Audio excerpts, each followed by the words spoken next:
Chapter 355 Biggest Winner. We've been had. This black flame is too cunning. He wasn't trying to run away at all. Instead, he was luring us over here. Everyone be careful. What's there to be afraid of? They only have over 100 people. We have over 10,000 on our side.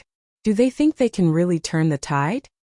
Although the crowd had discovered that something was wrong, they couldn't care less. An arrow fitted on the bowstring couldn't avoid being fired. Sherfeng had simply obtained too many dropped items.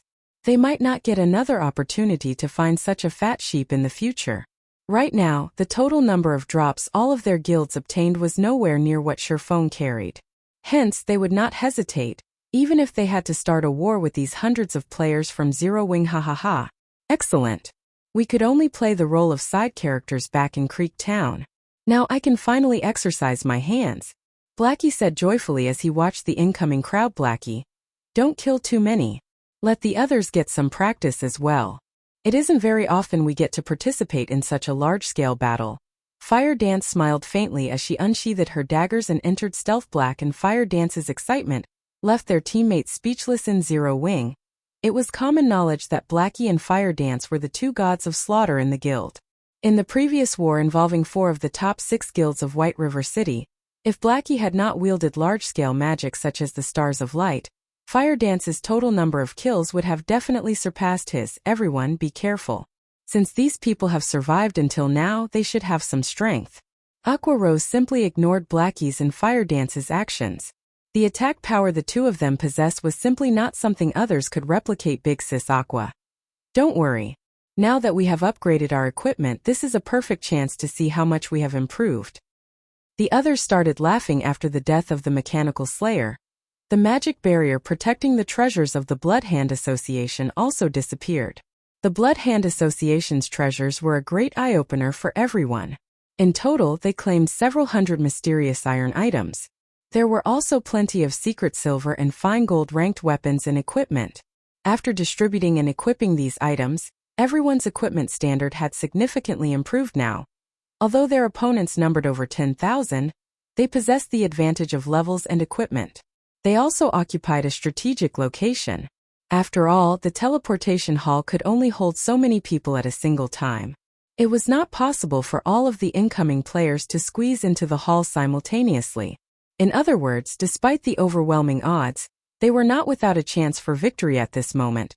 Sherfeng stopped right before the entrance of the teleportation hall. He then turned to face the various guilds charging at him. On one side, there were over 10,000 players, while on the other, there were 100 or so players. The difference in numbers was over 100 times.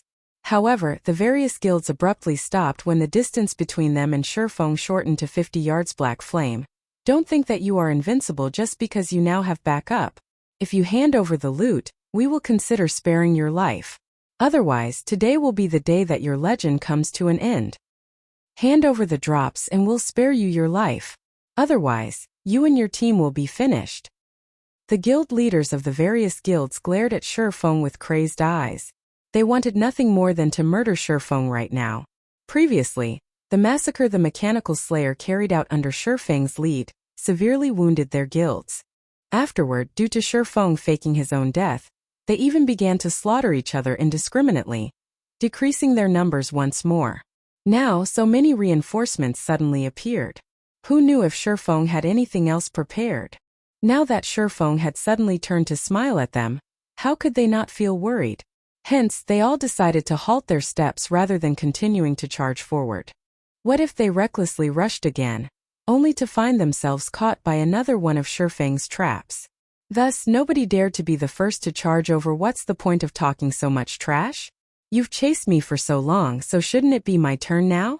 Sherfeng smirked at the army of players before him. Revealing a faint smile, he slowly unsheathed the abyssal blade. Sherfeng's calm reaction began to unnerve some of the guilds present. Facing an army of over 10,000, even a first-rate expert would react anxiously.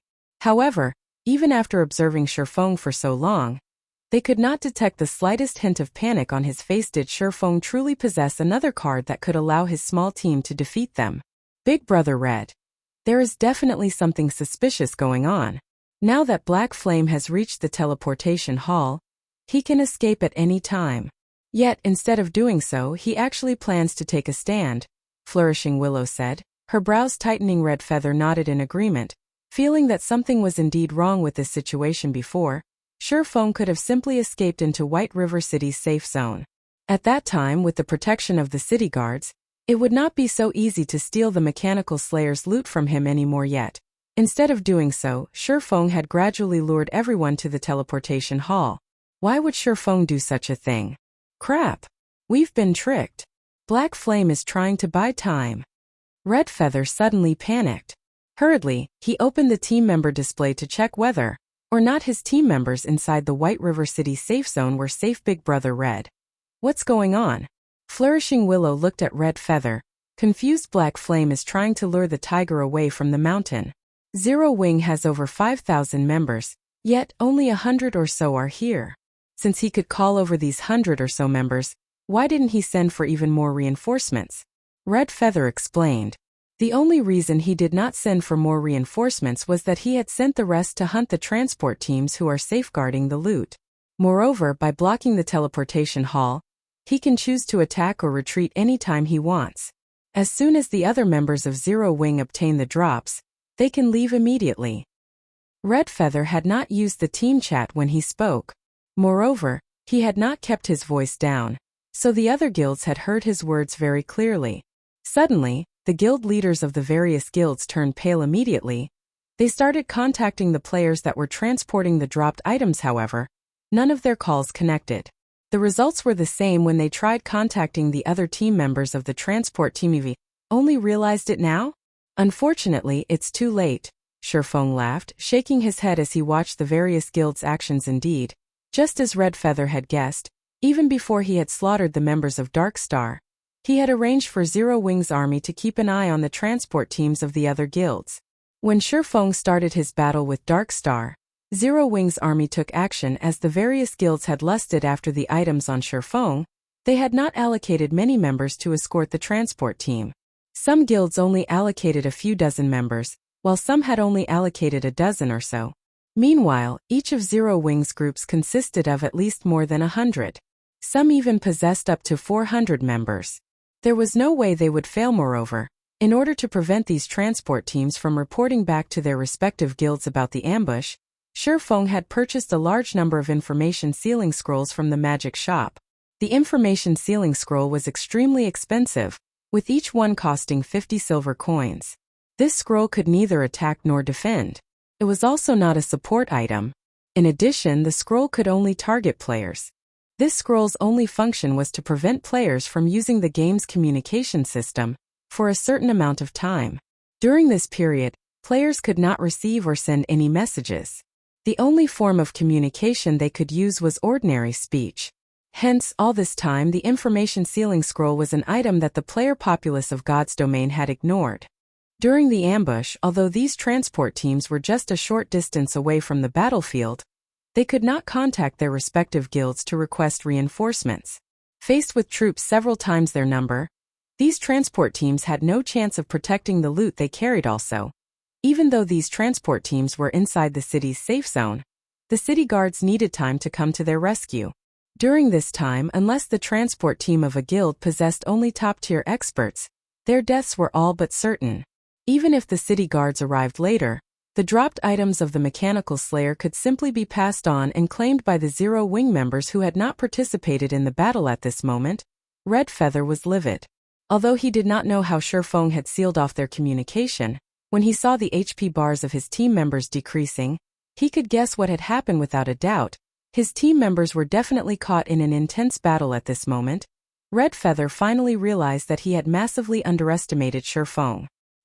He had been thoroughly fooled by Feng's facade of a first-rate expert. Compared to Feng's combat techniques, his cunning was far more terrifying despite the price so many players and guilds had paid. In the end, Zero Wing became the biggest, no, the only winner of this war. Rather than calling Feng a fledgling fox, it would be more appropriate to consider him an old demon fox that has lived for countless years. Chapter 356 One Man Holding Out Against 10,000. Big Brother Red. Their HPs aren't declining that rapidly. They should have started fighting not that long ago. Also, they're only a short distance away from us. If we run back there right now, we might still be able to save them, Flourishing Willow said hurriedly. However, the moment Flourishing Willow finished speaking, one of the members on their transport team suddenly died. What? Flourishing Willow looked at one of the HP bars on the list of team members in disbelief. The dark HP bar proved that this player was already dead. She was very clear on the strength of the team transporting the dropped items. They were all elites of the Star Alliance. Yet, just shortly after the battle started, one of these elites had already died. How could she not be shocked by this situation? It's too late. At this point, we can only kill Black Flame to make up for our losses. Red Feather shook his head. He then looked at Shifeng, rage burning in his eyes. In reality, Red Feather was not the only person present who was angry. The other guilds were similarly enraged. Shifeng had so easily taken away the dropped items they had paid such a large price to obtain. This also meant that, at this moment, Shifeng had obtained all the drops of the Mechanical Slayer. So, how could they not feel angry? They had far underestimated Shifeng's ambitions. From the moment the Mechanical Slayer attacked the city, Shifeng never had any intention of letting anyone obtain a share of the loot. Now, they finally realized how naive they had been. They had lost the battle from the very beginning. The battle between their transport teams and the members of Zero Wing had been going on for some time now. It would be too late even if they tried to rescue the transport teams. The only thing they could do now was to get rid of Shifeng. In any case, the number of drops Shifeng had on him was almost the same as the number of drops of the guilds combined. Kill him. Kill him right this instant. Black Flame, today will be your funeral. None of the guilds present could care less anymore. All of them started charging at Shifeng one after another, not caring whether or not Shifeng had set up any traps for them. However, when the various guilds started charging at him, Shifeng and the others of Zero Wing also retreated into the teleportation hall. Facing death with a smile, the various guilds rushed into the building without a moment's hesitation. Seeing the large number of players swarming into the teleportation hall, Shifeng said in the team chat, "Start." Blackie, who had been eagerly waiting for this moment, immediately cast stars of light. The entrance and hallway of the teleportation hall was not very spacious, with a capacity of only around 100 players or so. Meanwhile, the range of the stars of light just happened to completely cover this area. One after another, stars of sacred light shot down from the sky, rocking the entire teleportation hall. Even with the preparations the guilds made, the might of the stars of light was simply too overwhelming. Despite the healers at the rear trying their best to save their companions, Blackie's stars of light destroyed even the MTs, who possessed the highest HP and defense. In just 2 to 3 rounds, after the duration of stars of light ended, many members of the various guilds had died. Shifeng estimated the death toll for Blackie's skill at over 500. At this moment, Blackie's name looked more black than red. If not for the guards of White River City temporarily halting their management over the vicinity of the teleportation hall, the guards would have killed Blackie dozens of times by now. Meanwhile, Blackie's skill had thoroughly shocked the various guilds. The scene before them brought home to the crowd once more the importance of large-scale destruction spells. Even before their frontline players had a chance to clash with the enemy, their side had already suffered so many deaths. This was just like the battlefields of ancient times when archers would already fire their bows before the two sides could even clash. In this case, however, since their side did not possess any archers, they would naturally suffer a one-sided beating. The only thing they could do in this situation was to endure and hope they survived. Fortunately, large-scale destruction spells like this definitely had a very long cooldown time. After all, if such powerful skills could be used constantly, would there even be a need for them to fight? They might as well stand still and await their death. Don't be afraid. Charge. They should have used up their skills already. Red Feather calmly shouted a reminder to everyone, following which, the members of the various guilds charged at Shifeng once more. In addition, the number of players that charged into the teleportation hall this time was even greater than before. At this moment, the members of Zero Wing were also ready for battle just in time. Let's see how powerful my newly improved skill is, then. At this moment, Shifeng finally utilized the 7 Luminaries ring and activated Firestorm. The level 5 Firestorm was even more powerful than Blackie's stars of light. Towering flames brightly illuminated the entire teleportation hall. The temperature inside the building rose by tens of degrees as well. Numerous butterflies formed by flames fluttered gracefully around the teleportation hall, creating a beautiful scene to behold. However, all the players touched by these flame butterflies instantly combusted, their bodies turning into ash shortly after. Before the healers standing at the back could react, countless players had already died. The number of deaths caused by Shurfeng's firestorm far surpassed Blackie's stars of light. Do they still possess large-scale destruction spells? The various guilds present had long since known about Blackie's stars of light. After all, the scene of Blackie using this skill had appeared on video recordings many times by now. Since they had been prepared for it, they had not sent their full force in the initial charge. For their second charge, however, they had held nothing back yet. Now Zero Wing had revealed a second, an even more powerful large-scale destruction spell. This situation greatly confused everyone. Just where did Zero Wing manage to obtain so many large-scale destruction spells? Just having one of such spells was already a near impossible feat at this stage of the game. Not even first-rate guilds possessed a single one of such powerful spells. Yet Zero Wing actually laid claim to two after Firestorm ended. The members of the various guilds turned silent. No longer did anybody dare to rush forward. After seeing this second large-scale destruction spell unleashed, the various guilds present started hesitating. Instead of letting their blood rush to their heads, they started calmly observing the situation. Looking at Shurfeng's leisurely behavior as he stood inside the teleportation hall, they could not help but wonder whether Shurfeng still had another card hidden up his sleeves. From beginning to end, Shurfeng had never considered the army before him a threat. The expression Shurfeng had in particular made it seem as if everything was under his control. If there were still members among Zero Wing capable of using large-scale destruction spells, wouldn't they just be seeking their own deaths by recklessly charging ahead? Before arriving at the teleportation hall, the various guilds present had already suffered immense losses. Now, the two spells they suffered were like fuel added to the fire. If they were to take another one or two of such blows, just how were they supposed to cope with the losses? Why aren't you guys charging? It is impossible for Zero Wing to possess any more of such large-scale destruction spells. Red Feather shouted anxiously as he looked at the various guilds. Brother Red Feather, it's not that we are unwilling to charge. However, our manpower is limited. What if they reveal another large-scale destruction spell? My guild can't hope to endure another blow like that. Brother Red Feather, why don't you lead the charge for us? If Zero Wing has indeed run out of large-scale destruction spells, we'll then follow you in your charge. Red Feather nearly spat out a mouthful of blood at these guild leaders when he heard their words. He had brought only a small number of members with him on this expedition to White River City. After going through the two great wars earlier, he had lost over half the members he had brought. Just moments ago, Zero Wing had also killed his transport team.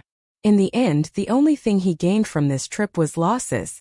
If he were to send his few remaining members at Zero Wing right now, wouldn't he just be seeking his own death?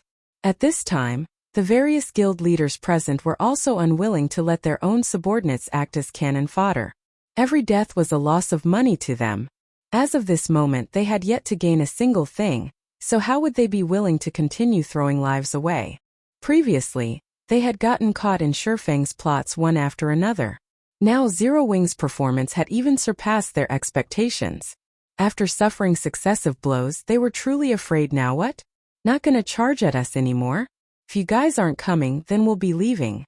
Shurfeng stood at the stairs of the teleportation hall, looking at the various guilds that did not dare to enter the building. The calm and easygoing smile Shurfeng wore made it impossible for anyone to guess at his thoughts. Looking at Shurfeng's relaxed and indifferent attitude, as well as the low-grade provocation he used, the various guilds present became even more certain that Shurfeng still possessed a hidden trump card. As long as they dared to charge at him, what awaited them would be an even greater loss. At this moment, the independent players observing from afar were completely stupefied by this scene. An army of tens of thousands. Shurfeng actually intimidated such a force all by himself, such that they didn't dare to set even a single foot inside the teleportation hall.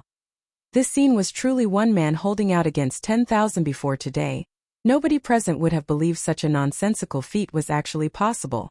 Now, however, they believed it. After all, Shurfeng was the best proof. It would be an honor to die to such a player.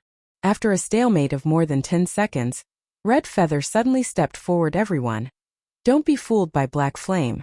Do you think large-scale destruction spells can be obtained so easily? He is simply buying time. As long as we charge at him once more, The drops Black Flame obtained will be ours. Red Feather did not believe that Shifeng still possessed a third large-scale destruction spell. Shifeng was definitely tricking them. Emphatically, Red Feather advised, "If anyone doesn't believe me, then our Star Alliance will compensate you with 5 times the losses you will suffer." Chapter 357 6-Star Extermination Magic Array. Red Feather's offer of compensating 5 times the losses had they suffered was very tempting, and many guild leaders present hesitated at the offer. Unlike the powerful guilds in White River City, as unrated guilds, they did not have much financial support as unrated guilds. Their sources for gold coins were also limited. If they signed an agreement with Red Feather, their subordinates' deaths would only profit them in the future. If they took Red Feather's offer, however, they would sacrifice a lot of their guild's strength. Moreover, they would also lose the faith of their guild members. Seeing these guilds hesitate, Red Feather started to panic. Although he was unsure of whether Zero Wing still possessed large-scale destruction spells or not, he had a guaranteed method to kill Black Flame. As long as he could approach the man, Black Flame would die even if he were an expert ranked on the God's Domain experts list. Once Black Flame died, the dropped items he carried would fall from his bag. Meanwhile, Red Feather would be the first person to grab those items. Afterward, he could simply use the teleportation array to leave White River City. Now that the dropped items his team had previously obtained were no more, if he could not snatch the items on Black Flame's body, how could he walk away with satisfaction? Don't tell me that none of you want the loot from the Mechanical Slayer.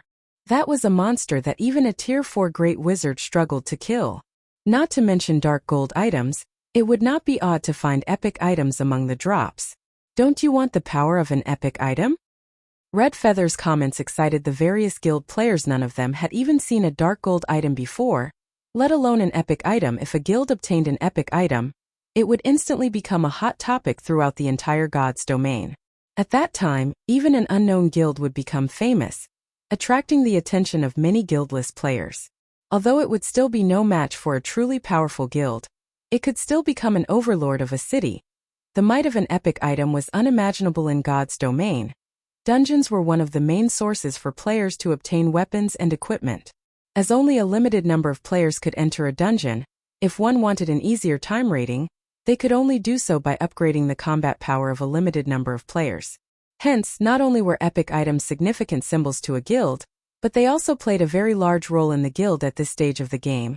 If a guild could obtain an epic item, the strength of the guild would instantly soar to the next level. The Mechanical Slayer's loot needed to be appraised before anyone could discern quality and attributes. Hence, nobody knew the exact quality of the Slayer's loot. However, seeing as the Mechanical Slayer had been such a powerful monster, it would not be surprising even to find epic items among its loot. As long as there was the slightest possibility, nobody among the crowd would easily give up on this chance charge. For the epic items, Black Flame, hand over the epic items and we'll spare your life. The various guilds charged at Shifeng once more with passion. Setting aside Red Feather's offer, the lure of an epic item alone was worth any price. At this moment, Aqua Rose walked up to Shifeng's side suggesting, "Guild leader, they're charging at us once more. We've bought enough time now. Should we depart?" Although they had the absolute advantage of levels, equipment, and terrain, if they had to face so many players, death and injury would be inevitable. Since they have already achieved their goals, it was not necessary to continue fighting. Okay, let's withdraw.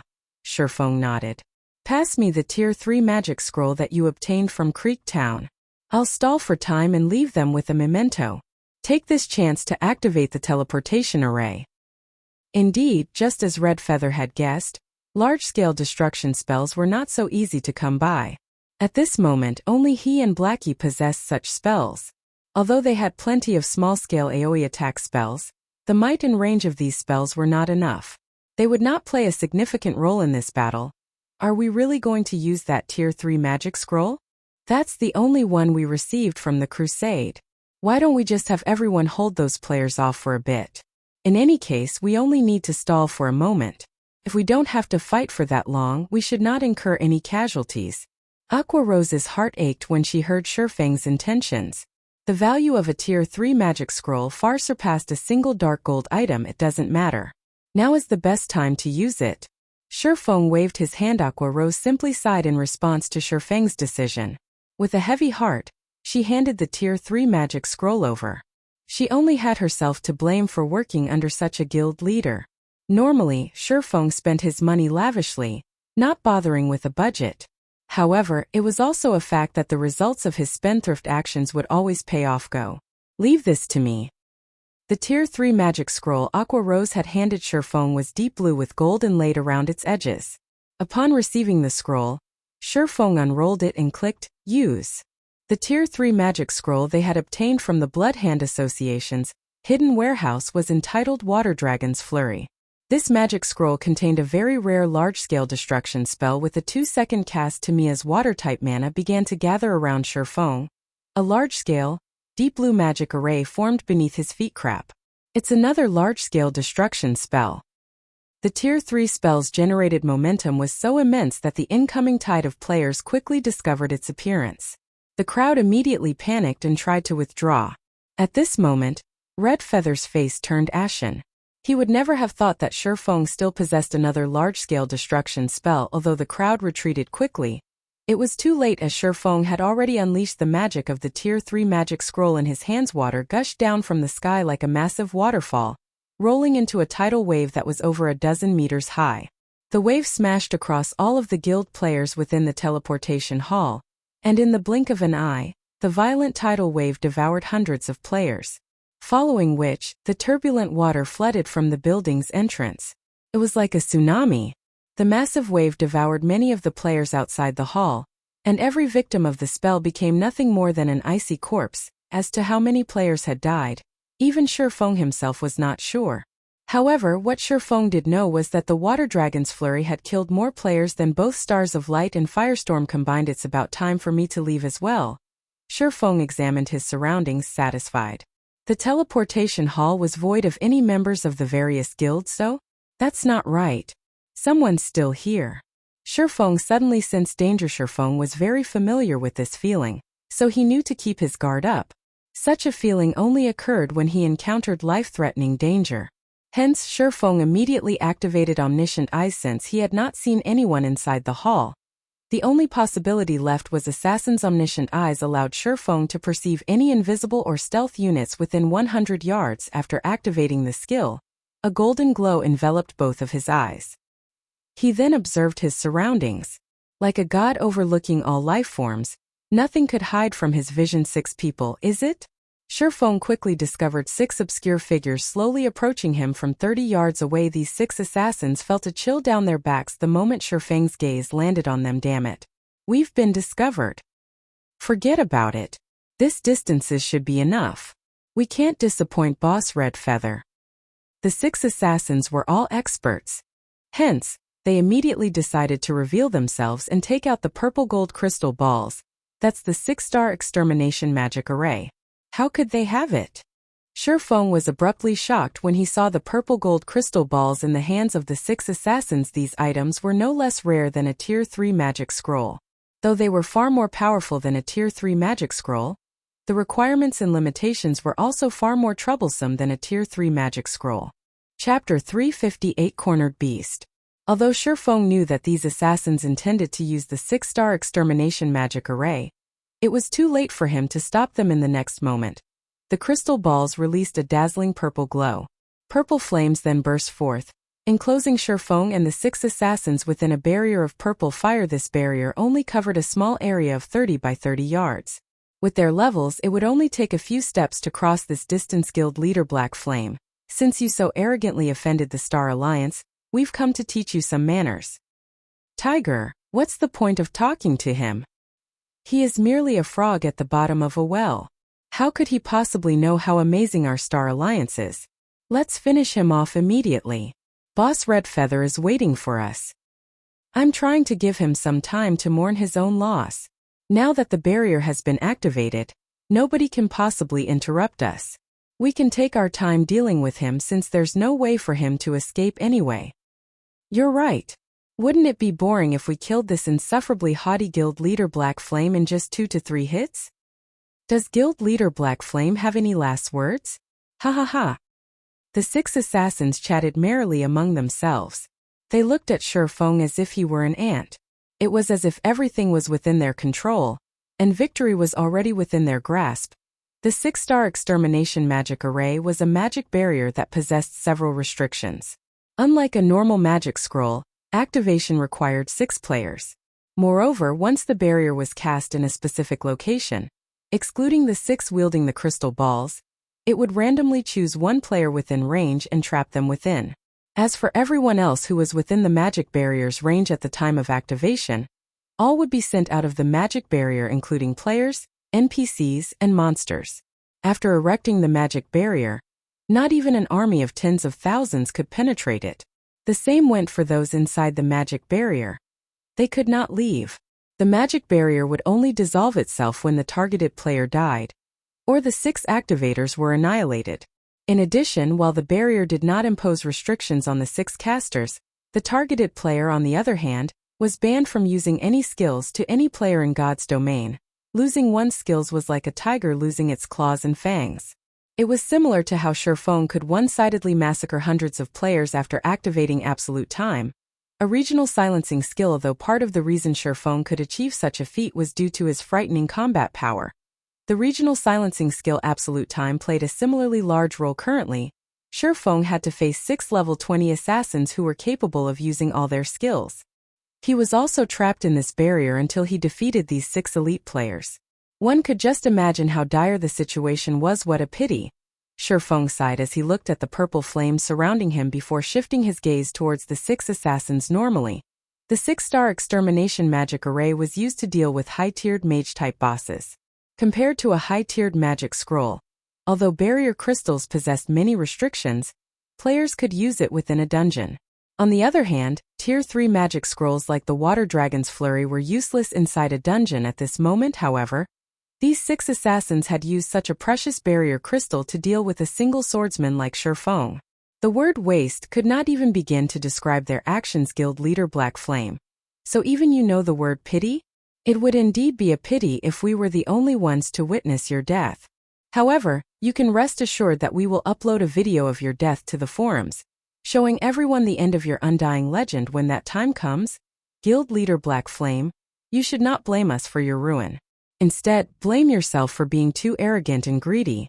You actually dared to oppose the Star Alliance. The 6 assassins laughed maniacally, having already foreseen how Shurfeng would become the laughingstock of God's domain in the near future. As for the 6 of them, after killing Shurfeng, they too would instantly become the focus of Starmoon Kingdom. Saying so, the 6 assassins immediately activated stealth and advanced on Shurfeng. However, Shurfeng was a step ahead. Without the slightest bit of panic or hesitation, Shurfeng dashed towards the 6 assassins with frightening speed. The strength of assassins lay in death from the shadows. If exposed, however, they were only half as dangerous.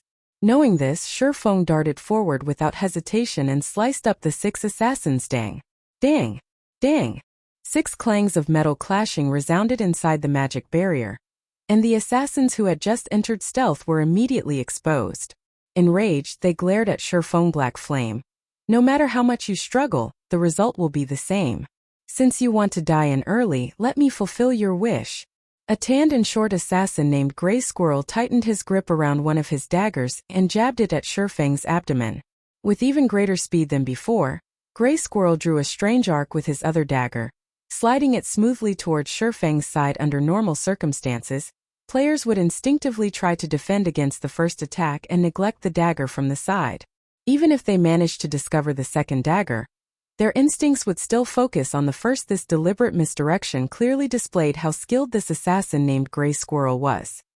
He was not an ordinary player but an expert. As long as the assassin's blade found its mark, Shurfeng would enter a fainted state. At that time, he would be at the assassin's mercy. They could simply incapacitate him indefinitely until he died. Moreover, while Grey Squirrel attacked Shurfeng, the other 2 assassins beside him had also aimed their daggers at the swordsman. The 3 remaining assassins standing at a distance, however, had not taken action.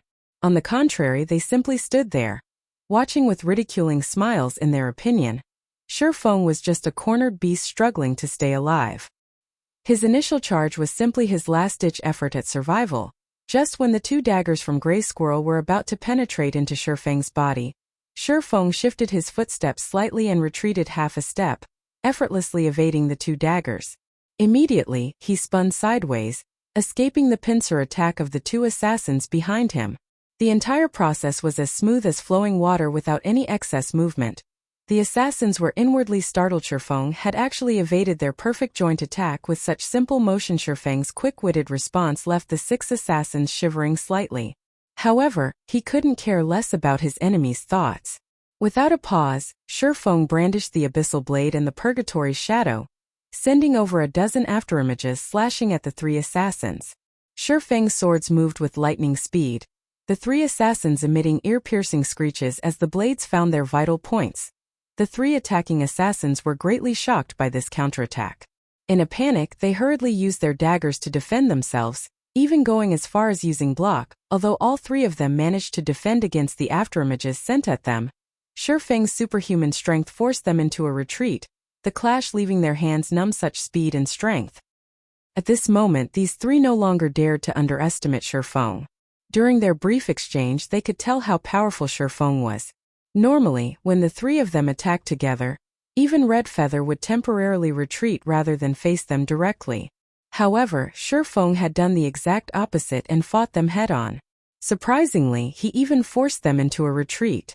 If they had not combined their strengths to block Shifeng's attacks just now, they might have joined the many souls who had died under Shifeng's swords. All 6 of the assassins instantly came to a conclusion.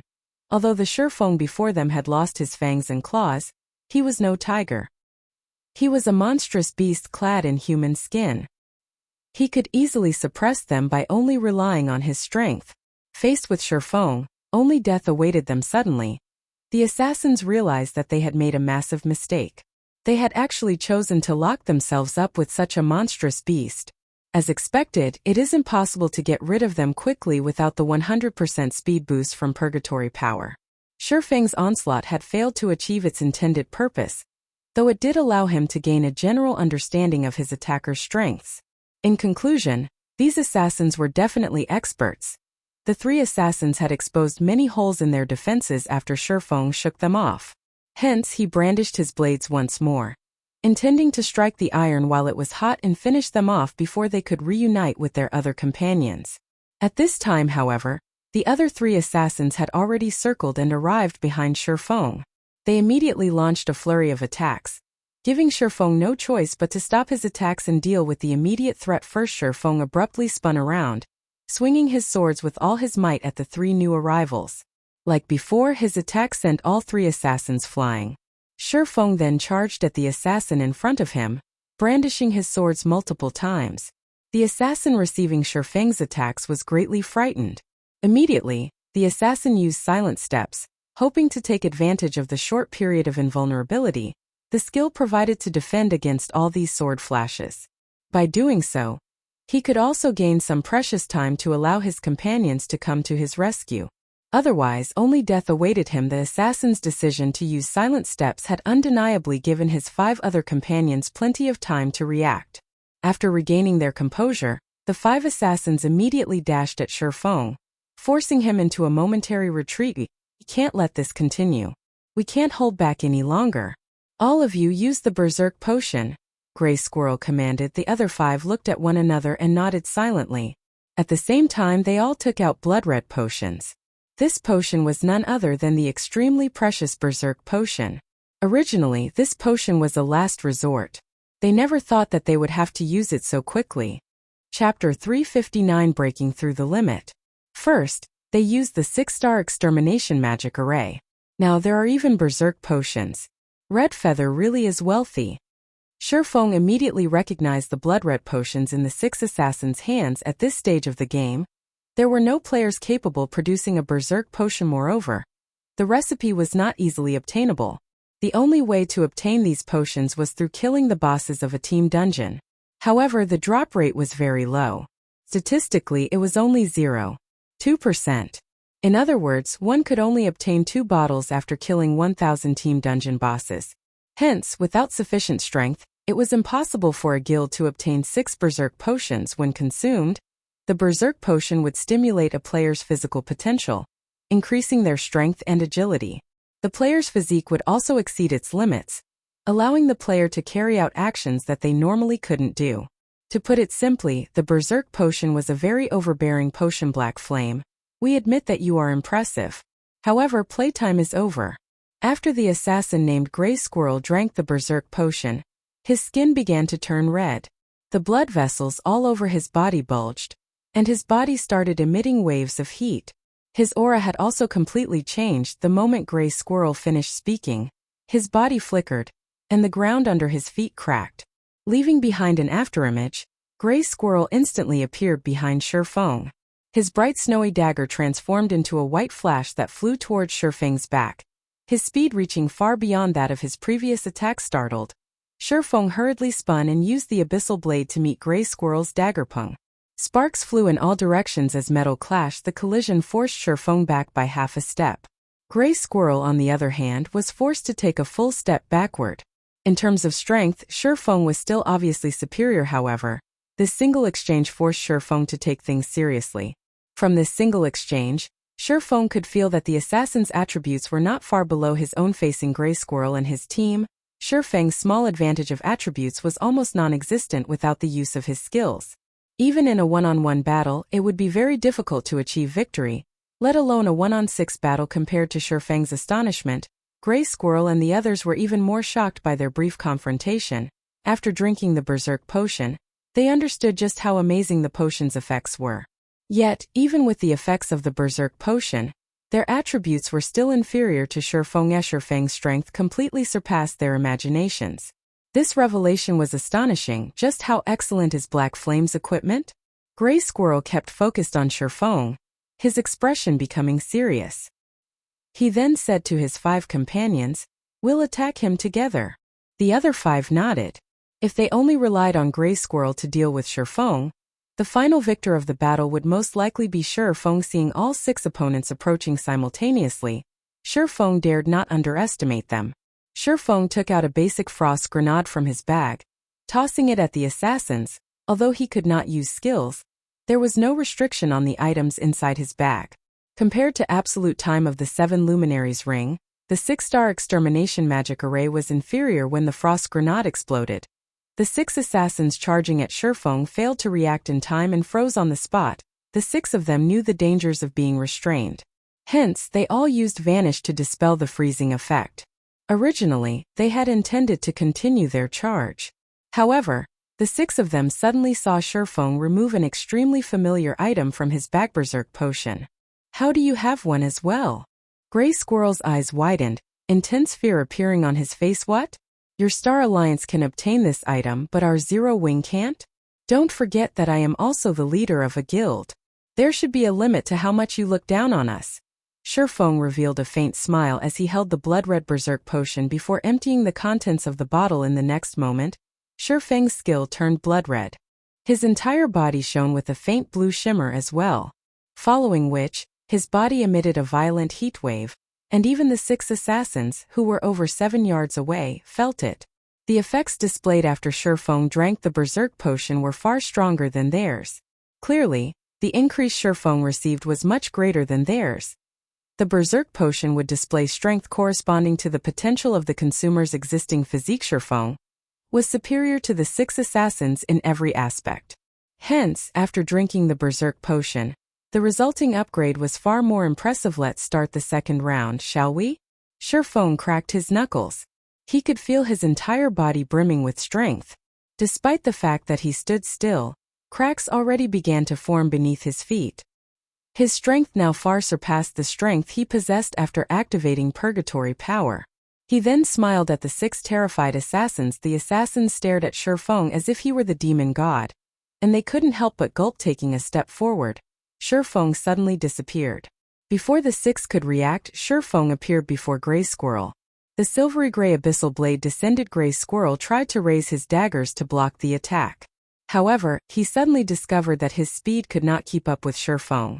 As he had already used his life-saving skill, Vanish, Grey Squirrel could only stare helplessly as the abyssal blade cleaved down into his body. A damage of -2,641 points appeared above his head, decimating his HP that was barely over 2,000. Moreover, the strike had not been a critical hit. The other 5 broke down at this sight. The speed of that strike was far too fast today. They had finally witnessed what the words in the world of martial arts, "There are no impregnable defenses, only swiftness is invincible," meant. Before Shifeng drank the berserk potion, they could cope with his speed and strength. After he drank the potion, however, they had no chance. If they had known, they would never have chosen to drink the berserk potions. However, it was already too late. Meanwhile, while Shifeng fought inside the 6-star Extermination magic array, the various guilds outside the teleportation hall also recomposed themselves. Once more, they charged into the building. The moment they entered the building, however, they noticed a giant magic barrier of purple flame blocking the corridor, preventing them from advancing. The various guilds grew anxious, having no idea what was happening. Red Feather, on the other hand, had an indifferent look on his face when he saw this purple flame barrier. The appearance of this barrier meant that Grey Squirrel and his group had succeeded. Shifeng, who was trapped within the barrier, would definitely die. As soon as the barrier lifted, the drops Shifeng had looted, as well as the equipment he wore, would belong to the Star Alliance. A moment later, the purple flame barrier began to vanish, holding everyone's attention. Good. The next thing we need to do is to get Grey Squirrel and the others out of here. Red Feather felt ecstatic in his heart. Although they had wasted the 6-star Extermination magic array, close to half of the Mechanical Slayer's loot belonged to them now. Compared to such a gain, the loss of a barrier crystal was insignificant. After the purple flames completely dissipated, a figure appeared before the crowd. Red Feather's ecstatic mood instantly fell into an abyss, following which, his face turned pale as he glared hatefully at the lone figure that had appeared. Gnashing his teeth, Red Feather bellowed, "Black Flame!" Red Feather could not believe that Shifeng had actually defeated 6 expert assassins. Moreover, Shifeng had done so without the use of his skills. As a precaution, Red Feather had even given each of the 6 assassins a berserk potion. Yet, the result was still a resounding defeat. Crap. Zero Wing has activated the teleportation array. Black Flame is going to escape. A player shouted, reacting quickly. However, by the time everyone heard this reminder, it was too late. Shifeng's body flickered, easily throwing off the crowd as he drilled his way to the teleportation array. Aqua Rose promptly clicked teleport. In the next moment, the members of Zero Wing disappeared from the teleportation hall, leaving behind a crowd of stupefied guild players, as well as Red Feather, whose heart bled in pain. Not only had Red Feather lost the 6-star Extermination magic array and the berserk potions, but he was also required to compensate the losses of the various guilds present. Meanwhile, he had gained absolutely nothing. As for pursuing Shifeng and the others from Zero Wing, that was impossible. Ignoring the fact that he had no idea where they had teleported to, even if he knew, it was impossible to kill them while inside the city's safe zone without overwhelming force. As of this moment, the war inside White River City had finally reached its end. In this war, aside from Zero Wing obtaining the most astonishing harvest, the Assassin's Alliance, Emperor's Light, and Ouroboros had also gained a small harvest. These 3 guilds had immediately fled the battlefield the moment they claimed some of the drops. They made no attempts to snatch the drops from Shifeng like how the other guilds had. As for the other guilds, every single one of them had suffered immense losses. As for the members of Zero Wing that had escaped, after the restriction on the dropped items lifted, Shifeng allowed everyone to get some well-deserved rest. After all, long battles were very taxing on one's spirit. Meanwhile, Shifeng also rented a room at a hotel and promptly logged off. During this war in White River City, many spectating players had recorded videos of the battles and uploaded them to the official forums. The videos caused a huge sensation throughout the entire Star Moon Kingdom. It was especially true when everyone watched Black Flame's battle. He only required 1 strike per person, 100 strikes to bring about annihilation. Moreover, with his strength alone, he had managed to shake an army of tens of thousands. Everyone watching the video trembled with excitement. Suddenly, every player throughout the Star Moon Kingdom knew the name Black Flame. Say, do you guys think that Black Flame will make it onto the Secret Pavilion's experts list this time? What are you talking about? Of course he will. If he doesn't make it, then the Secret Pavilion is blind. I'm just wondering what rank Black Flame will get. Won't we know once the Secret Pavilion publishes the new experts list tomorrow? After the war in White River City ended, the Star Moon Kingdom official forums exploded with activity. Many people discussed Black Flame and the Secret Pavilion's experts list. Meanwhile, Shifeng simply chuckled as he read through these forum discussions. After drinking a bottle of nutrient fluids, He began his physical training. The secret pavilion was indeed a well-known existence in the virtual gaming world. Countless players dreamed of ranking on the secret pavilion's experts list. In the past, Shifeng had dreamed of the same thing. However, there were simply too many players in God's domain. Star Moon Kingdom was only one of the hundreds of countries within God's domain. If the positions on the experts list were averagely allocated, each kingdom and empire in God's domain would only receive several spots. In other words, among the hundreds of millions of players residing in Star Moon Kingdom, only a few would have the privilege of ranking on the secret pavilion's experts list. However, through the experts list, Shifeng had also discovered information relating to the experts of God's domain. For example, he had learned of the cleric god Violet Cloud, the mage god Aqua Rose, and many other god-ranked experts. What's going on today? Why have I suddenly become stronger? Shifeng, who was currently working out in his room, felt something amiss in the past. After completing a set of exercises, he would lay paralyzed on the floor for quite some time. Today, however, he could stand and move with ease. He could feel that his body was still far from reaching its limit normally. Physical improvement occurred gradually. It was impossible to significantly improve within a short time. Yet such a situation had actually occurred. So how could Shifeng not be surprised? It seems that I'll have to head to the Big Dipper Training Center to take a test. Unable to figure out the reason for his sudden improvement, Shifeng had no choice but to have himself examined. He might even learn some secrets to improving his physical fitness. Chapter 360 Deviated Path. When Shifeng thought of his sudden change, he lost his enthusiasm to train. He then threw on a blue tracksuit and left his new apartment. He hailed for a cab and headed towards the Big Dipper Training Center, the most famous training center in the city. The Big Dipper Training Center was located in the center of Jinhai. The training center was about the size of 3 stadiums. The training facilities were all top class within the country. Moreover, they also employed many top-class doctors and dietitians, as well as first-rate instructors. After arriving at the Big Dipper Training Center, Shifeng immediately noticed multiple large luxurious buses parked in front of the building. Handsome young men and beautiful young women alighted from the buses, one after another. They were all high school students, and at this moment, they all had excited expressions plastered on their faces. These high school students then orderly entered the building under the lead of a Big Dipper receptionist. Is Big Dipper holding a tour for students? Shifeng was slightly surprised. It was the first time he had seen such an occurrence. Even in the past, he had never heard of Big Dipper allowing students to tour its facilities. Ordinary people could not gain easy access to the Big Dipper Training Center. Only members were allowed entry into the building. If one were not a member, they were not even allowed through the entrance of the training center itself. Meanwhile, becoming a member of Big Dipper was no easy task. Without having a certain status in society or obtaining a referral from someone influential, it was impossible to become a member.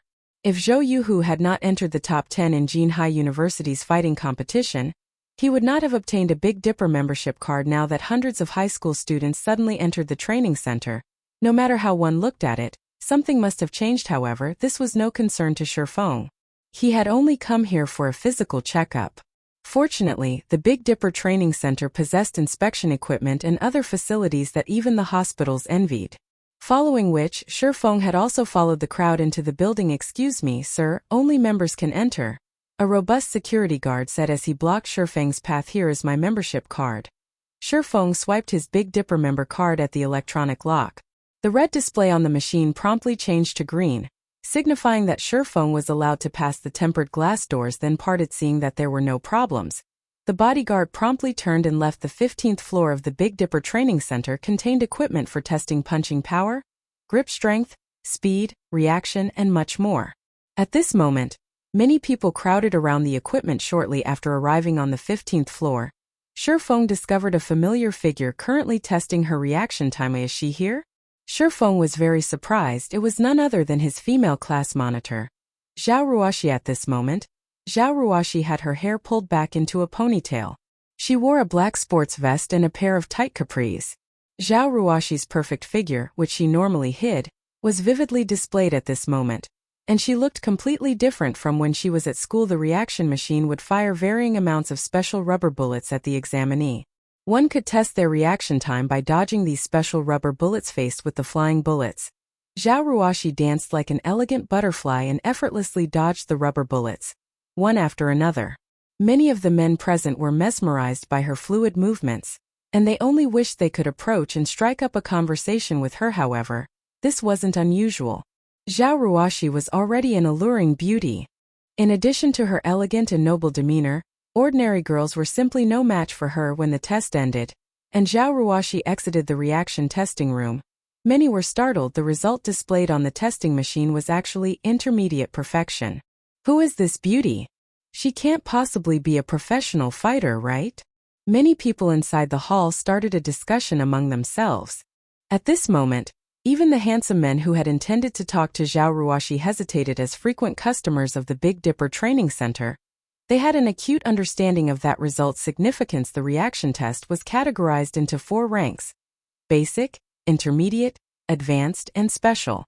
Meanwhile, every rank had the subcategories of unqualified, qualified, excellent, and perfection. In the city, even professional fighters could only obtain intermediate qualified on the reaction test, while only well-known fighters could achieve intermediate perfection. Shifeng, why are you here? Zhao Ruoxi immediately discovered Shifeng a short distance away, and walked over to him quickly. I just came here to test myself. What about you? Why are you here?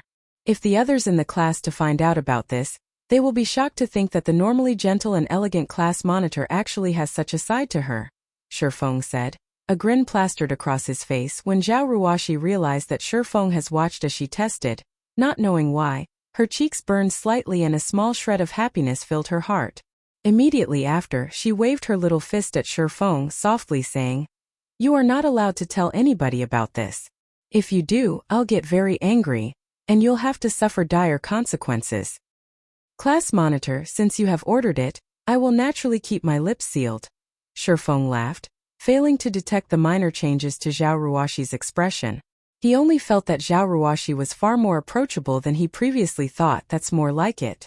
At least you have some conscience left in you. Zhao Ruoxi nodded with satisfaction. The testing machines here are somewhat complicated to operate. Seeing as this is your first time coming to this place, as your reward for helping me keep my secret, I'll introduce to you how the machines work. Originally, Shifeng had intended to tell her that he already knew how to operate these machines. After all, he had frequently visited the Big Dipper Training Center after becoming the guild leader of Shadow in his previous life. However, to avoid suspicion, Shifeng had no choice but to nod in agreement, following which, Zhao Ruoxi led Shifeng, touring the facility and introducing to him the various testing machines. Many of the men in the hall looked at each other in confusion, their hearts filled with envy and hatred for Shifeng. They could not understand why a frail and ordinary-looking person like Shifeng deserved such treatment from a great beauty like Zhao Ruoxi. At this moment, they wanted to pull Zhao Ruoxi over, telling her to ditch Shifeng and let them escort her instead. However, despite having sensed the jealous stares directed towards Shifeng, Zhao Ruoxi still gladly pulled him along, introducing to him the various testing apparatuses. Just as Zhao Ruoxi was about to teach Shifeng how he could operate these testing machines, a few Big Dipper staff members suddenly led a large group of high schoolers into the hall. This floor is Big Dipper's testing hall. All of you are the elites that Big Dipper has selected. In a moment, all of you will be tested here, and we will record your results to help determine what kind of privileges you will have in the future. So all of you must give it your best when testing. One of the staff members leading these high schoolers explained slowly. The high schoolers started rubbing their fists and palms together in excitement when they heard the staff member's explanation. Many of them wished they could break Big Dipper's previous records. Big Dipper actually chose these high school students as elites? What is happening exactly? Shifeng had overheard the staff members' words. Watching this situation, it would seem that the Big Dipper Training Center intended to cultivate their own group of elite fighters. However, Shifeng simply could not understand why. After all, Big Dipper was only a training center. Why would they suddenly wish to cultivate their own fighters? In the past, Shifeng had never heard of such a thing. In this life, however, it was happening before his eyes. Shifeng had a bad feeling about this. History was already gradually deviating from the path he recognized. Chapter 361 Test. Big Dipper certainly acted quickly. It's only been a few days now, and they've already recruited so many students. Zhao Ruoxi was not surprised by the sudden arrival of the hundreds of students. She then looked at Shifeng, who had stared at those students curiously all this time, explaining, "These students are the elites that Big Dipper selected from the youths who will represent the city in the upcoming provincial youth fighting competition. They were brought here mainly to gain glory for our city in the upcoming provincial competition. To help them rank higher in the competition, Big Dipper had allowed these students to train here. After all, the environment and facilities here are valuable and would help these students improve." A realization struck Shifeng after hearing Zhao Ruoshi's explanation. Indeed, it was just about time for the provincial youth fighting competition to begin. Only he had never expected Big Dipper to be so generous. In reality, Big Dipper doesn't really have a choice in this. The sudden appearance of God's domain has made a tremendous impact on various industries and professions. It is especially true for the fighting industry. Many people who have focused on fighting competitions have shifted their sights towards God's domain, causing a downturn in the fighting industry. The number of people willing to exercise at Big Dipper has decreased. In order to recover from this decline, Big Dipper has no choice but to do something like this in the hopes of recovering the fighting competition's popularity. Zhao Ruoshi explained, "There are fewer people working out?" Shifeng suddenly thought of a good method to increase the strength of the Zero Wing members. In the past, due to many players shifting their focus towards God's domain, the fitness industry had indeed declined for a certain period of time. Simply put, this decline had not happened as quickly in the past, only starting 3 to 4 months after God's domain launched. However, as more people became aware of the secret of God's domain, physical training became popular again, even bypassing the previous peak in popularity. Business boomed for the fitness industry. At that time, many large guilds would partner with training centers and gyms to allow the elite members of their guilds to train and improve themselves at any time, which would, in turn, allow these elites to improve more quickly in God's domain. Many first-rate guilds had even chosen to establish their own large-scale training centers specifically for their elite members. Zero Wing was still a small guild at the moment. However, as the guild continued to grow, sooner or later, a physical fitness center would be required. Although Zero Wing's workshop was only a short distance away from the Big Dipper training center, it was not a long-term solution.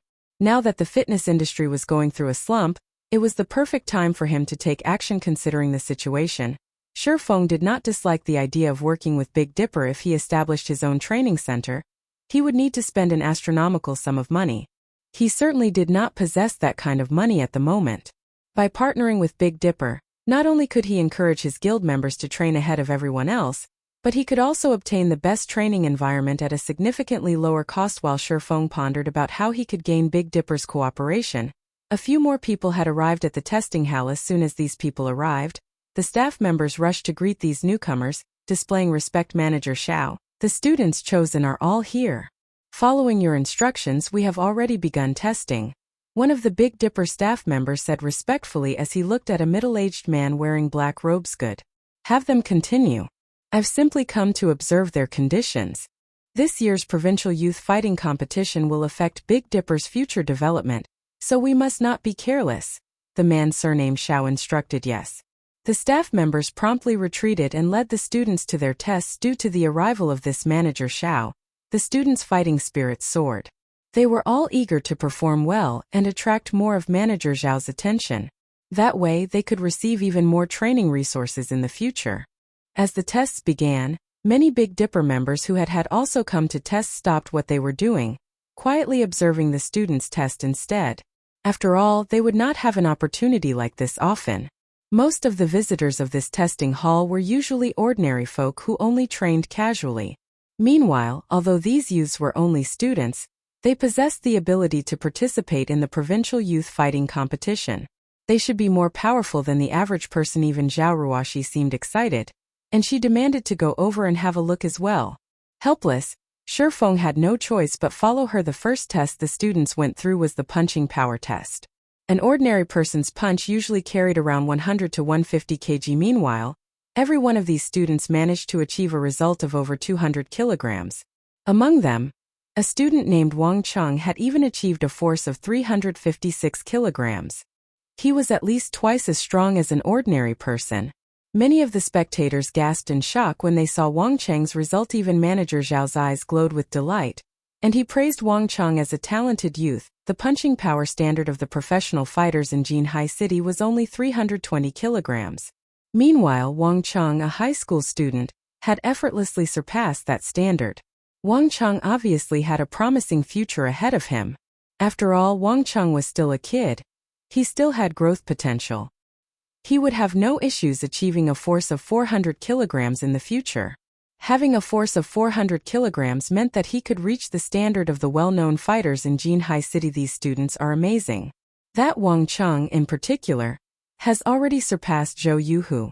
Shifeng, as our class's great hidden expert, do you think Wang Cheng can enter the top 10 of the provincial youth fighting competition this year?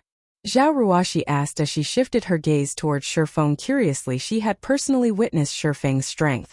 Even Chen Wu, the reigning champion of Jinhai City's fighting competition, had praised Shifeng's power. Moreover, Shifeng had even defeated Zhang Luowei, someone reputed as a fighting genius. Hence, she knew that her judgment was definitely incomparable to Shifeng's. It's not that easy to tell.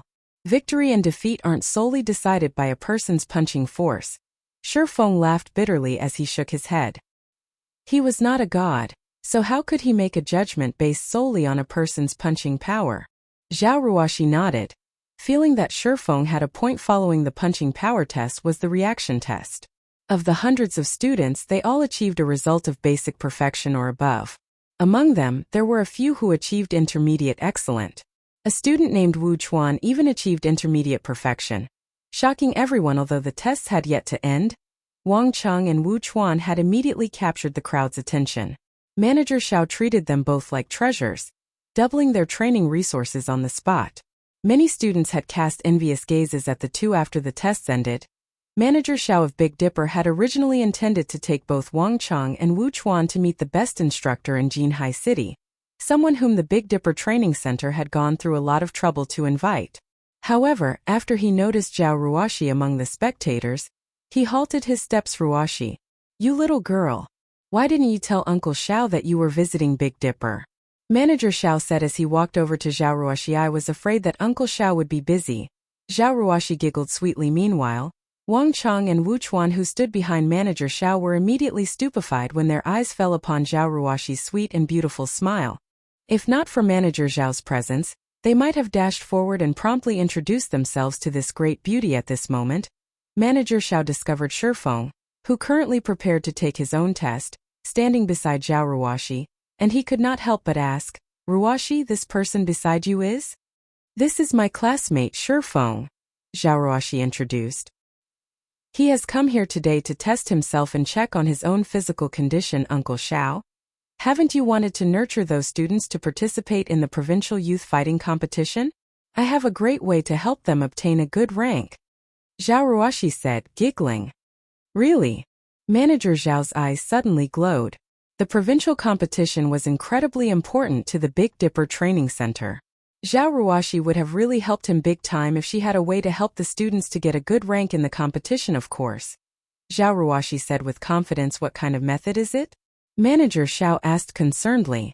Seeing Zhao Ruoxi's serious expression, Manager Xiao did not think she was lying. Zhao Ruoxi then pointed towards Shifeng with a slightly prideful tone. It's him. Him. Manager Xiao shifted his gaze to Shifeng's body, unable to discover anything special about him. Zhao Ruoxi nodded, explaining, he is our class's great expert. With him teaching those students, they will definitely succeed. Hearing this, before Manager Xiao could speak, Wang Cheng and Wu Chuan started laughing. They were the elite seedlings chosen by the Big Dipper Training Center, after undergoing a rigorous selection process. Let alone an ordinary university student, even some professional fighters had no right to instruct them.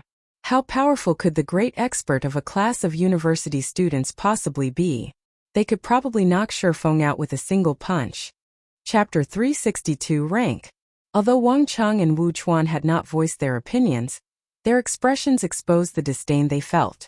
If Manager Xiao had not been present, they might have even taught Shifeng a lesson, teaching him what it meant to be wet behind the ears. As to why the two would not dare take action in front of Manager Xiao, it was not because of Manager Zhao's position in the Big Dipper Training Center.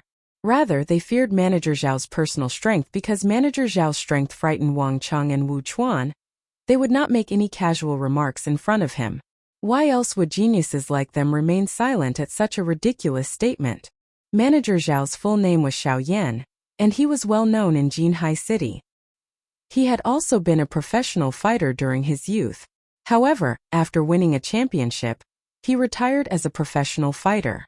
He then joined the Big Dipper Training Center and developed himself there. Even though Xiao Yan was over 40 now, he would frequently spar with some of the top fighters in the city, thoroughly defeating them. Uncle Xiao, why do you look so surprised?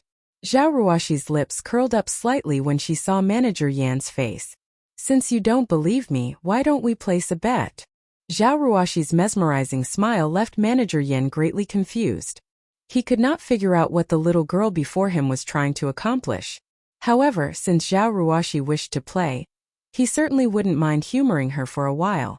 When all was said and done, her father was a good brother of his, and he had pampered her like a little princess since she was a child.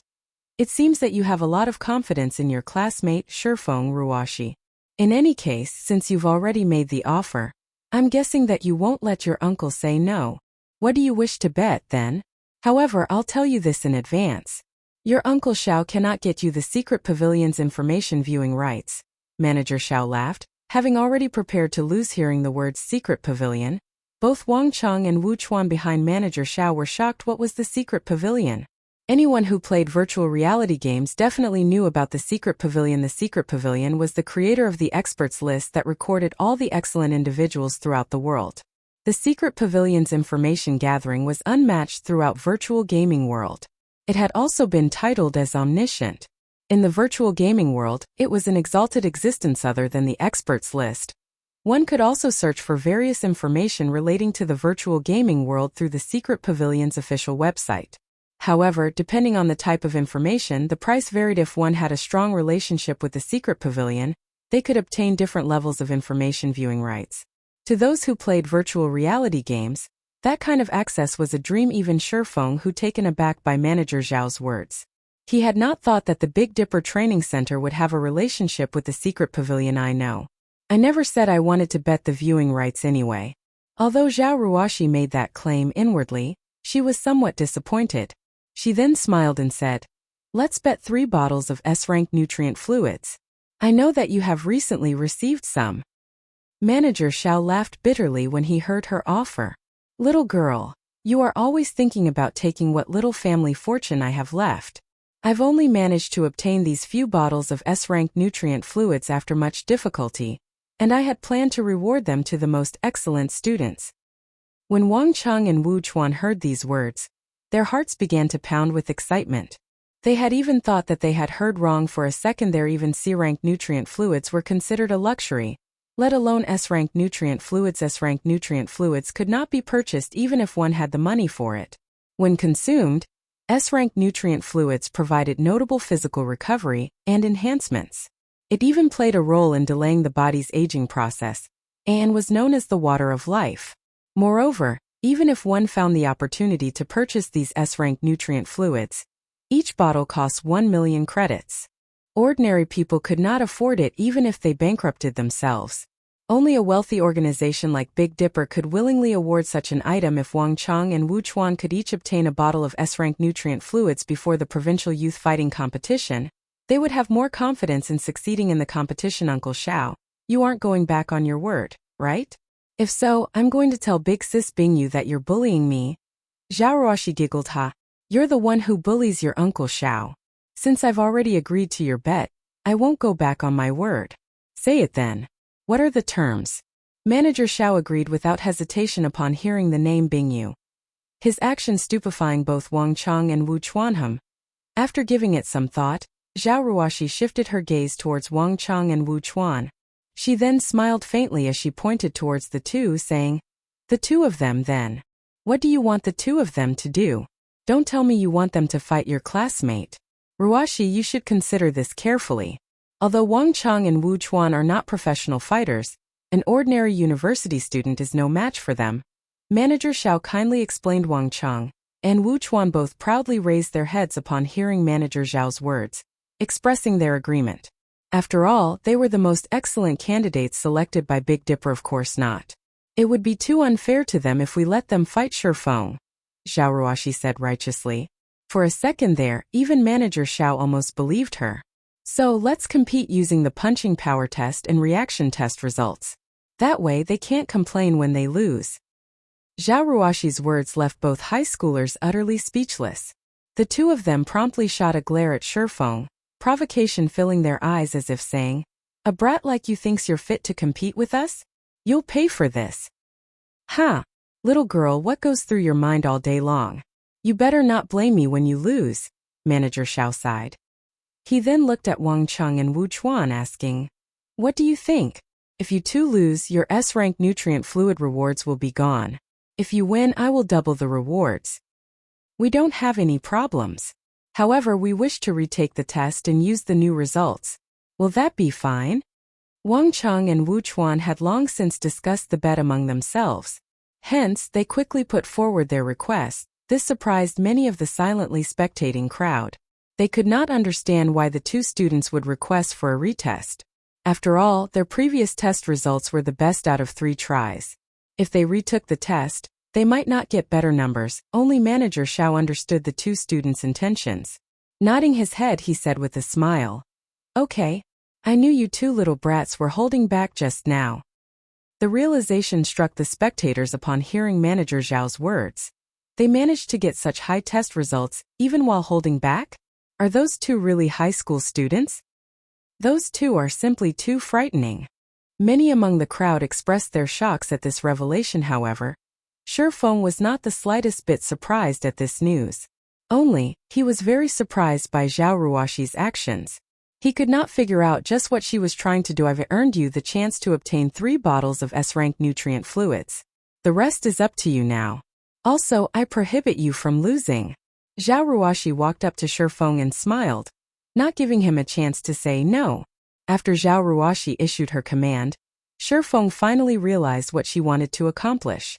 It turned out that she had played this little game just to gain him 3 bottles of S-rank nutrient fluids. Before Shifeng could utter a word of gratitude, Zhao Ruoxi, with slightly red cheeks, cut him off saying, "Don't think too much about it. Aren't we friends? I know that you've been secretly and desperately training to improve physically. Since we're friends, it is only natural that we help each other out. As for thanks, it isn't necessary. If you really wish to thank me, then come to my birthday party next month. Even if you're a busy man, you must come. You're also not allowed to be late, alright?" Shifeng's heart warmed when he heard Zhao Ruoxi speaking. Although he had many things he wished to say, after racking his mind on what he should say, a single simple sentence left his lips: "I'll be there." However, when Manager Xiao heard Zhao Ruoxi's demand, his originally friendly smile suddenly froze. He then shifted a stiff gaze towards Shifeng, looking at the youth with disbelieving eyes. "And just what sort of demonic power does this brat have?" Manager Xiao could not help but pay more attention to Shifeng. There must be a reason why the little swindling girl had such an optimistic opinion of him, following which Shifeng, Wang Cheng, and Wu Chuan walked towards the punching power testing apparatus to begin their examination. Chapter 363, Breaking the Record. Is this really happening? They're going to compete with each other? Both Wang Cheng and Wu Chuan are the most excellent among these students.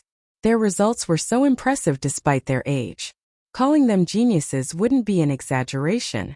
That guy called Shifeng is only going to humiliate himself. You don't know? Shifeng didn't request this competition himself. Instead, it is the great beauty standing beside him who claimed that Shifeng could defeat Wang Cheng and Wu Chuan in a fight easily. For fairness' sake, they chose to compete using the test results. That beauty is blinded by love. Does she really believe whatever that Shifeng says? What do you even know about it? This is called having skill. However, that Shifeng is going to suffer for his bragging. Soon the tests will reveal his true colors. The testing hall had originally been very lively. Now, because of the competition between Shifeng and the two students, everyone immediately crowded around the trio. The spectators present had already witnessed Wang Cheng's and Wu Chuan's strengths, though none of them had ever seen Shifeng before. However, nobody among the crowd felt optimistic about Shifeng's chances. Shifeng possessed neither a strong and sturdy frame, nor a giant muscular body. Shifeng's appearance was simply too ordinary. Shifeng was overestimating himself by challenging Wang Cheng and Wu Chuan's punching force and reaction time. Let's start with the punching test first. Each one of you will have 3 tries. Wu Chuan, you'll go first, Manager Xiao said from beside the testing apparatus. Although Wu Chuan's test results before had not been as eye-catching as Wang Cheng's, his strength was still over 320 kilograms. He was already at the standard of a professional fighter. Wu Chuan nodded before stepping up to the testing apparatus. Holding up and clenching his fists, his arms abruptly burst with strength as he sent 3 accurate strikes towards the leather target. Pung! Pung! Pung! 3 deep, muffled noises resounded simultaneously. Wu Chuan was satisfied with his punches. He then turned and walked away from the testing apparatus, smirking arrogantly at Shifeng. The numbers displayed on the testing apparatus continuously changed before finally displaying 3 scores: 341 kg, 346 kilograms, 342 kg. The crowd suddenly went into an uproar when these 3 scores appeared. Wu Chuan's results were close to Wang Cheng's previous results. Regarding pure strength, Wu Chuan definitely ranked second within the elites. Big Dipper had recruited. Manager Xiao was elated when he saw these numbers. His heart was already set on placing more emphasis on Wu Chuan's training in the future. After all, Wu Chuan was far more superior than Wang Cheng in reaction time and speed. Overall, Wu Chuan was more powerful than Wang Cheng. Next, Wang Cheng. Manager Xiao shouted. Wang Cheng walked up to the testing apparatus and took up his stance. Immediately, his muscles bulged, and the blood vessels across his arms also appeared. Wang Cheng sent 3 quick punches towards the leather target. Pung! Pung! Pung! The punching power testing apparatus suddenly released 3 crisp sounds, and even the machine itself trembled slightly. Meanwhile, the score the machine displayed broke through the 300 kilograms threshold and continued to rise. Within a moment, it shot the 360 kilograms threshold. Wang Cheng had surpassed even his previous highest record. Finally, the punching power testing apparatus displayed the final results: 385 kg, 391 kilograms, 388 kg. 3 scores, and each one surpassed Wang Cheng's previous record. Impressive. I didn't realize how much you had held back. Manager Xiao laughed upon seeing the scores. His fondness of Wang Cheng grew the more he looked at the young man. The standard of a top fighter in Jinhai City was 400 kilograms. Meanwhile, Wang Cheng was only a thread away from reaching that standard. Based on the youth's potential after Big Dipper nurtured him, he should have no problems entering the top 10 in the provincial youth fighting competition. Zhao Ruoshi's confidence wavered when she saw the results. Wang Cheng's punching force had surpassed even Zhang Luo's.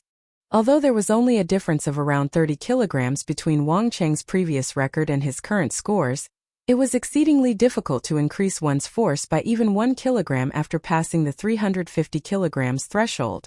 Many years of effort were required to increase one's force by 30 kilograms. It was impossible to achieve such a feat in a short amount of time. Although Shifeng had defeated Zhang Lu away, Zhao Ruoshi guessed that the 2 of them were almost equal in terms of strength. Only, Shifeng's combat techniques and experience far surpassed Zhang Luo's. Thus, he had effortlessly defeated the renowned fighting genius. If she had known that Wang Cheng had held back so much of his strength, she would never have chosen to compete using the test results. Next, Shifeng. Although Manager Xiao did not know why Zhao Ruoshi had such a favorable opinion of Shifeng, he knew that it was impossible for Shifeng to surpass Wang Cheng's record of 391 kg. Shifeng walked up to the testing apparatus, smiling bitterly at the displayed 391 kilograms. Inwardly, Shifeng thought he is just a high school student, yet even before undergoing systematic training he is already so strong. This should be the so-called genius. Originally, Shifeng had simply come to the Big Dipper training center intending on checking his progress. Yet, he had somehow gotten caught up in this farce. If he did not give it his all, he might really become a laughingstock. Although he did not mind being laughed at, the spectators behind him would ridicule Zhao Ruoshi for trusting the wrong person. And that was something he absolutely would not permit. I wonder how much I've improved. Shifeng then began to warm up, preparing a full-powered punch. The last time he tested himself, he only obtained 256 kilograms, placing him above the standard of ordinary people. Though he had improved since then, it was impossible for him to have improved over much. He would be impressed if he could achieve 290 kg. Damn, can you be any slower? Isn't it just a punch? Is all this build-up necessary? I think he's frightened. He is just trying to stall for time. In a moment, he might even say that he feels ill.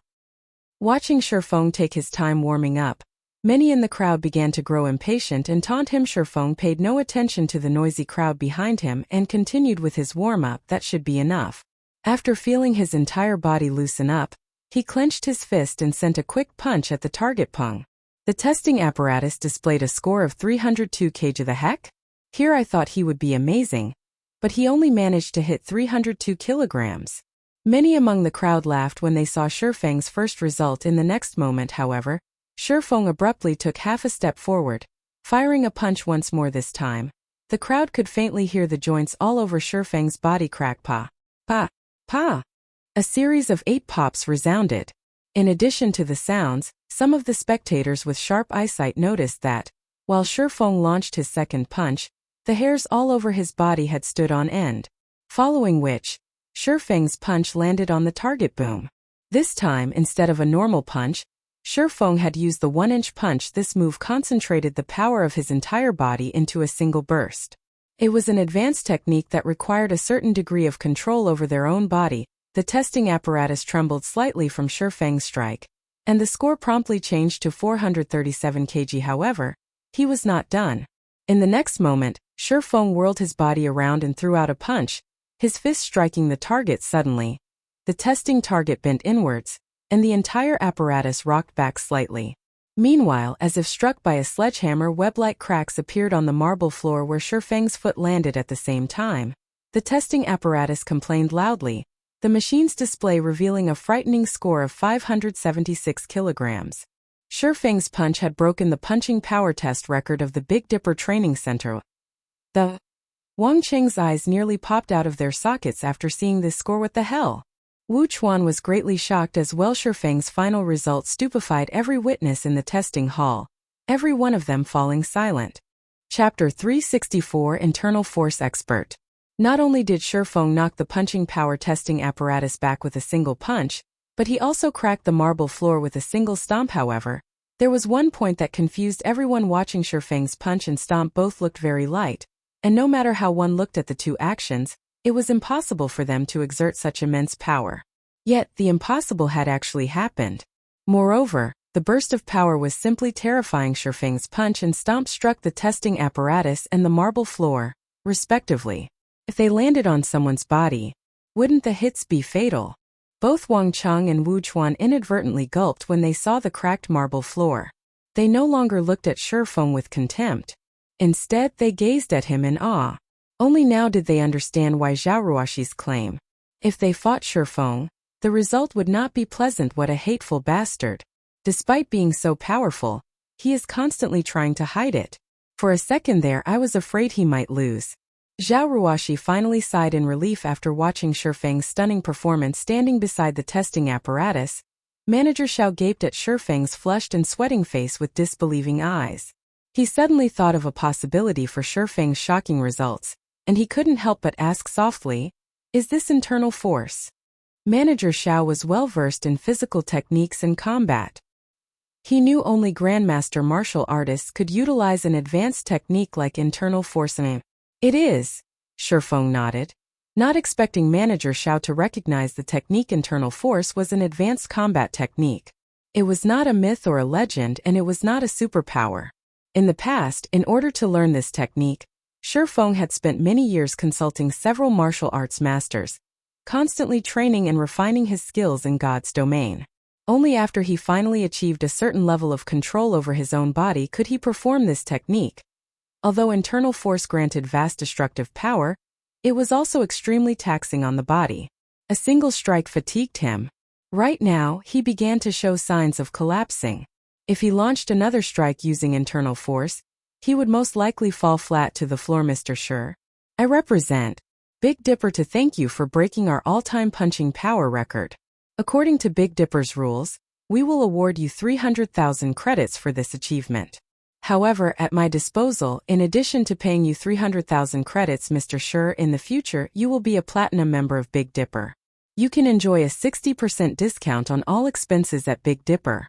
You will also receive a specially reserved platinum suite at the Big Dipper Training Center for your pleasure, Mr. Shi. After receiving Shifeng's nod of recognition, Manager Xiao was nearly speechless from excitement. He no longer looked down at Shi Feng as a member of the younger generation.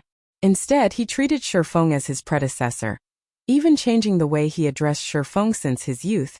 Manager Xiao had been infatuated with martial arts. He had never stopped training his body. Even now, his dream was to achieve a higher level in martial arts and successfully practice internal force. However, despite his many years of effort, he had never been successful. So now that an internal force expert stood before him, how could he contain his excitement? Martial arts did not judge by age. Only one's achievements were important. Although he was young, Shi Feng's capabilities with internal force signified him as Manager Zhao's predecessor in the man's eyes. Naturally, he would have to treat Shi Feng with respect. Uncle Xiao, since when were you so generous?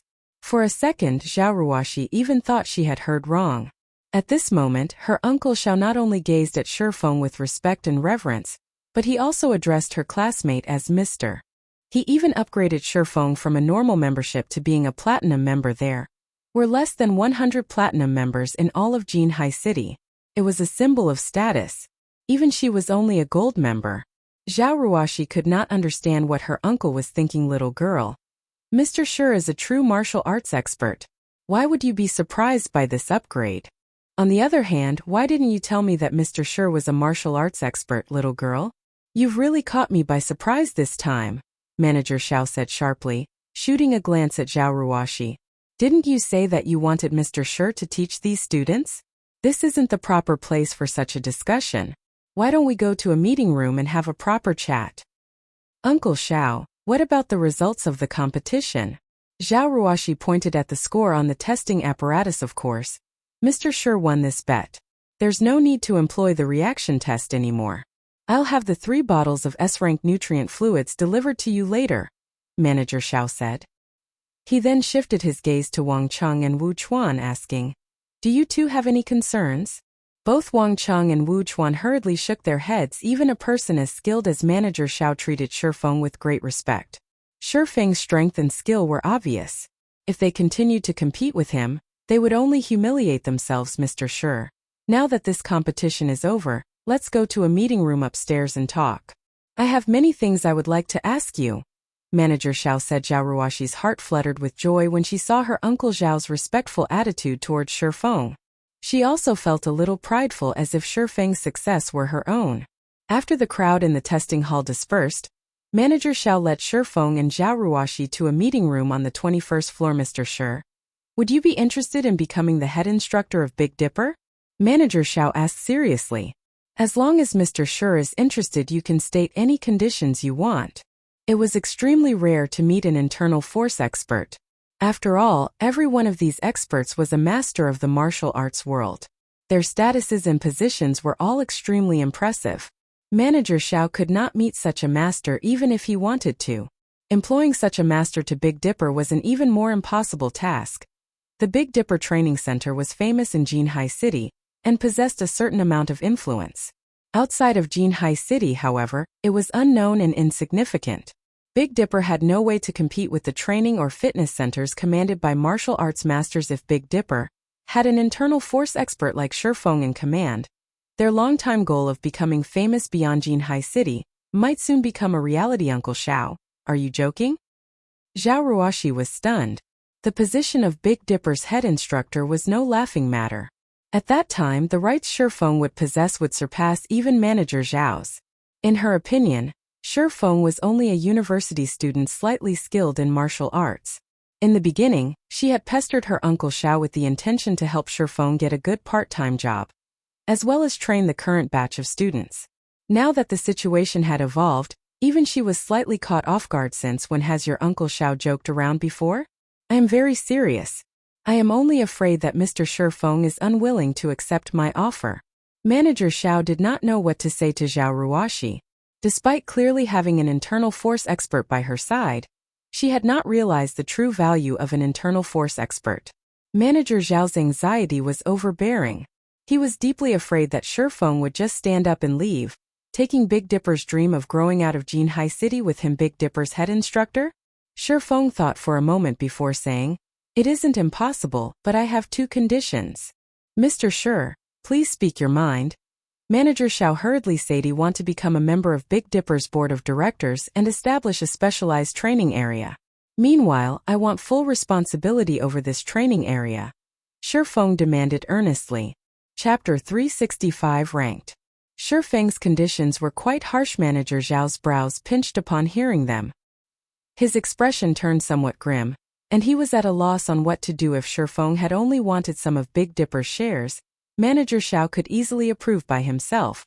The chairman of Big Dipper would also happily agree with Manager Zhao's decision. However, it was a different story if Shifeng wanted to become a member of the board of directors. Manager Xiao did not have the authority to make that decision. The board of directors controlled every aspect of Big Dipper. In other words, the board of directors held absolute authority. Why would they allow an outsider to have access to such power? Moreover, Shifeng had also demanded permission to establish a training area that would be solely under his supervision. This request was equivalent to cutting off a portion of Big Dipper and giving it to Shifeng. It was more incredulous than his first request. If Shifeng were a famous martial arts master, the directors might even agree to his requests. However, no one knew of Shifeng. There was practically no chance that the company would accede to his demands. Sitting by the side, Zhao Ruoxi was similarly stunned by Shifeng's conditions, and she began to look at Shifeng in a different light. Is this really our classmate Shifeng? This question resounded in Zhao Ruoxi's heart. Shifeng's exorbitant demand surpassed even her greed. Head instructor was only a title. In reality, it was a very relaxing position, and normally Shifeng would not have much to do. However, the head instructor of Big Dipper's status was extremely high, and countless people coveted the position. Even the famous fighters of Jinhai City yearned for this position. Unfortunately, Big Dipper had never found anyone worth consideration. On the other hand, despite being offered such a coveted position, Shifeng still demanded such a high price. Zhao Ruoxi could not understand what Shifeng was thinking. In Zhao Ruoxi's opinion, Shifeng's actions were somewhat excessive. However, Zhao Ruoxi felt they were justified. Shifeng was not an unreasonable person indeed. Just as Zhao Ruoxi had guessed, Shifeng was completely reasonable with his demands. His price was actually quite low. If not for his consideration of Zhao Ruoxi, his demands would have been more exorbitant than a position on the board of directors and a training area under his supervision. Although Zero Wing's strength was limited to White River City at the moment, after the looting war in White River City, Zero Wing had become famous throughout the entire Star Moon Kingdom. Moreover, Zero Wing had long since established a strong and sturdy foundation. It already qualified to fight for the position of Overlord of Star Moon Kingdom. It was possible that only the higher-ups of first-rate guilds knew what this signified. There were hundreds of millions of players.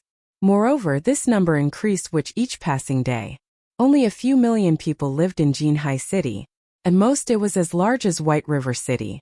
As for the authority Zero Wing commanded in White River City and the Big Dipper's authority in Jinhai City, it would not be an exaggeration to describe the difference between them as the difference between heaven and earth. Moreover, as God's domain grew increasingly popular, the number of people Zero Wing could influence would also grow. That influence could massively impact whichever training center it partnered with. What about the training center itself?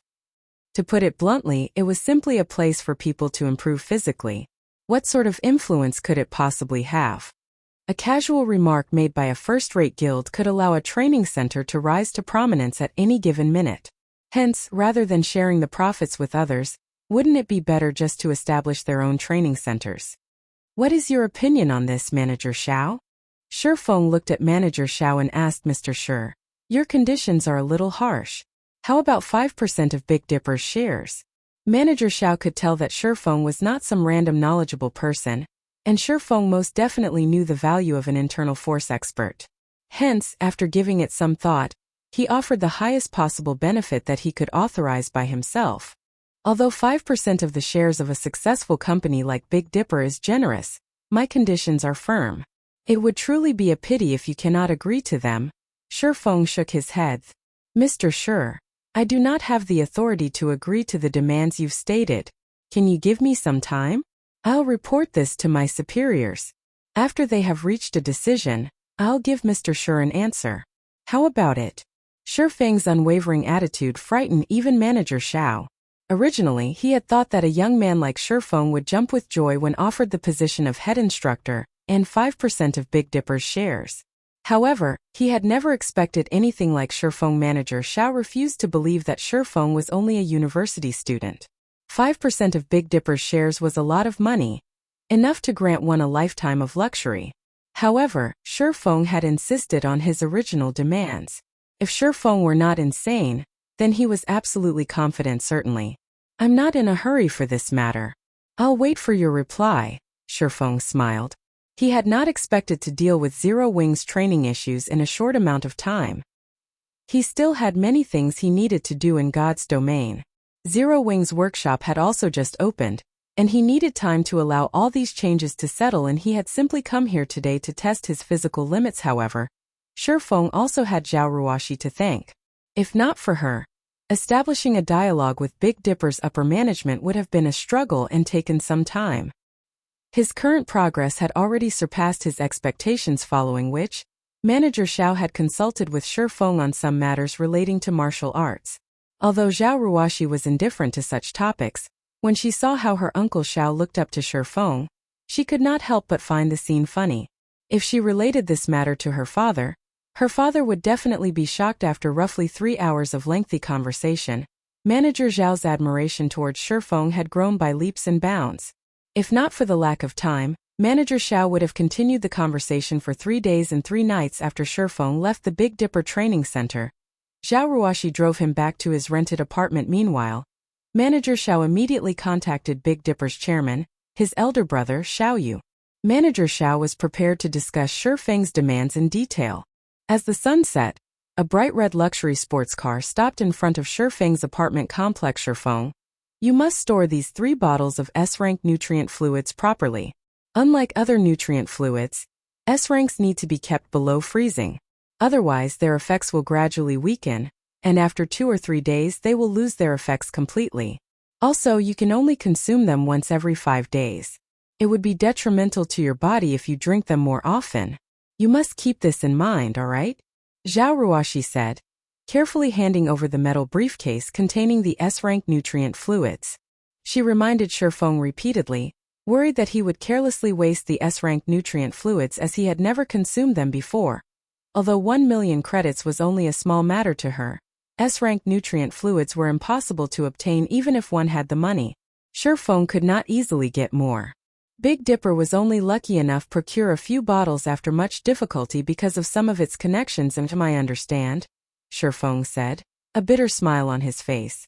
In reality, this was not his first time consuming an S-rank nutrient fluid. However, Zhao Ruoshi did not know about that. I'll take off then. Don't forget about my birthday party next month. I know where you live now, so if you're not there, I won't let you off lightly. Zhao Ruoshi brandished her little fist through the car's window. She then sped away in her hovering red sports car. At this moment, Shifeng finally reacted. It turned out that Zhao Ruoshi had actually sent him home with such intentions. Although he was almost never on time, he shouldn't be that unreliable of a person, right? When Shifeng turned around and was about to enter the apartment complex, he suddenly discovered someone squatting by the building's entrance. That person stared at Shifeng with a wretched smile on his face. It was none other than Blackie. Brother Feng. You're simply too amazing. I don't see you for a few days and already you've managed to hook up with class monitor Zhao. You need to teach me some of your skills. If you don't, I'll tell Sister Fire Dance, Blackie said, giving Shifeng a meaningful smile. Scram. Don't think that I don't know how frequently you hook up with some of the beauties in the guild. Shifeng rolled his eyes at Blackie. Although Blackie had attempted to behave himself ever since he joined Zero Wing Workshop, a man's nature would not change easily. Currently, he was already growing closer with one of the female mages in the guild. Speak. Why are you here? Okay. I admit, I have important news that I needed to relay to you personally. After you hear it, don't get too excited, Blackie said excitedly. Clearing his throat, he happily announced, 1 hour ago, the Secret Pavilion published its latest experts list. Meanwhile, Brother Feng, your ID has been included. Right now the entire Star Moon Kingdom is going crazy. Chapter 366 Virtual Gaming Cabin. Listening to Blackie's excited report, Shifeng was speechless. Even if Blackie hadn't told him the news, he would have discovered it after he entered God's domain. There was not necessary for Blackie to hunt him down. Did you run all the way here just to tell me this? Feng asked. Of course not. Sister Aqua said that using the advanced virtual gaming helmet constantly would affect your strength and growth in-game. After all, the helmet only has a synchronization rate of 90%. The cabin, however, has a synchronization rate of 97%. So, some time ago she tried to buy a few virtual gaming cabins, Blackie said. However, there aren't many of them. Even with Sister Aqua's influence, she could only purchase 5 cabins for us. I came to deliver your unit. The workers have already installed the cabin in your apartment. You can use it immediately. Virtual gaming cabin? Where did you guys get so much money? Feng could not help his shock. Although there was quite a lot of money in the workshop's bank account, it was not enough to buy 5 virtual gaming cabins. A single unit cost 3 million credits. Moreover, virtual gaming cabins were always scarce as they were extremely difficult to manufacture. Unlike the virtual gaming helmet, the materials the virtual gaming cabin required were very rare, so they only produced and sold a limited number each day. Wealthy tycoons usually snatched up the cabins the moment they came out of production. Many people usually wondered why these virtual gaming cabins were so popular despite the cabin being so expensive and only having a 7% sync rate increase over the helmets. It was still immensely popular in the past. Feng had thought similarly. Wasn't it just 7%? How much would a player's strength in-game possibly increase after using the cabin? Why bother wasting so much money for such a measly improvement? However, after Feng obtained his own cabin and subsequently tested it, it instantly changed his mind that 7% made a world of difference. In the past, an expert had been involved in an experiment using the 2 machines to test combat power. In the end, the expert exhibited 71% of his combat power while using the virtual gaming helmet. However, when using the virtual gaming cabin, the expert managed 75%. Furthermore, not only could the gaming cabins allow a player to raise their combat power, but they could also allow a player to improve their techniques at a quicker rate. The cabins could also develop the potential of a player's brain, as well as restore and enhance their physical fitness. In the past, if Feng had purchased a virtual gaming cabin earlier on, he would not have stagnated at the peak of Tier 3. He had poured his heart and soul into God's domain to build his own legacy. In the process of doing so, he had neglected his physical fitness, which deteriorated with each passing year. By the time he realized the problem, it was already too late. Sister Aqua paid for them with her own money. She said that, as the #1 workshop in Jinhai City and the sensational guild of White River City, if others discovered that the guild leader of Zero Wing still used a virtual gaming helmet, Zero Wing would become a laughingstock. Hence, we needed to buy the cabins no matter what, and you, Brother Feng, must use one. This concerns Zero Wing's reputation, Blackie said eloquently, leaving Feng with no room to refute or write. Then, I'll accept the cabin. However, we must pay Aqua back for all of the money she spent. There's still around 2 million left over from the White River City guidebook sales. Send that to Aqua for now. I'll think of a way to gather the rest. Feng agreed that he needed a virtual gaming cabin. However, he couldn't have purchased one before because he lacked the proper channels. Since Aqua Rose had already bought one for him, he would gladly accept this favor. But there was no room for negotiation regarding money. However, he did not possess a lot of credits right now. Although he had previously earned quite a bit and received the 50 million compensation from Twilight Echo, he had already spent most of it purchasing the real estate and all of the necessary equipment for the workshop. He now had very little credits on hand. Coins, on the other hand, he had a lot of. If he converted the coins into credits, he would have more than enough to repay Aqua Rose. However, unless he had no other choice, he would never trade his coins for credits. There was not much time left to complete the Epic Quest Gospel project. After his few recent large purchases, the gold coins he had on hand had grown further and further from his target of 30,000 gold. He could no longer afford to trade coins for credits. He could only search for other avenues to earn credits. Brother Feng, Sister Aqua truly understands you. She knew you would say such a thing. So, she told me to tell you that since she was paid 5% of Zero Wing shares for doing nothing, you can consider this as her investment in Zero Wing. Also, if you really wish to repay her, make Zero Wing a guild that surpasses Twilight Echo. To her, this would be the greatest form of repayment, Blackie said. He laughed when he heard Feng reply exactly how Aqua Rose said he would. The cabin has already been installed in your home. Since I've finished my report, I'll return to the workshop now. You have no idea how busy the guild is right now. Finished speaking, Blackie quickly departed from the apartment complex surpassed Twilight Echo. Huh? Shifeng muttered as he watched Blackie leave. His goal was not just to surpass Twilight Echo. However, there were still too many things he needed to deal with in White River City right now. It was especially true for Underworld. They had been too quiet during the looting war. This was out of character for them. After a short moment of silent contemplation, Shifeng turned and walked into the apartment complex. Returning to his apartment inside his home, as expected, Shifeng discovered a white virtual gaming cabin that was 2.5 meters long, 1.8 meters wide and 1.5 meters tall, quietly laying inside his bedroom. He would no longer have to rely on the virtual gaming helmet to play God's Domain. There were nutrient fluids, as well as various health monitoring devices implemented in the cabin. Players would not have to worry about hunger or physical discomfort for extended periods of time while inside. On the contrary, they would get plenty of rest and recovery. Moreover, with the 97% sync rate, players would find their 5 senses reaching new heights in the game. With the cabin, Shifeng could finally display his true strength in God's Domain. Shifeng examined the cabin before shifting his gaze towards the furnishing around the room. His apartment suddenly felt empty. There was absolutely nothing in his home that was even close to rivaling the value of the virtual gaming cabin. Rather, the cost of a single cabin could pay for the whole apartment. It should be about time. Shifeng looked at the time. It was currently 8 p.m. and about time for him to enter God's Domain once more. Following which, Shifeng went to the kitchen and stood before the fridge. He then removed the bottles of S-rank nutrient fluids from the metal briefcase. Shifeng placed 2 bottles in the freezer, opening and drinking the last bottle. Compared to the lower-grade nutrient fluids, the S-rank nutrient fluid was very special. Despite being stored in freezing temperatures, when he drank the liquid, it felt as if he had swallowed a mouthful of liquid fire. Every organ the liquid passed, from his mouth to his stomach, felt as if they had been scorched.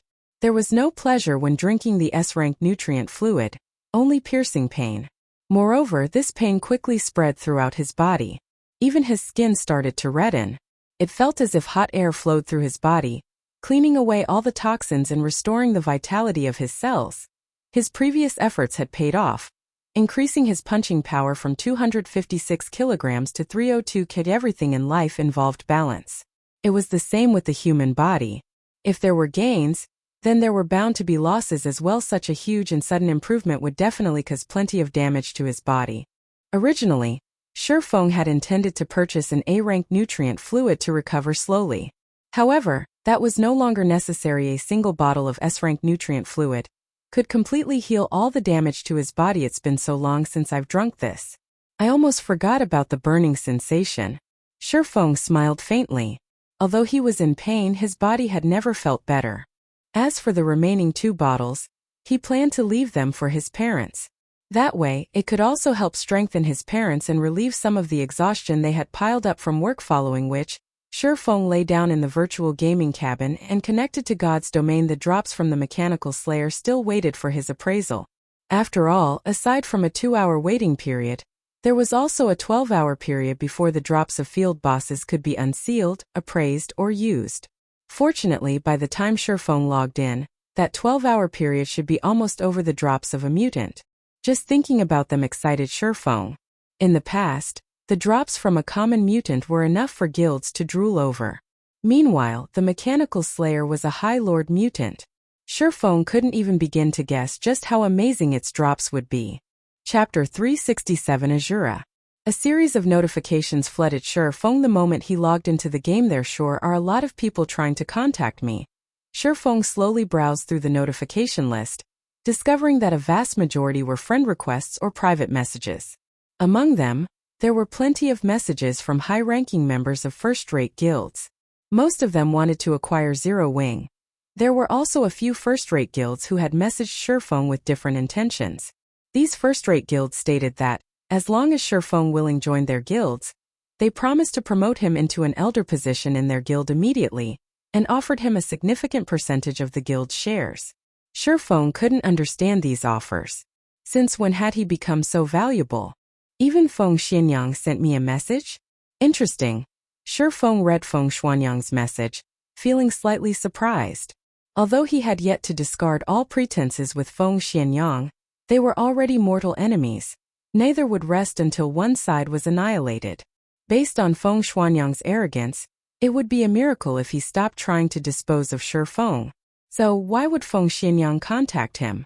This wasn't his style at all. When Shi Feng opened and read Feng Xianyang's message, he could not but laugh. Feng Xianyang sure is quick to change his attitude. It's no wonder he was promoted to Underworld's management. In the message, Feng Xianyang had expressed his agreement to the conditions Shi Feng had previously stated. He was willing to invest 1 billion credits in Zero Wing, in return for 10% of Zero Wing's shares. As for the finer details, they could discuss that further once Shi Feng contacted him. What the hell happened while I was away? Everything had happened too suddenly, and Shi Feng was at a loss. The looting war in White River City should not have warranted such a change in Feng Xianyang. There must be some other reason. Although Zero Wing had become a major force, in the end, it was limited to White River City. There are over 100 cities in the kingdom. To first-rate guilds, the gain or loss of a single city was insignificant. As for Underworld, they surpassed even first-rate guilds. Moreover, among some of the messages Shi Feng had received, a few of the major guilds from the other countries in God's domain had invited Shi Feng to their guilds. They even offered very enticing salaries. No matter how Shi Feng looked at it, there was definitely something wrong with this situation. However, even after a long moment of contemplation, he still couldn't figure it out. Hence, he logged onto the official forums to get a better understanding of the situation. The moment he logged in, however, he was stunned. Under the Star Moon Kingdom's forum section, posts about Black Flame and the God's Domain experts list flooded the page. Star Moon Kingdom's top player, Black Flame. Appearance of the experts list: top 500 in Star Moon Kingdom. God amongst men. 1 against 10,000. Killing thousands and escaping alive. Experts analyze of the various guilds in Star Moon Kingdom. Zero Wing overall strength ranked first. However, among the numerous posts, the most popular was titled One Hit Asura. With a view count of over 10 million. God's Domain experts list rank 481. Black Flame. Class Swordsman. Title Asura. Black Flame had undergone numerous great battles in White River City. He once successfully killed Lone Tyrant, the guild leader of Dark Star, while surrounded by over 1,000 Dark Star members. Afterward, he fought several hundred elite players in White River City, killing every player with a single hit. Nobody could stop his mighty sword as he effortlessly annihilated over 100 players. Shortly after, tens of thousands of players from multiple guilds hunted him down. Not only did he paralyze those players with shock, but he also killed thousands of players by himself before safely departing the battlefield. Secret Pavilion's evaluation. 1 hit per person. Possessing strength like a demon. The Secret Pavilion hereby gives Black Flame the title of Asura. Below the introduction, the post contained video highlights of Black Flame's battles. Black Flame is simply too amazing. He is the role model of a swordsman. I must take him as my teacher. I heard that the Secret Pavilion doesn't give out titles casually. It's a pity that Black Flame has been in so few battles. Otherwise, he would definitely get a higher ranking on the experts list. You don't say?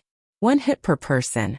Black Flame even killed a level 19 shield warrior with a single hit, and he only took a few seconds to kill over 100 players. With such godlike strength and techniques, no matter how you look at it, he should not rank at just 481. In my opinion, first place should be just about right. The Secret Pavilion is definitely pulling some strings, so they're using the title of Asura to divert people's attention. I had hesitated about joining Zero Wing before. Now, however, I've decided to head straight for White River City. I must join Zero Wing no matter what. I've long since arrived at White River City. I heard that the benefits Zero Wing offers to its members are superbly good. The weapons and equipment available for trade are also top tier. In particular, the core members' equipment is a feast for the eyes.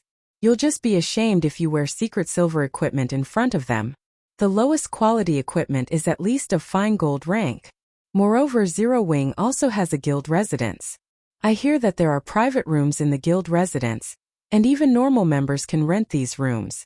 After I join Zero Wing, it will only be a matter of time before my equipment surpasses a major guild leader's. Many players have begun discussing Shi Feng's title of Asura, and the revelation of the various benefits that Zero Wing offered its members. At this moment, Black Flame and Zero Wing had become the most popular existences in Star Moon Kingdom, and their fame far exceeded first-rate guilds like the Star Alliance and Ouroboros. As Zero Wing did not recruit players outside of the city, White River City had become Zero Wing's recruitment center. Many players throughout the Star Moon Kingdom began pouring into White River City, causing the population to rise suddenly. Unknowingly, Zero Wing had become the most dominant force in White River City while the reputation of one-hit Asura spread. Many players also cursed Shurfeng as a shameless villain. Shurfeng had lured the Mechanical Slayer to kill countless innocent players, dragging many players into the fray. These players claimed that Shurfeng should compensate them by handing over all the drops from the Mechanical Slayer. Meanwhile, these players cursing Shurfeng were all the subordinates of Lone Tyrant, and the guild leaders of the various guilds in White River City, who had joined to take down Shurfeng after the looting war. Their hatred for Shurfeng was higher than the sky and deeper than the ocean. Any players who the Slayer had killed had lost 2 levels. They also had to wait 1 natural day before they could revive. Moreover, after reviving, they suffered a weakened state for 2 natural days. During this time, all of their attributes had reduced by 30%, and their EXP gain reduced by 50%. Darkstar had already suffered severe losses during the looting war. However, Lone Tyrant had never imagined that it was only the start of his nightmare. With this penalty, how Darkstar ever catch up to the other guilds in the future? The other guilds were in a similar situation as well. At this moment, their eyes had turned bloody red with rage.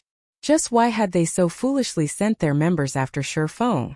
Thinking up to this point, their hearts crumbled. However, regardless of how much regret filled their hearts or how many curses they spewed at Shurfeng's despicable behavior, at this moment, nobody paid them any attention. Rather, they had set themselves up to become the joke that served to uplift Zero Wing's fame even further. So that's why. Rank 481 and a title. It's no wonder why even first-rate guilds from other kingdoms and empires have made such grand offers. Even Feng Xianyang has swallowed his pride and agreed to invest in Zero Wing. Reading up to this point, Shurfeng finally understood the reason behind all those messages. There were countless experts in God's domain. However, there could only be 1,008 players on the experts list at a single time. These players were at the apex in God's domain. Players capable of placing on the experts list were also symbols of strength and status for guilds. The more experts list players a guild possessed, and the higher the rank of said players, the more potential and strength the guild would have. As a result, players on the God's domain experts list became targets for first-rate guilds and various organizations. Take Red Feather for example. Despite ranking only within the top 900, the Star Alliance treated him like their precious baby. The Star Alliance had even given Red Feather a certain percentage of the guild's shares. As for Shurfeng, not only did he rank within the top 500 on the experts list, and was the #1 player in Star Moon Kingdom, but he had also received a title from the Secret Pavilion. Naturally, he was quite valuable. Just as Shurfeng was about to contact Aqua Rose and have her appraise the drops from the Mechanical Slayer with him, he suddenly received a call request from Feng Xianyang. Shurfeng had only logged into the game moments ago, and already Feng Xianyang had contacted him. Feng Xianyang's speed left even Shurfeng speechless. Chapter 368 Lunatic against Lunatic. Maple City was one of the major cities in Star Moon Kingdom's eastern region. Although its population was no match for White River City, it was not too far off at this moment. Over half of Maple City had fallen under Underworld's control, and it was only a matter of time before the organization controlled the city entirely. Young Master Feng, do you really plan to contact Black Flame?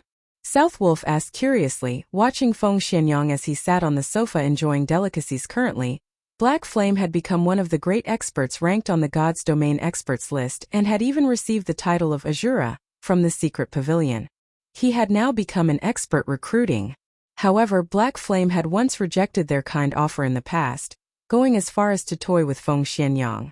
He had even ruined Underworld's plans. Based on Feng Xianyang's personality, he would continue to plan Black Flame's destruction now. However, Feng Xianyang had actually taken the initiative to contact the Black Flame he hated so fiercely. There are some things you will never understand. Based on our previous investigations, that Mechanical Slayer was a very special monster, Feng Xianyang said as he examined the compiled data in his hands, a playful smile appearing on his handsome face. A special monster? Southwolf was confused. That's right. According to the information I have here, Any player killed by the Mechanical Slayer had to wait 1 natural day before reviving. Even healers' resurrection skills were ineffective on these players. Moreover, the penalty for death doubled. After these players revived, they also entered a weakened state for 2 natural days. During this period, all their attributes have decreased by 30%, and the EXP they can receive has decreased by 50%. Feng Xianyang reported pleasantly as he lightly shook his head. Do you understand what this means? Southwolf shook his head, growing more confused at Feng Xianyang's words. Have you ever seen a monster with such strength? With God's domain's basic settings, the stronger a monster is, the greater its loot will be. The Mechanical Slayer's loot must be stunning. There might even be many epic items among its drops. Meanwhile, Zero Wing is the largest beneficiary from the looting war. They claimed more drops than any other guild in White River City. Obtaining these drops could skyrocket Underworld's future development. However, it is simply too difficult for us to obtain them. Moreover, we don't have any concrete information about the loot. Trying to steal it from Zero Wing would not be easy, hence, I've decided to invest in Zero Wing. Although we would have to spend a large sum of money, when I become one of Zero Wing's stockholders, I can easily obtain any information I want. Afterward, I can just set up a trap to steal those items and slowly but surely destroy Zero Wing from the inside. Isn't it just money? I have plenty of that. Feng Xianyang was determined to join Zero Wing. Nobody could resist the enticement of 1 billion credits. As long as he could get a hold of a small percentage of Zero Wing shares, he could obtain all information relevant to Zero Wing fair and square. Previously, not only had Shifeng acted so arrogantly before him, but Shifeng had also caused his plans to support Darkstar to fall short. So why would he ever let Shifeng escape his punishment? Southwolf trembled upon hearing Feng Xianyang's plans. Suddenly, Southwolf realized that he was still naive. His understanding of Feng Xianyang was still too shallow. Feng Xianyang's plans were simply insane and terrifying in Southwolf's opinion. Feng Xianyang's plans weren't related to the Mechanical Slayer's loot at all. Feng Xianyang just wanted his revenge on Shifeng. The drops were an excuse to take action. To think that Feng Xianyang was actually willing to spend 1 billion credits just to destroy Zero Wing and get his revenge. He was a lunatic. Young Master Feng, I'm not trying to overstep my boundaries, but we have gone looking for trouble with Black Flame many times before. We have hunted Zero Wing's core team. Now that we are trying to become the guild's shareholders, won't he just reject us outright? Southwolf said softly. Of course, I have already considered that. Although we were behind the attacks on Zero Wing, Darkstar stood in the forefront. I have never personally made an appearance. Although Black Flame knows the truth on the surface, we maintain our pretenses with each other.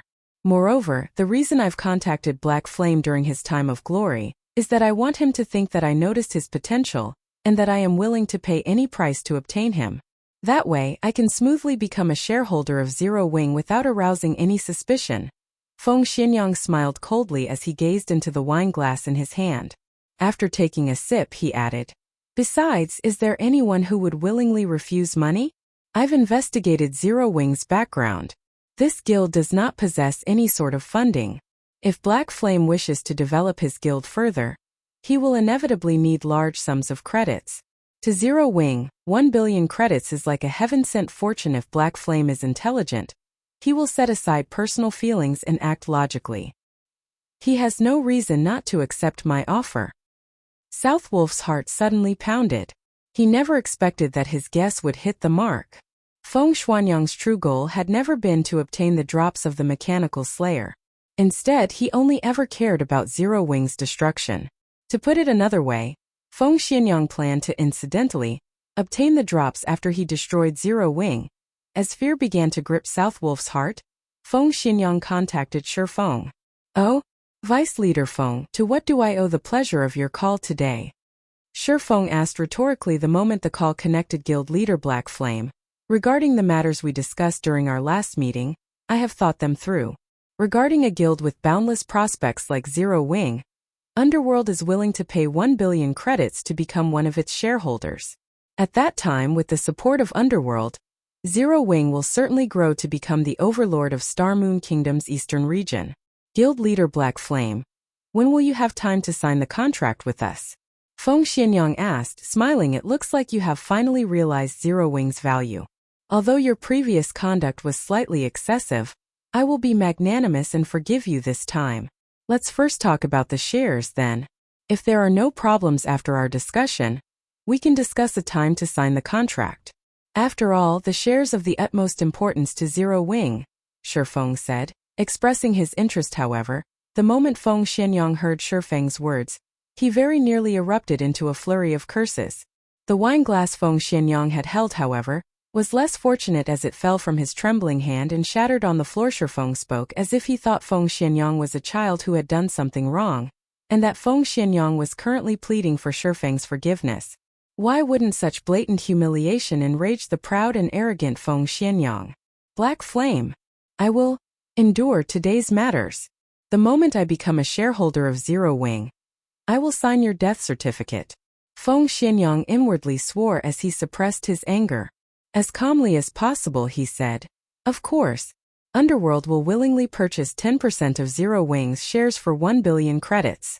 We will also supply Zero Wing with 100 gold coins every week, as well as send a large number of experts and talents from various fields, allowing the guild to become the overlord of White River City." 1 billion for 10% of the shares? Shifeng shook his head.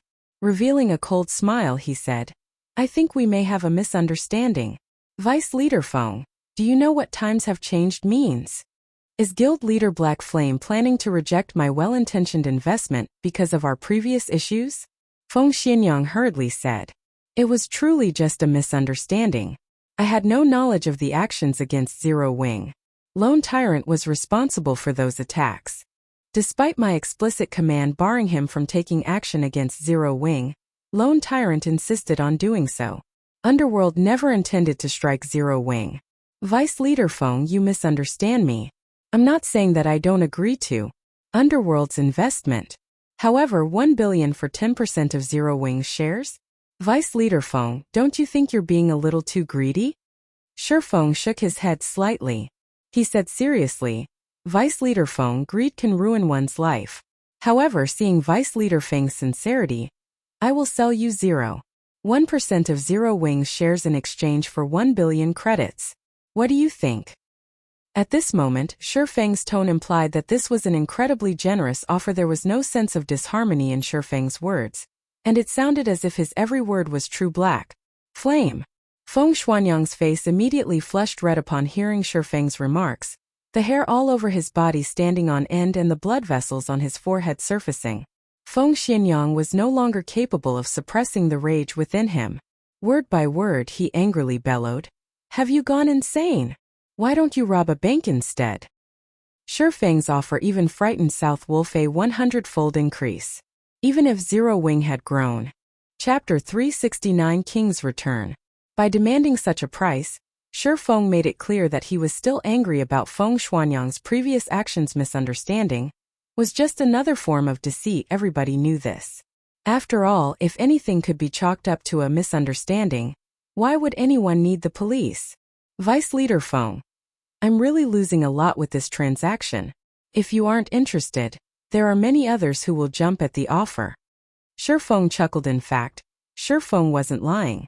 Many guilds and organizations outside of Star Moon Kingdom had expressed interest in collaborating with Zero Wing. In addition, there were also major corporations who had offered high prices to purchase the guild. At this moment, Feng Xianyang's complexion darkened, and his eyes flashed with a fierce chill.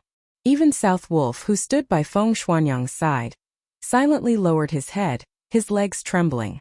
He was deeply afraid that Feng Xianyang would erupt with rage and take it out on him. Whenever Feng Xianyang was this angry, he would secure a painful ending for any who incurred his wrath. Meanwhile, Shifeng had toyed with Feng Xianyang many times now. No one knew what Feng Xianyang would do next. After a long moment, Guild Leader Black Flame, I am very sincere here. How about this?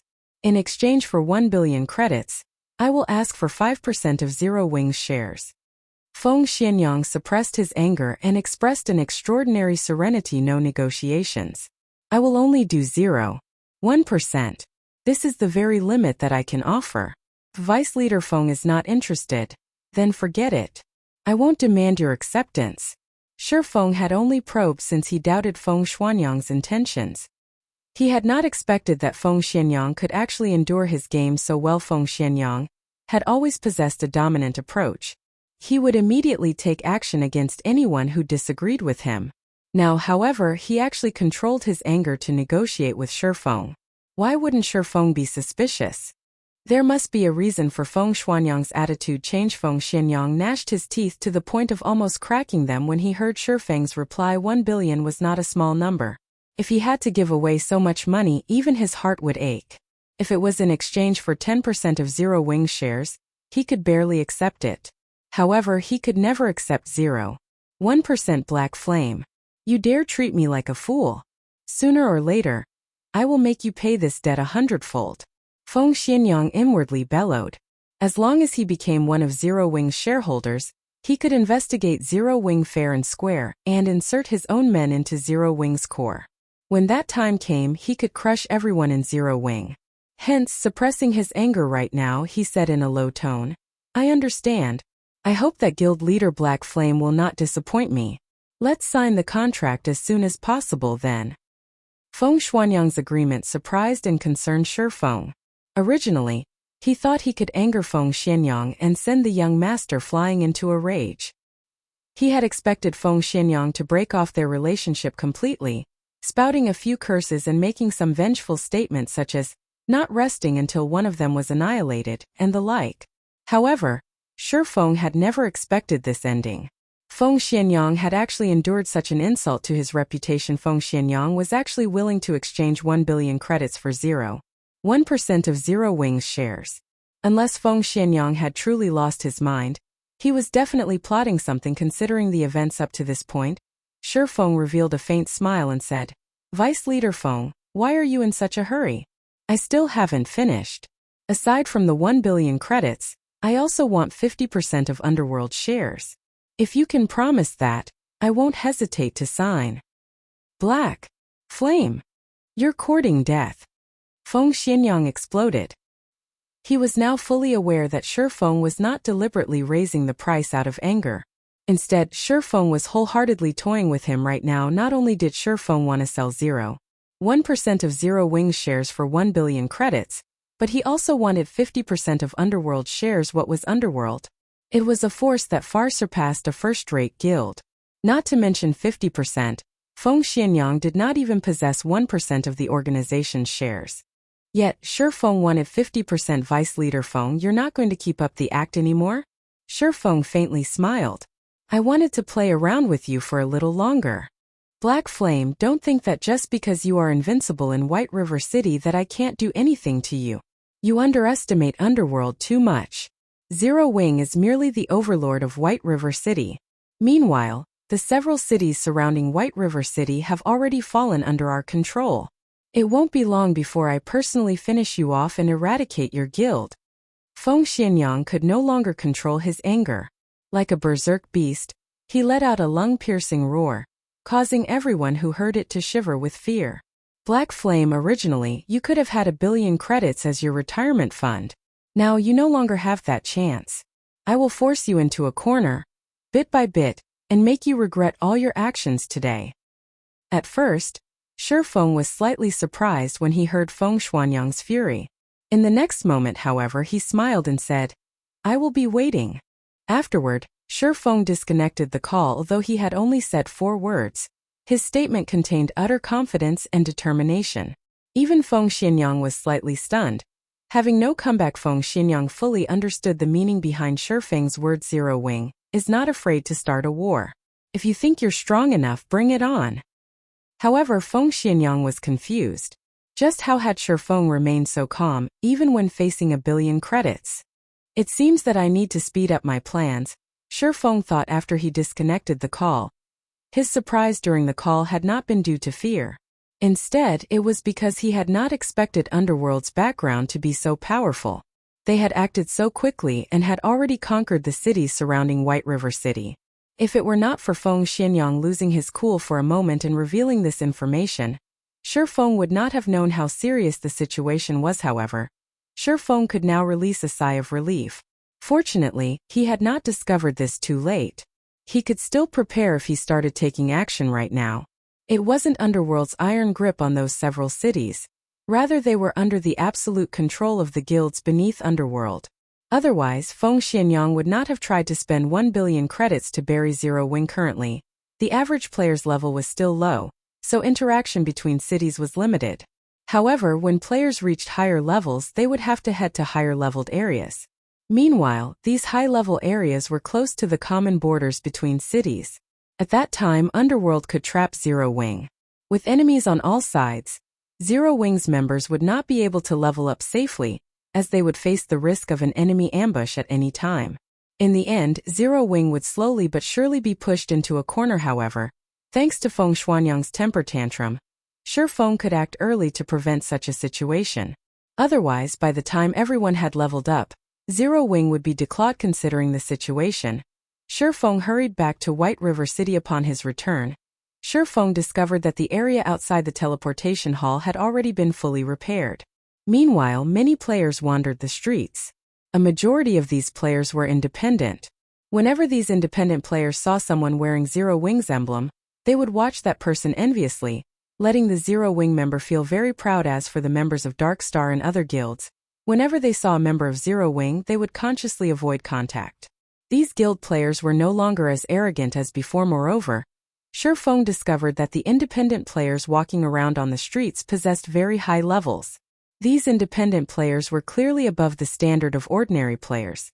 Currently, many of these independent players were trying to form parties to raid high-level dungeons or grind in high-level areas before Shi Feng had even left the teleportation hall. The atmosphere on the street changed. Practically everyone turned to stare at him. And he one-hit Asura. Black Flame. Guild leader Black Flame has returned. Where? Wah! It's real. It's the real deal. He's just too handsome. Crap. I'm going to faint at this rate. Shi Feng was not currently wearing his black cloak, so he was easily and quickly recognized. Suddenly, everyone on the street grew excited. Some female players looked as if they would pounce on Shi Feng as soon as he passed, and many of them squealed in excitement. However, before these female players even had the chance to pounce on Shi Feng, a group of players wearing dazzling equipment quickly swarmed over from a distance. The poorest quality weapons and equipment these players had were secret silver rank, and every one of these players was above level 20. They all wore a six-winged emblem on their chests, and the appearance of this group immediately attracted everyone's attention. This group of players was none other than Zero Wing's core team. In addition to these core members, there were also over 1,000 elite members behind them. These players moved in unison, and the extraordinary momentum they displayed caused the players to make way for them unconsciously. Meanwhile, all of these members of Zero Wing were here to receive Shi Feng. Guild leader, welcome back. Aqua Rose, Fire Dance, and everyone else walked over, smiling faintly as they looked at Shi Feng. This grand welcome left Shi Feng utterly speechless. He could only silently nod in reply. Afterward, Shi Feng walked back to the Star Street trading firm with the crowd from Zero Wing. Throughout their journey, the players of White River City had all promptly moved aside. These players gazed at Shi Feng with wonder as if welcoming the king's return. Chapter 370 Legacy Stone Sword. Star Street Trading Firm, 3rd floor meeting room. At this moment, all of the core members of Zero Wing had gathered here. Compared to other guilds, Zero Wing was more fortunate as it had a meeting place exclusively for its own members. Normally, other guilds would have to use the temporary rooms available at the Adventurers Association. However, those temporary rooms could only hold a limited number of people at a time. Other than the Adventurers Association, guilds could also pay a large sum to rent conference rooms at hotels or bars. However, only wealthy and powerful guilds could afford such rentals. Guild leader, we have completed all of the necessary preparations for tomorrow's recruitment. We can start as soon as the guild residence's construction has completed. In addition, here is the detailed list of tomorrow's tasks. Everyone can take a look at what they need to do tomorrow. Aqua Rose presented a list of tasks on the meeting table's system screen, and explained them one by one. Aqua Rose had long since prepared for Zero Wing's recruitment. However, when she considered the large number of players coming from other cities as well, she had to revise her plan. Moreover, she had also made detailed adjustments to the guild's benefit system. Now they would not have to fear the sudden influx of members overloading Zero Wing's capacity, and harming the guild's development. Aqua Rose's list shocked everyone present. The information Aqua Rose had compiled so impressively organized. They felt as if they were reading a university textbook. The section relating to Zero Wing's benefit system consisted of over a dozen pages. Moreover, Aqua Rose had carefully planned how they were going to counter the spies sent by other guilds. To access more information about the guild and its benefit system, members would need to be promoted to a higher rank within the guild. However, the lowest-ranking members could still view the benefits that Zero Wing offered, and they were enough to impress many players. What? There are actually 150 private rooms available for rent in the guild residence? I thought there were only going to be 7 or 8 rooms available. That's only what is available for the normal members. Look at the benefits for elite members. They can actually rent 2-star private rooms. Moreover, there are a total of 52-star private rooms available. Just how huge is our guild residence? Many of the core members present were shocked by the information revealed. Their curiosity about their guild residence grew. Look at their surprise. If they knew that our guild residence is White River City's largest and most valuable residence, the Purple Sun Mansion, I wonder what kind of expressions they would make?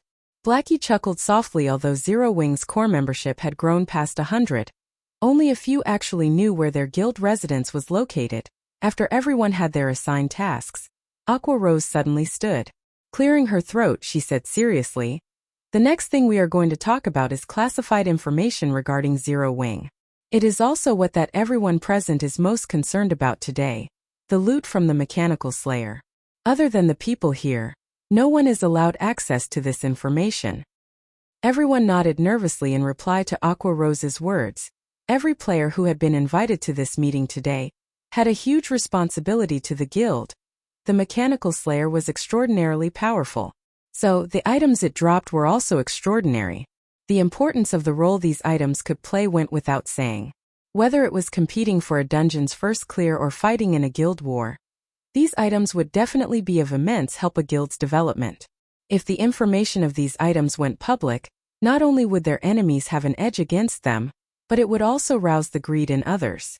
At that time, their enemies would definitely plot to steal these items. Looking at the anticipation in everyone's eyes, Shifeng slowly reported, "We have obtained a total of 102 items. Of them, there are 37 fine gold items, 14 dark gold items, 7 forging designs and recipes, 12 Tier 2 magic scrolls, 3 Tier 3 magic scrolls, 8 potions, 2 epic items, and 19 rare materials." What? There are actually epic items. Awesome. With epic items, our guild will flourish in dungeons. We can claim all of the first clears easily. Everyone grew incomparably excited after listening to Shifeng's report. The large number of fine gold and dark gold items alone had greatly shocked the team. They could fully arm a 20-man team with so many items. Just the thought of having a 20-man team fully geared in fine gold and dark gold ranked weapons and equipment was enough to give them the shivers. Not even first-rate guilds could produce such a powerful team. Fully arming a team with secret silver equipment was already impressive. As for a 20-man team in fine gold equipment, that was simply impossible. Meanwhile, if Zero Wing could establish such a powerful team, they would be invincible in 20-man team dungeons. The dungeon bosses would become pushovers. At that time, they could continuously supply the guild with loads of precious equipment. Most importantly, there were even 2 epic items among the loot. Previously, epic items only existed in their thoughts and dreams. After all, since the launch of God's Domain, there had yet to be any mention of anyone obtaining an epic item. Now their guild actually had 2 epic items. Everyone's breath began to grow heavy at this revelation. Don't get too excited. Although we obtained quite a few weapons and equipment, the lowest level requirement is 30. The same goes for the 2 epic items. Shifeng smiled in response to their enthusiasm. He could understand how his team felt at the moment. Epic items.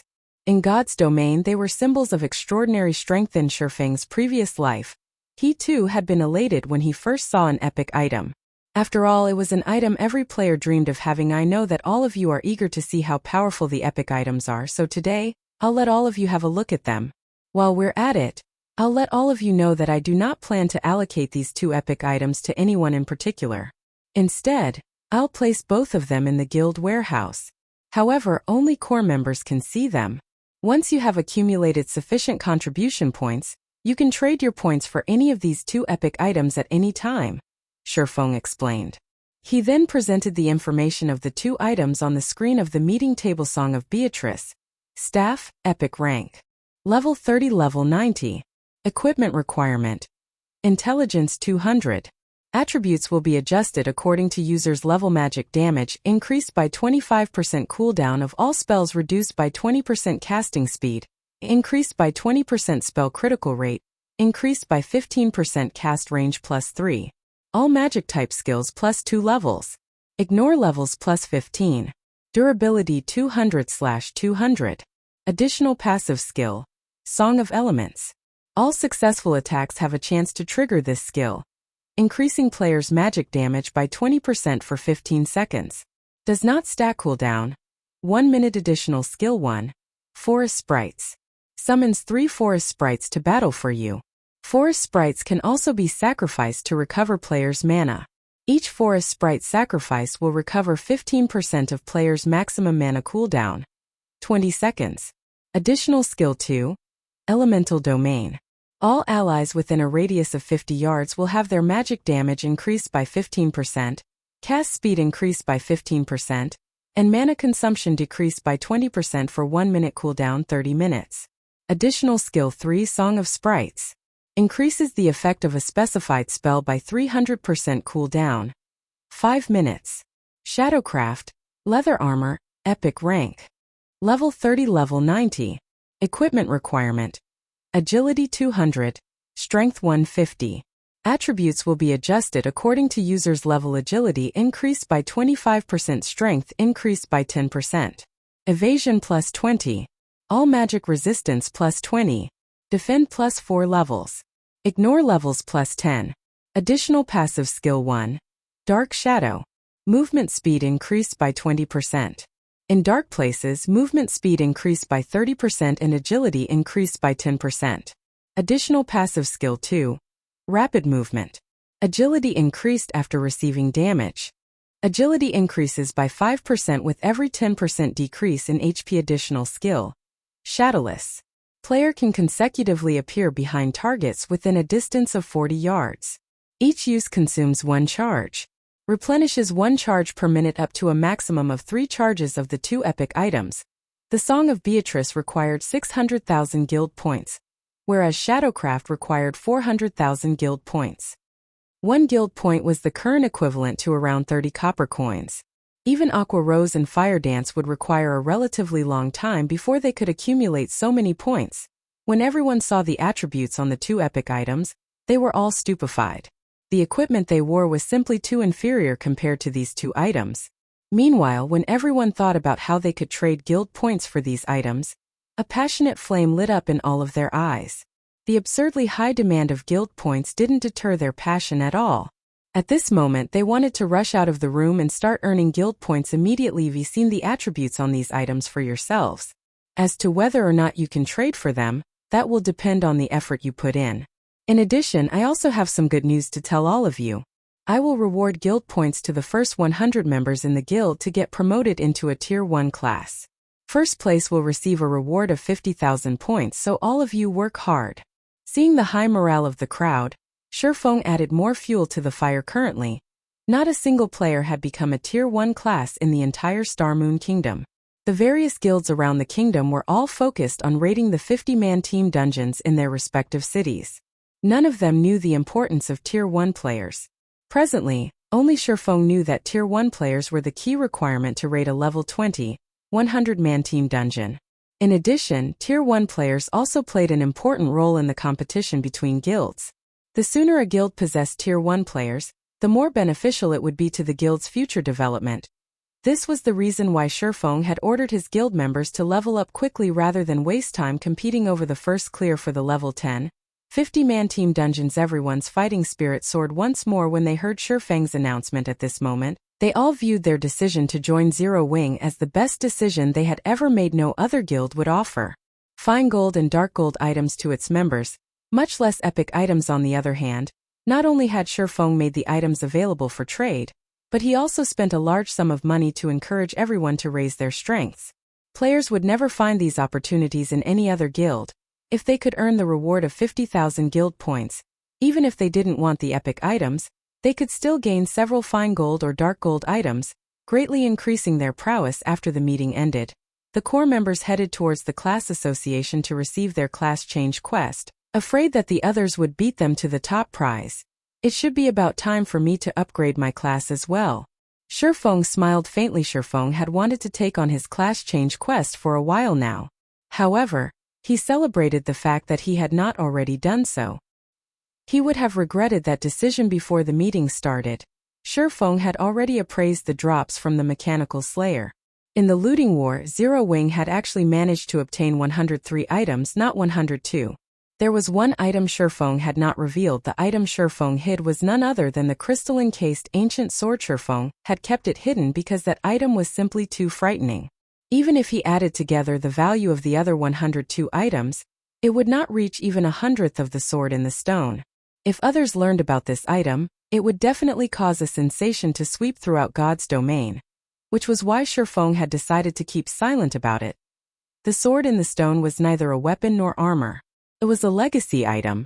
Moreover, the legacy it contained was no ordinary legacy.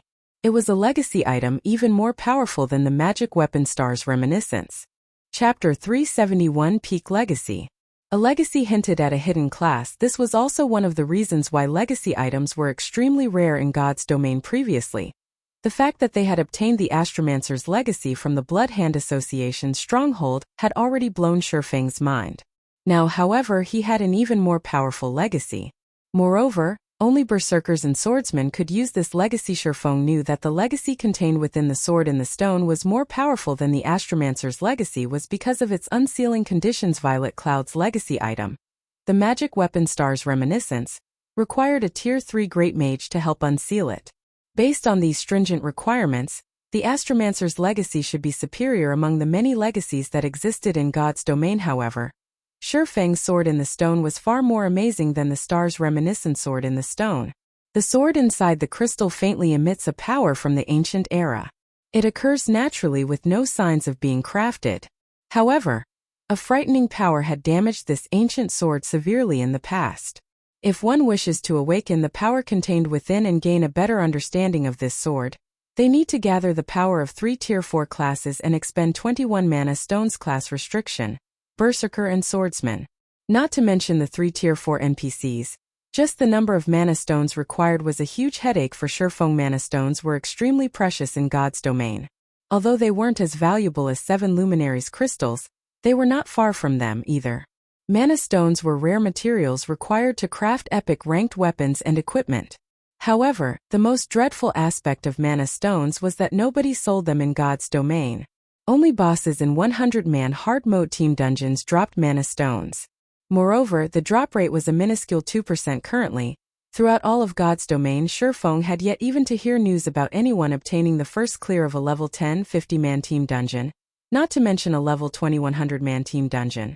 Even Zero Wing, his own guild, was only in the preparation stage of raiding a level 20 100-man team dungeon.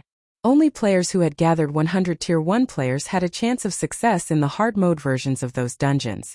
In other words, it was simply impossible for Shifeng to get his hands on a mana stone right now, let alone 21 of them. The difficulty of unsealing the sword in the stone far surpassed the magic weapon Star's Reminiscence. Hence, Shifeng was certain that the legacy contained within the sword in the stone was far superior to the Star's Reminiscence. At the very least, it should be one of the peak legacies of God's domain. I can only give it a try. Shifeng smiled bitterly as he gazed at the sword in the stone inside his back. The awakening conditions of the sword in the stone were too high. Ever since Shifeng had appraised the legacy item, he had constantly been thinking of a way to fulfill those conditions. He could not afford to wait until Zero Wing obtained the first clear of a 100-man hard mode team dungeon before gradually collecting 21 mana stones. If the guild leader of any other guild stood in Shifeng's place right now, activating the class change quest of the sword in the stone would be nigh impossible. And ordinary players could never meet these conditions. Only after racking his brain did Shifeng think a way to awaken the sword in the stone early soon. Shifeng left the meeting room as well and headed to one of the forging rooms on the 4th floor of the Starstreak trading firm. They had obtained a total of 7 forging designs and recipes from the looting war. Of them, 3 were forging designs. All 3 forging designs produced different types of basic strength and armor kits, which were respectively meant for plate armor, leather armor, and cloth armor. Although these basic strength and armor kits were a lot weaker than the basic mana armor kit, their effects only half of the latter, they were still very valuable. After all, Shifeng was not a dedicated lifestyle player. He could not afford to spend a large amount of time producing the basic mana armor kits. Meanwhile, the supply of basic mana armor kits available on the market would not meet the demand. Hence, these 3 basic strength and armor kit forging designs were extremely important at this moment. A knocking came from the door of the forging room.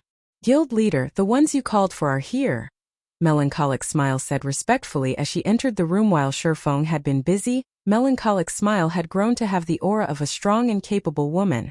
The current Melancholic Smile was already an advanced forging apprentice, and she was only a short distance from her promotion to a basic forger under Melancholic Smile's management. The Horizon Alliance, the lifestyle guild Shifeng had secretly established, had grown to house over 3,000 members. These lifestyle players had been recruited from various places. Currently, these members had crafted a majority of the products sold at the Starstreak trading firm. Not even Aqua Rose and Blackie knew about the Horizon Alliance. In the eyes of the public, the members of the Horizon Alliance were simply players that the Starstreak trading firm had hired. "Ah, come on in then." Shifeng nodded, following which, a man and a woman entered the forging room. The woman who followed Melancholic Smile was none other than the forging genius Cream Coco. She had already become an advanced forging apprentice. Meanwhile, the man who entered with Cream Coco was a 40-year-old man called Roasted Ironheart. Because of his age, the guild's Roasted Ironheart had joined in the past had looked down on him. However, after he passed the test set by Melancholic Smile and became a member of Horizon Alliance, he had poured his heart into forging items and displayed frightening talent. Regarding forging techniques, he was even more talented than Melancholic Smile. Currently, he had already become one of the 5 great forgers of the Horizon Alliance. After the two entered, upon seeing Shifeng, Roasted Ironheart immediately grew cautious. Normally, Melancholic Smile was responsible for dealing with all matters within the Horizon Alliance. So no one had ever met the true owner of the guild. The members of the Horizon Alliance only knew that their guild leader was extremely mysterious, and he had actually managed to form a relationship with the Starstreak trading firm. Not only did this great personage possess frightening wealth, but he also had great talents such as Melancholic Smile and Cream Coco working under him. The members of the Horizon Alliance all felt reverence and curiosity towards this mysterious boss of theirs today. As Roasted Ironheart finally met the mysterious boss behind the Horizon Alliance, his heart was filled with incomparable shock. Originally, Roasted Ironheart had believed that the force behind the Horizon Alliance was a wealthy tycoon. However, he would never have imagined that proprietor of this lifestyle guild was actually White River City's, no, the entire Star Moon Kingdom's #1 expert, the one-hit Asura Black Flame. How could this revelation not shock him? Moreover, Black Flame was also Star Moon Kingdom's publicly acknowledged #1 forger at this moment. Roasted Ironheart's mind was a complete mess. "There is no need to panic. I don't eat people." Shifeng could not help but console Roasted Ironheart when he noticed the man's trembling legs. Hearing Shifeng's words, Roasted Ironheart nearly slumped to the ground. The #1 expert of Star Moon Kingdom, the guild leader of Zero Wing, the great character that dominated White River City. There was simply no chance that a small fry like Roasted Ironheart could meet such a great character like Shifeng. Yet, not only had such a situation occurred, but Roasted Ironheart was also speaking directly with such a great character. How could Roasted Ironheart not panic? "Uncle Ironheart, relax.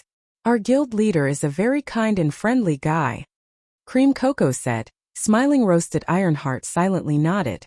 After taking a long moment to calm down, he said, "Hello, boss."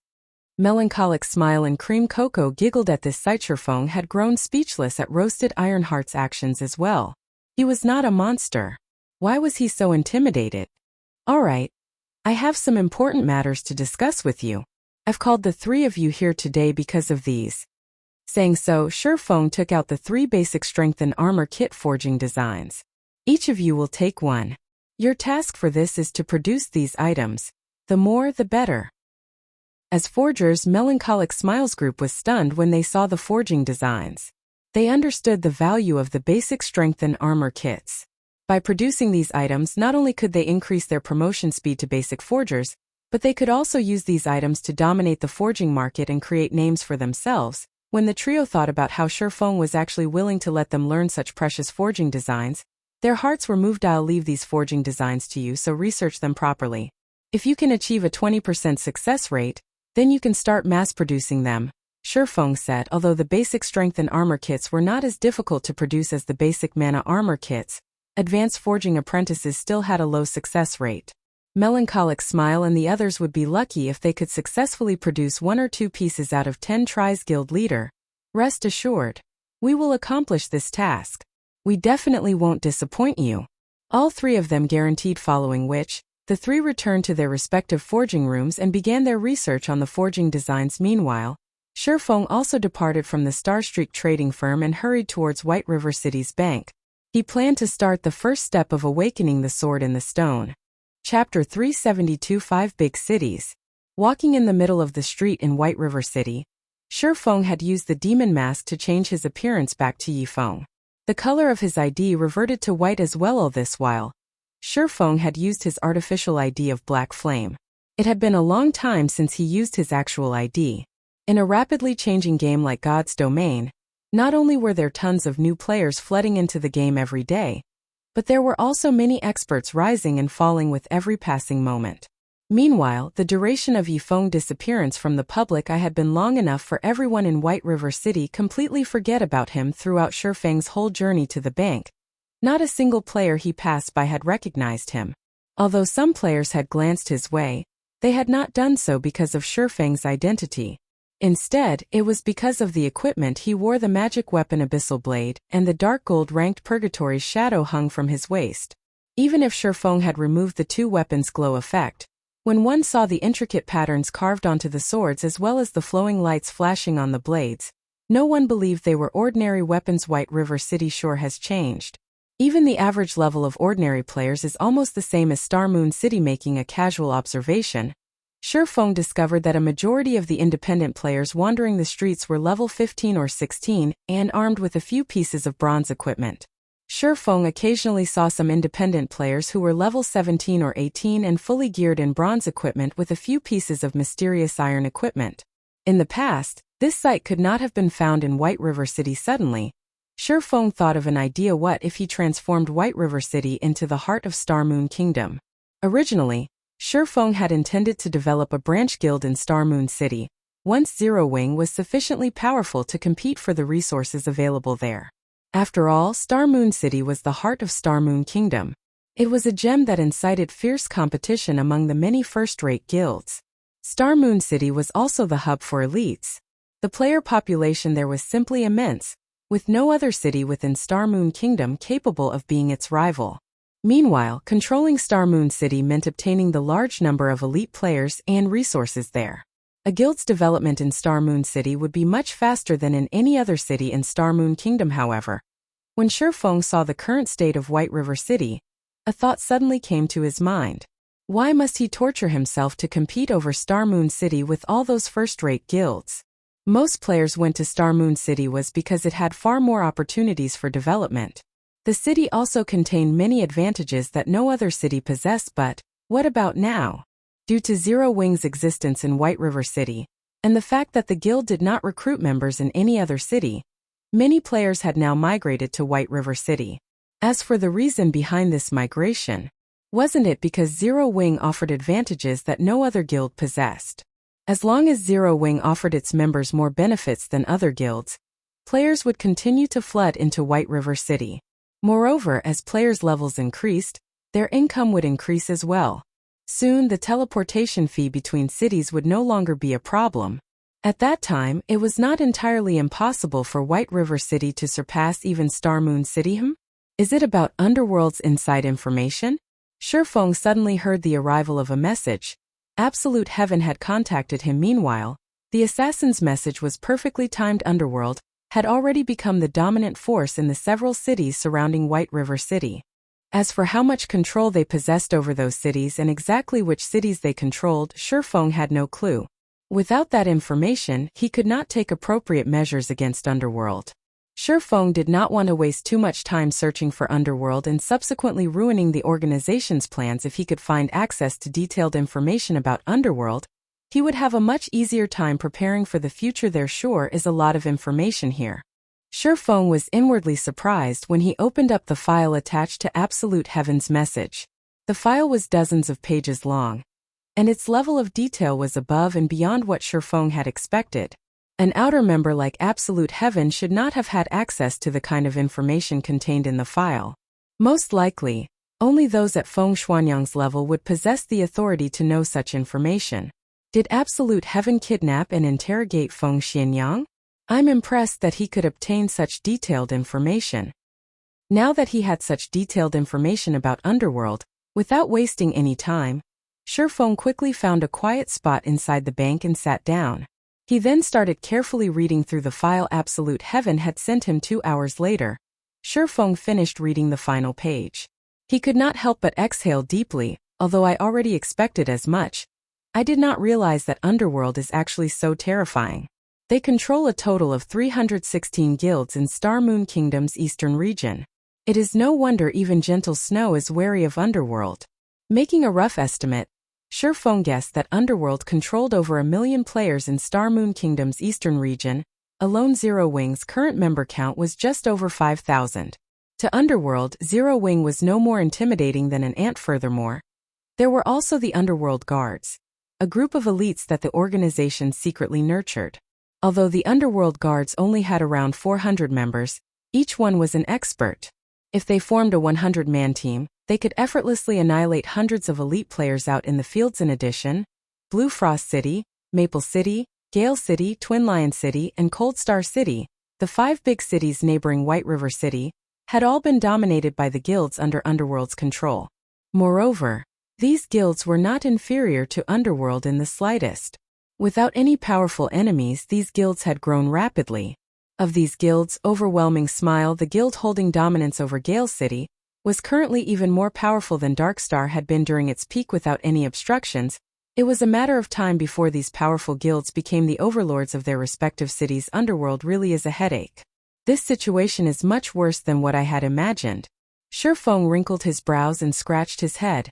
Considering the situation carefully based on Zero Wing's current strength, moving out and dealing with just one of the 5 cities under Underworld's control would be a massive undertaking. As for dealing with all 5, it was simply impossible.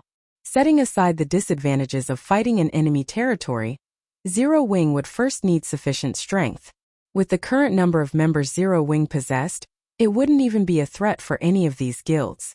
For such an endeavor, not only would Zero Wing need to pay a large number of teleportation fees, but it also had to waste a lot of manpower and material resources. As for Feng himself, although he was strong as an individual, he wasn't strong enough to threaten an entire guild with tens of thousands of members. I need to hurry and get my class change done.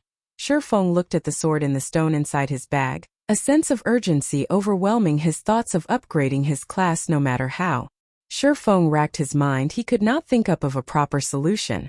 The only thing he could do now was to increase his own strength. There was a large gap in combat power between a Tier 1 player and a Tier 0 player, not to mention a hidden class. If Feng could successfully upgrade his class and become a Tier 1 player, he could cause some trouble for the guilds controlled by Underworld and buy Zero Wing more time to grow, following which, Feng walked towards the bank's counter, retrieving the larger of the 2 Philosopher's Stones from inside his personal warehouse. He then retrieved a large number of magic crystals from the guild warehouse. Guild members had come across these magic crystals while they had raided dungeons. Originally, these magic crystals were intended for equipment crafting, but as of yet, nobody within the guild could produce equipment that required magic crystals. Hence, a large stockpile had accumulated inside the guild warehouse. Now, however, Feng emptied their stock. Following which, Feng returned to his forging room inside the Star Streak trading firm. He then took out the Philosopher's Stone, and all of the magic crystals. Mana stones were originally born from the minerals inside magic crystals. If magic crystals were refined, there was a chance to obtain a mana stone. Hence, Feng intended to utilize the Philosopher's Stone to refine mana crystals into mana stones. However, mana stones were extremely rare and precious. The chances of obtaining a mana stone from refining a magic crystal were extremely low.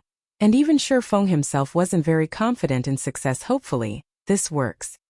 Shifeng then grabbed a transparent magic crystal with one hand and the Philosopher's Stone in the other. Praying silently, he refined the magic crystal. Chapter 373. Alchemical Synthesis. With his right hand, Shifeng lightly tapped the Philosopher's Stone on the magic crystal in his left hand. In the next moment, the Philosopher's Stone released a faint blood-red glow, following which the magic crystal in Shifeng's left hand transformed into dust and scattered across the floor, leaving nothing behind. A magic crystal, which cost 8 silver coins, was gone, just like that. In the God's domain, 8 silver coins were the current equivalent of a day's income for an entire elite team. However, without even blinking, Shifeng snatched a second magic crystal from the table and attempted the elemental refinement once more. 2 seconds later, another pile of dust scattered to the floor. After over 100 consecutive attempts and failing every time, Shifeng stopped and reevaluated his actions. Is it not possible with elemental refinement? Shifeng frowned at the dust-covered floor. There were not many members in Zero Wing, so the number of accumulated magic crystals was not high. There had been only around 600 in the guild warehouse. Meanwhile, Shifeng had not obtained a single mana stone, even after refining over 100 magic crystals. At this rate, he would never refine 21 mana stones. No, it is just because the success rate is so low. Do I need to raise my chances before it'll work? Mana stones are the product of polymerization of magic crystals. Logically, it should be possible to refine a magic crystal into a mana stone. Is it because the magic crystal's quality is too poor? Thinking up to this point, Shifeng took another magic crystal and tested his theory this time. After clicking refine, Shifeng thoroughly focused on observing the changes that occurred during the refinement process of the magic crystal. After God's domain underwent its first evolution, both forging and alchemy had become far more realistic. Moreover, Shifeng was currently playing the game using a virtual gaming cabin, which possessed a synchronization rate of 97%.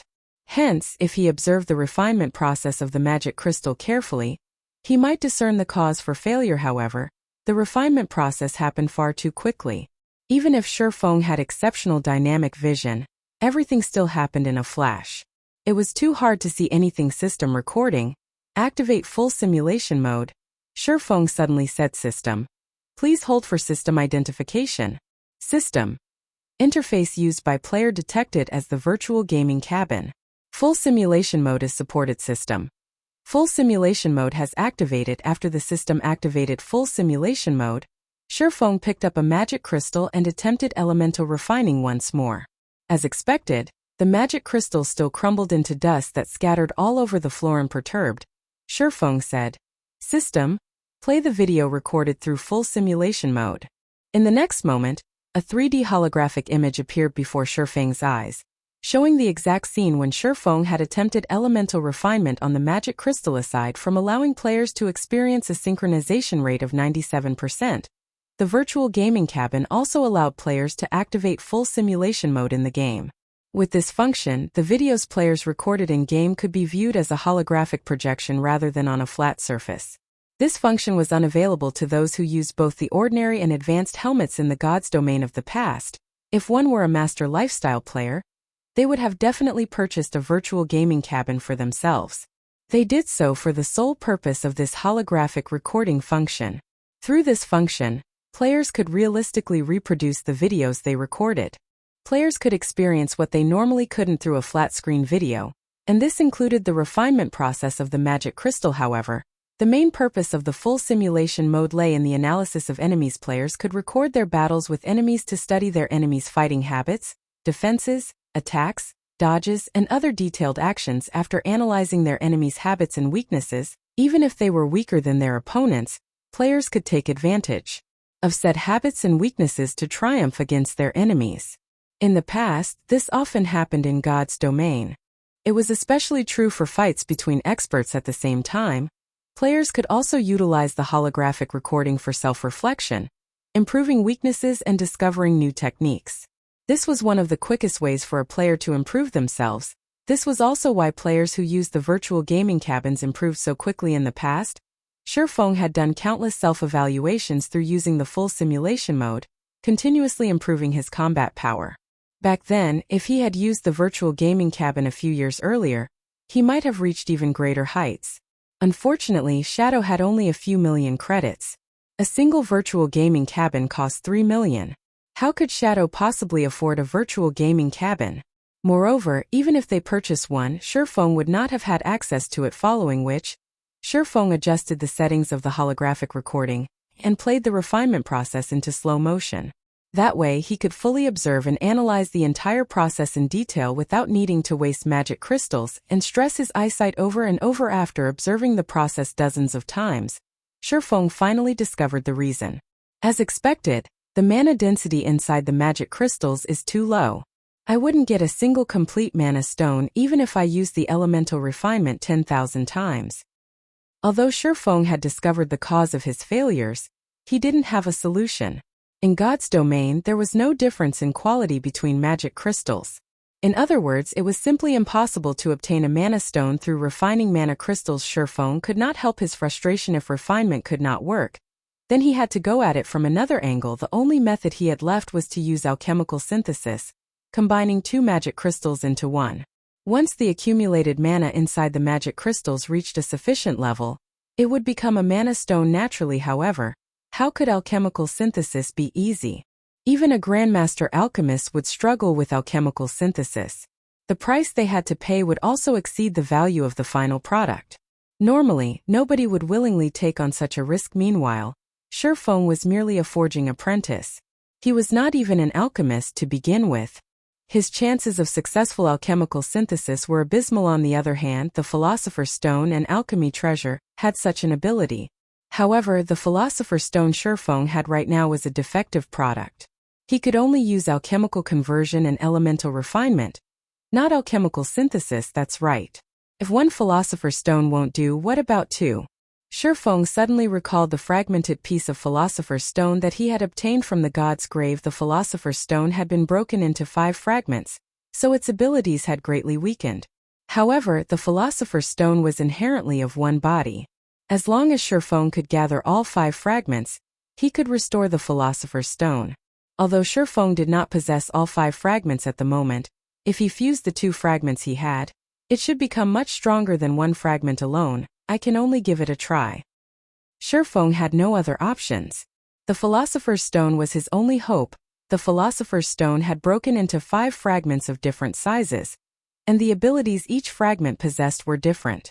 The Philosopher's Stone Shifeng had obtained from the god's grave was slightly smaller than the first one he had found. As it only possessed alchemical conversion, Shifeng had not intended to use it. Thinking up to this point, Shifeng rushed back to the bank and retrieved the other Philosopher's Stone from his warehouse before hurrying back to his forging room. Inside the forging room, Shifeng carefully combined the 2 Philosopher's Stone system. Do you wish to fuse the 2 Philosopher's Stones? Shifeng immediately clicked the fuse button. Suddenly, the 2 Philosopher's Stones transformed into a pool of blood-red liquid and fused. The liquid then solidified into a fist-sized blood-red pearl. It was no longer an uneven block of stone. After the fusion completed, Shifeng picked up the newly formed Philosopher's Stone and checked its information. He wanted to know how powerful the Philosopher's Stone had become. Chapter 374.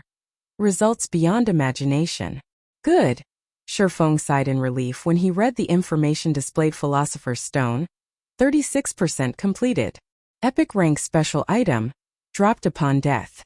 A sacred item for alchemy, the Philosopher's Stone can be used to turn stone into gold, revive the dead, and more. However, the Sword Emperor Knight shattered the Philosopher's Stone into 5 pieces. However, the Philosopher's Stone possesses immense strength. As long as one gathers the 5 pieces, it will recover to its full strength active effect. Due to being damaged, the Philosopher's Stone possesses less than 1/7 of its original strength. It can only be used for alchemical conversion, elemental refinement, alchemical synthesis, and elemental strengthening. Now that the Philosopher's Stone was capable of alchemical synthesis, Shifeng should be able to obtain mana stones easily. Just as he was about to begin the alchemical synthesis, a system notification alerted Shifeng. Moreover, it repeated 3 times Star Moon Kingdom region system announcement. Congratulations to Overwhelming Smile for becoming the first team to conquer the hard mode Bone Ruin. Rewarding 10,000 guild reputation and 10,000 guild popularity. All players within the team will be rewarded 100 reputation points in White River City and 10 reputation points in Star Moon Kingdom region system announcement. Congratulations to Overwhelming Smile for becoming the first team to conquer the hard mode Bone Ruin. Rewarding 10,000 guild reputation and 10,000 guild popularity. All players within the team will be rewarded 100 reputation points in White River City and 10 reputation points in Star Moon Kingdom region system announcement. Congratulations to Overwhelming Smile for becoming the first team to conquer the hard mode Bone Ruin. Rewarding 10,000 guild reputation and 10,000 guild popularity. All players within the team will be rewarded 100 reputation points in White River City and 10 reputation points in Star Moon Kingdom. What? The Bone Ruin is a 50-man team dungeon. A guild has already defeated it? Thinking that he had heard wrong, Sherfong quickly opened the system message log to take a look. However, they had indeed cleared the Bone Ruin. Overwhelming Smile? Isn't that one of the guilds controlled by Underworld, a second-rate guild dominant in Maple City? Sherfong could not help his surprise. He then carefully read the member list of the team that cleared Bone Ruin. How could they have cleared it first? There were over 100 cities throughout Star Moon Kingdom. There were simply too many guilds and experts within the kingdom to count. There were also plenty of first-rate guilds. Among the countless teams, the one with the greatest chance of being the first to clear a 50-man hard mode team dungeon belonged to Gentle Snow in White River City. On this, Sherfong was certain immediately after Sherfong had entered White River City. He produced the White River City guidebook.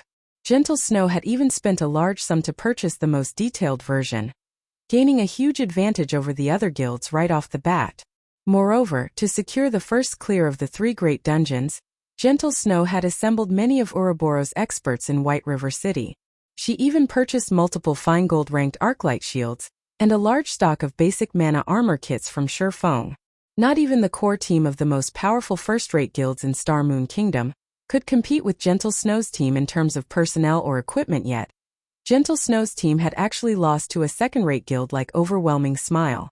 Although Overwhelming Smile received plenty of support from Underworld in the form of money and experts, the first clear of 50-man hard mode team dungeons was not easy to claim. If that were the case, Gentle Snow would have long since claimed the first clear of the Land of Death. Moreover, in Sherfang's memories, Overwhelming Smile had always been a very ordinary guild. In the end, Assassin's Alliance took them out, and they were swept away by the torrents of God's domain. Just what sort of secrets is Overwhelming Smile hiding? In the information Sherfong received from Absolute Heaven, there was nothing special about Overwhelming Smile.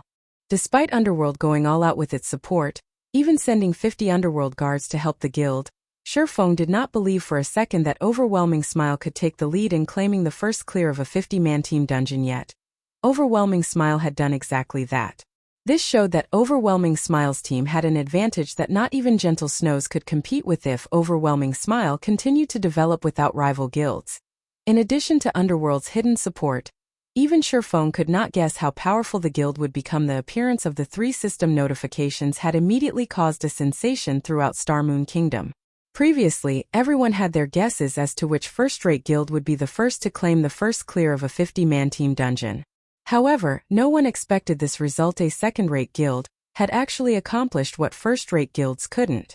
For a time, Overwhelming Smile had become the focus in Star Moon Kingdom. I need to hurry as well. Sherfong clutched the Philosopher's Stone and started the alchemical synthesis. No matter how powerful an enemy was, one's personal strength still mattered the most. Sherfong stored one magic crystal after another in the Philosopher's Stone. In the next moment, the synthesis bar began to slowly increase.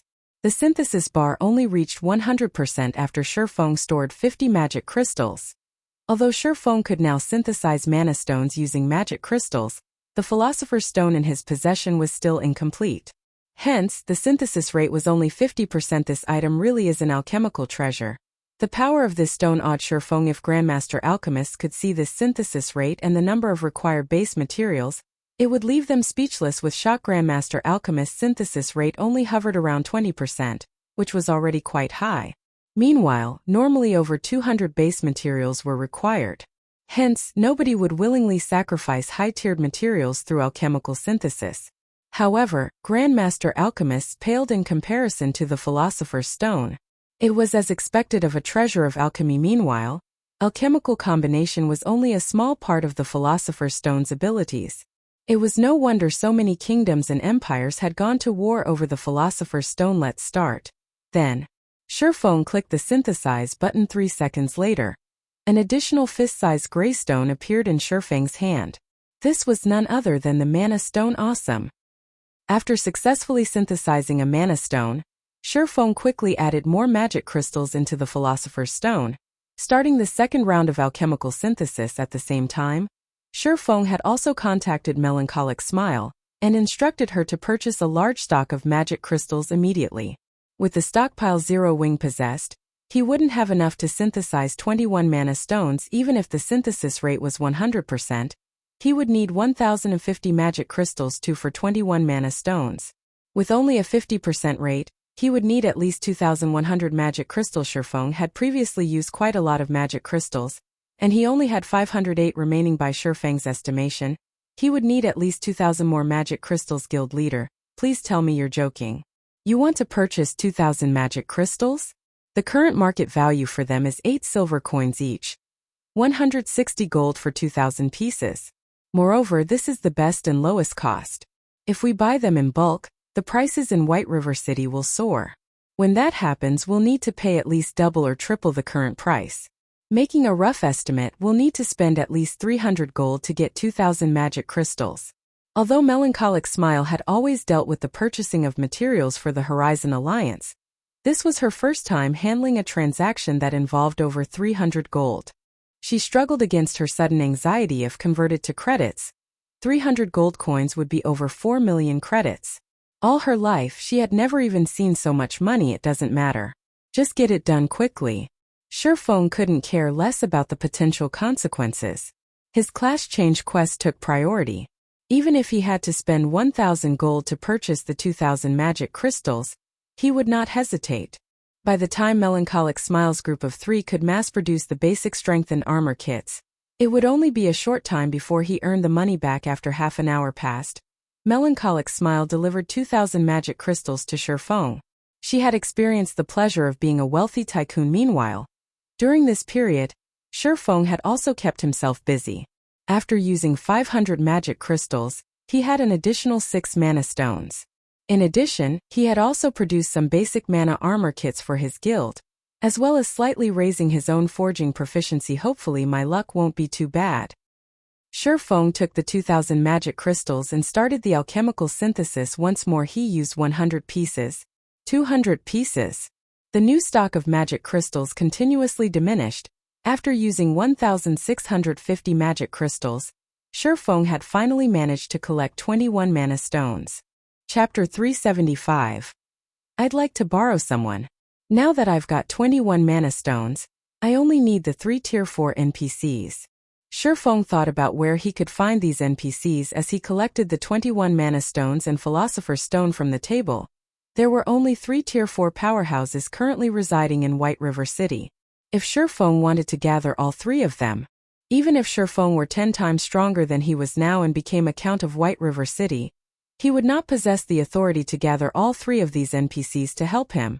I guess I can only try my luck in the capital city. Starmoon City possessed the most high-tiered NPCs in Starmoon Kingdom, and it was where Shurfeng would most likely get the help of 3 tier 4 NPCs, following which, Shurfeng left the Star Street trading firm and ran towards the bank. His personal warehouse in the bank was the safest location to store the Philosopher's Stone. The Philosopher's Stone dropped upon death, and Shurfeng did not want to lose the treasure under any circumstances. While walking down the middle of the street, Shurfeng could hear many players discussing Overwhelming Smile. Say, how do you think Overwhelming Smile became so powerful? They actually claimed the first clear of a 50-man team dungeon so quickly. I heard that their guild didn't have many experts. Yeah, I'm confused too. Originally, I thought either Ouroboros or Zero Wing would be the first guild to claim a first clear. After all, the snow goddess Gentle Snow leads the team herself. Although Gentle Snow had neither accomplished any amazing feats nor is she a great expert ranked on the God's Domain experts list, everyone knows about her frightening battle records. She's probably no weaker than Black Flame. Now, however, both of these amazing guilds lost to a second-rate guild like Overwhelming Smile. I heard that the equipment dropped in a 50-man hard mode team dungeon is amazing.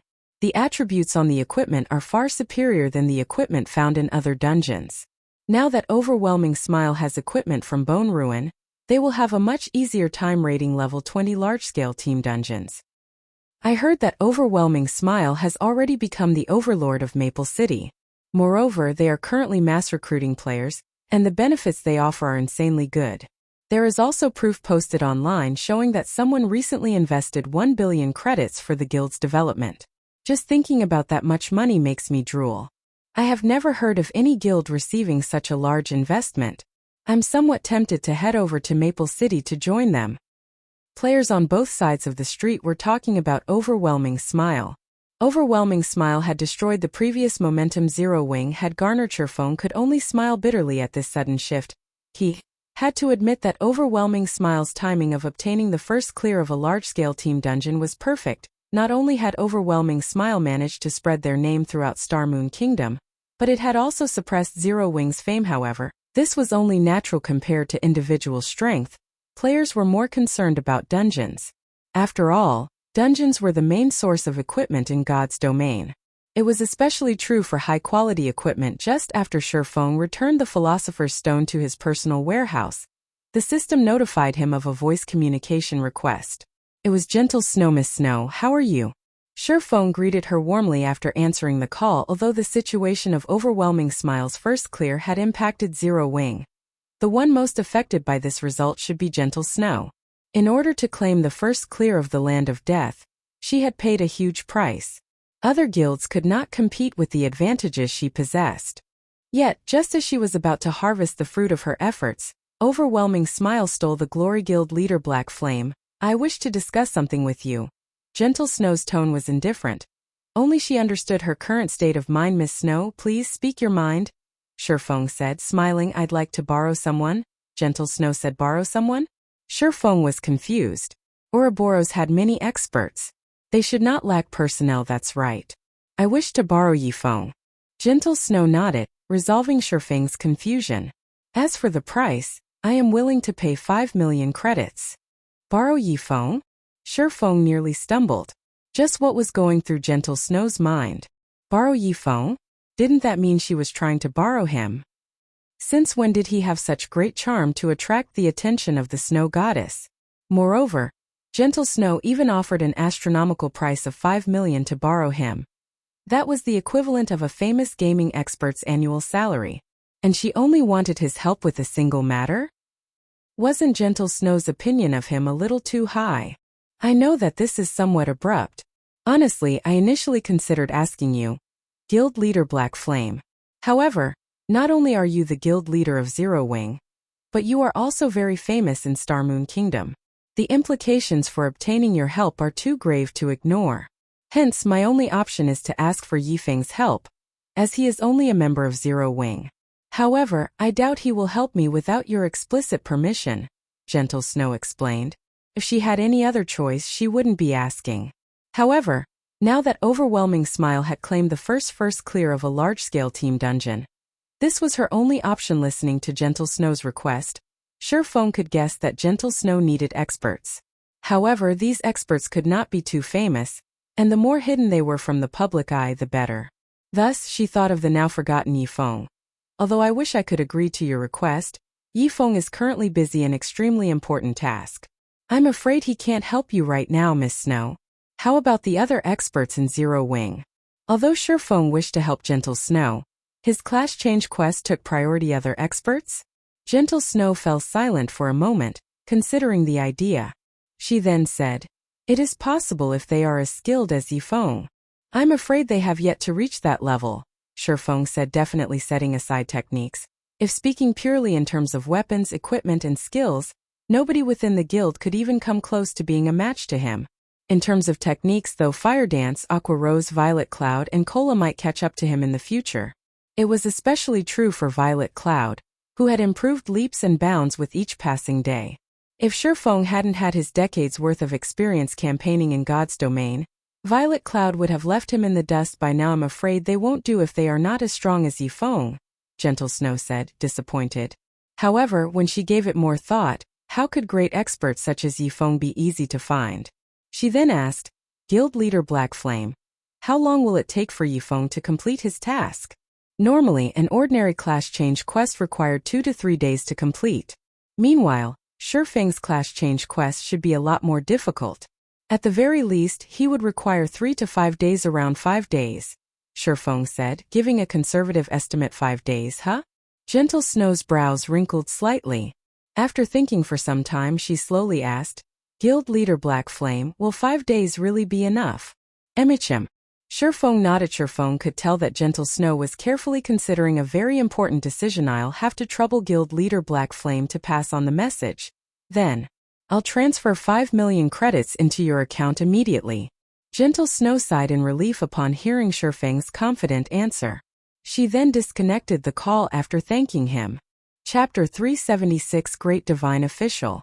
Based on Gentle Snow's tone, Shifeng did not think that things were as simple as he had first imagined. After experiencing a decade of battles and socializing between various guilds in God's domain, Shifeng was no longer the young and immature student that he had been in the past. This was merely the first clear of a large-scale team dungeon. At most, Ouroboros would lose the chance to earn some fame. Such a loss would not greatly affect the strength of the guild itself. In other words, Gentle Snow must have made some sort of personal bet regarding Overwhelming Smile being the first guild to claim the first clear of a large-scale team dungeon. However, she had obviously lost 5 days, huh? It seems that I can't slack off. Now that Shifeng had agreed to help, he would not go back on his word. Unfortunately, even Shifeng was not completely confident that he could gain the help of 3 Tier 4 NPCs in Star Moon Kingdom. He needed to waste a lot of time to earn their assistance. It was not easy to ask NPCs for help. It was especially true for high-tiered NPCs, following which Shifeng took out the pass to Blackwing City, teleporting immediately. Being a neutral zone as well as a famous city in God's domain, Blackwing City was many times stronger than Star Moon Kingdom. Naturally, a lot of high-tiered NPCs would reside there. If luck would have it, he might even meet a Tier 5 powerhouse. One could not meet such an NPC even in the capital city of Star Moon Kingdom. It had been quite some time since the launch of God's domain. The population of the game had increased rapidly. The number of players who had obtained Blackwing City passes had also increased. As Shifeng walked down the wide streets of Blackwing City, he discovered far more players than before. Among these players, a majority were the upper echelons of guilds. Like Shifeng before, these upper echelons were here to trade with each other. They mainly traded heartstones, taking advantage of the price difference to make a huge profit. However, as more players began visiting Blackwing City, the potential profits would start to dwindle. This was also why Shifeng had stopped Aqua Rose from sending her subordinates to cooperate with other guilds. He planned to save the Blackwing City passes, only using them to attend the Blackwing City auction or purchase special tools such as the frost grenades. In reality, aside from being a trade hub, Blackwing City had one other fascinating feature: the city's beautiful scenery. In the past, when God's domain was in its middle stages, many upper echelons of guilds would frequently visit Blackwing City for leisure. Nothing could beat the stargazing tower of Blackwing City. The stargazing tower's interior was like a dream world. It looked absolutely stunning. In the past, many players even longed to spend the rest of their lives living inside the stargazing tower. It's been a long time since I entered the stargazing tower, Shifeng muttered as he gazed at the distant tower that pierced the sky. The stargazing tower was one of the architectural symbols of Blackwing City. Meanwhile, the reason Shifeng had come to Blackwing City this time was none other than to visit the stargazing tower. Based on Shifeng's understanding of God's domain's history, the stargazing tower of Blackwing City was older than the city itself. Blackwing City was established here because of the stargazing tower. The stargazing tower was a monument that had existed in God's domain before the Great Destruction. As for exactly when it had been built, not even Shifeng knew that. If there were anywhere in Blackwing City where one could find 3 Tier 4 NPCs at the same time, aside from the City Lord's Mansion and Magic Tower, the Stargazing Tower would be it. The City Lord's Mansion was self-explanatory. As for the Magic Tower, it was the residence of many mage NPCs of God's domain, who single-mindedly pursued the limits of magic. Meanwhile, high-tiered NPCs had guarded the Stargazing Tower since ancient times. Hence, all 3 of these locations housed many high-tiered NPCs. However, players could not easily gain access to the City Lord's Mansion, and the Magic Tower. Only a sightseeing spot like the Stargazing Tower permitted players to enter and leave as they wished. The moment Shifeng set foot inside the Stargazing Tower, He was met with cute little elemental sprites hovering and dancing around in the air. The center of the main floor contained a spiraling staircase leading to the top floor of the tower. Despite the absence of sunlight inside the stargazing tower, a faint blue glow illuminated the interior. Moreover, the walls looked like the starry skies at night, glimmering starlight covering the pitch-black walls to create a mesmerizing sight. In addition, the stargazing tower also possessed another mysterious effect: calming heart. Any player that entered the stargazing tower, even those filled with burning rage, would find tranquility inside this place at this moment. However, Shifeng did not have the time to appreciate the view.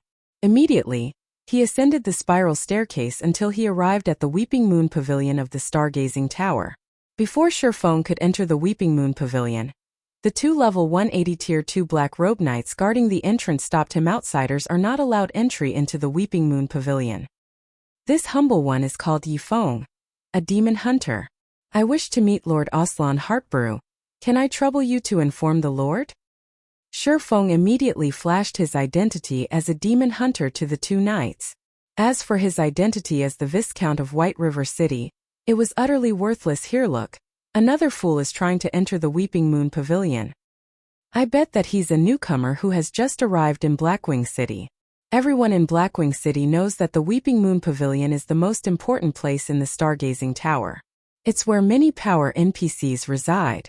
I heard that there are many high-level quests available inside as well, and many experts have attempted to get in. But even after wasting a lot of time to become citizens of Blackwing City, the knights guarding the entrance still chase those experts away. Does that newcomer think he can get in just by asking?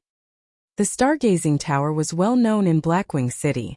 If a player visited the city often, they would know that the Weeping Moon Pavilion was off-limits to players. Hence, when the players inside the stargazing tower saw Shifeng's presumptuous actions, they all started ridiculing him. Outsiders are forbidden from entering the Weeping Moon Pavilion. The knights ignored Shifeng's identity as a demon hunter. The gaze they directed at him was as cold as before. They then moved to chase Shifeng away. However, before these Black Robe Knights could take action, a voice came from inside the Weeping Moon Pavilion. Let him in. I know him. The two Black Robe Knights immediately halted their assault. They then opened the doors to the Weeping Moon Pavilion, allowing Shifeng to enter. What the hell?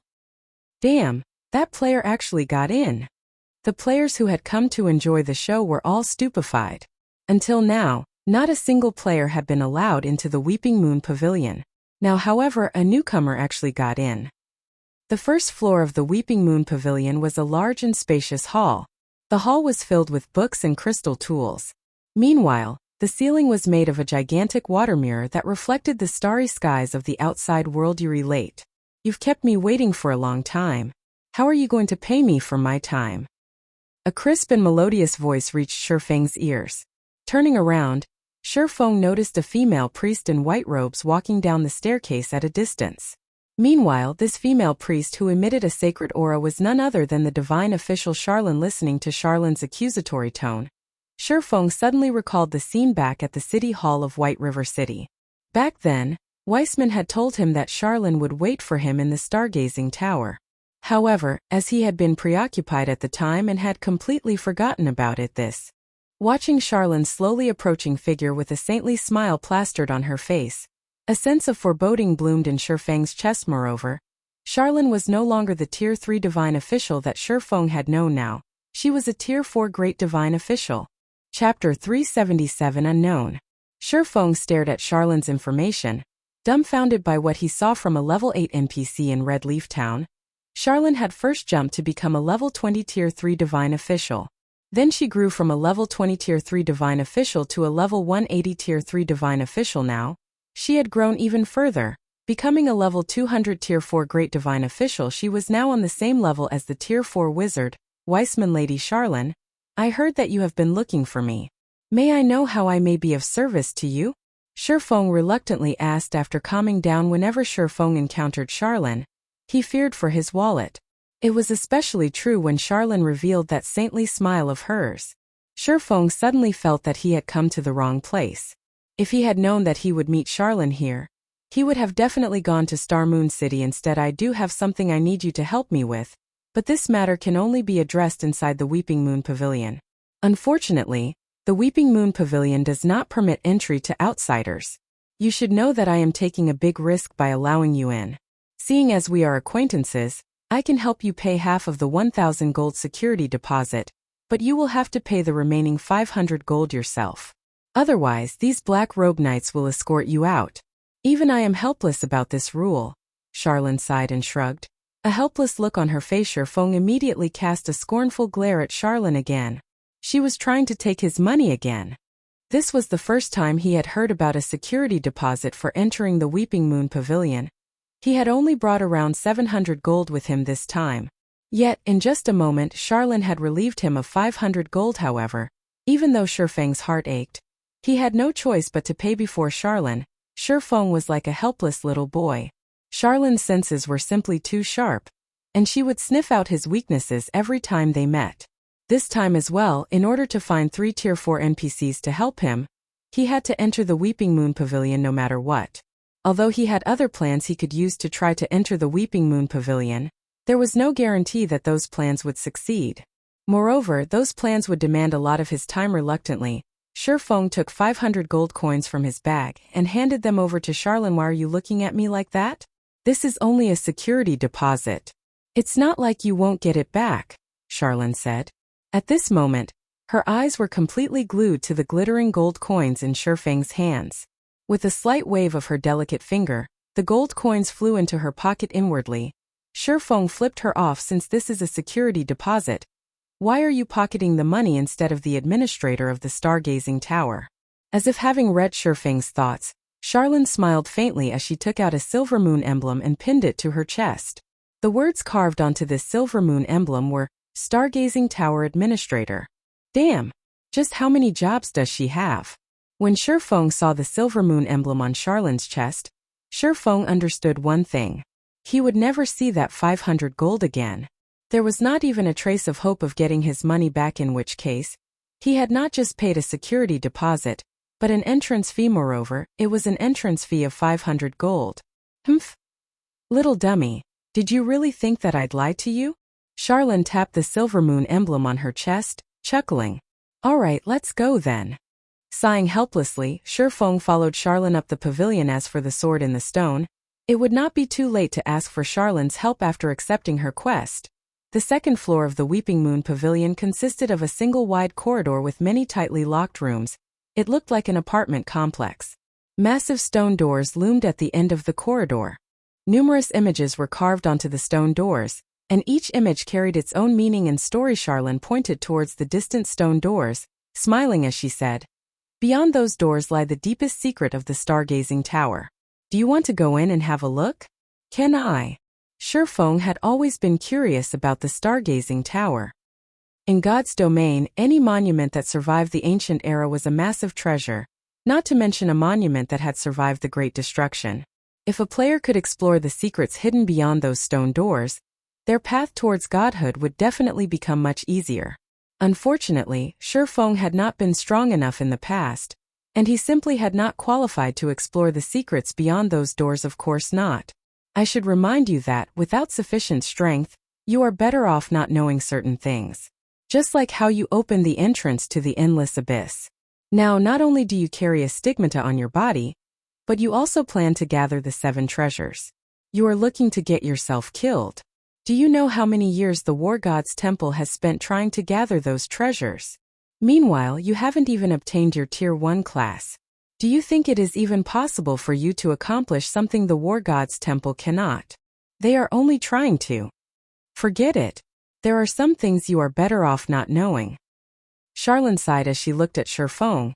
Emotions such as pity and anger filling her eyes. Suddenly, Feng realized that Charlene was a unique NPC. It was no longer a matter just high intelligence. Charlene was almost human, following which, Charlene led Feng to her own room. Charlene's room was very simple. Other than a place to rest, bookshelves covered the remainder of her room.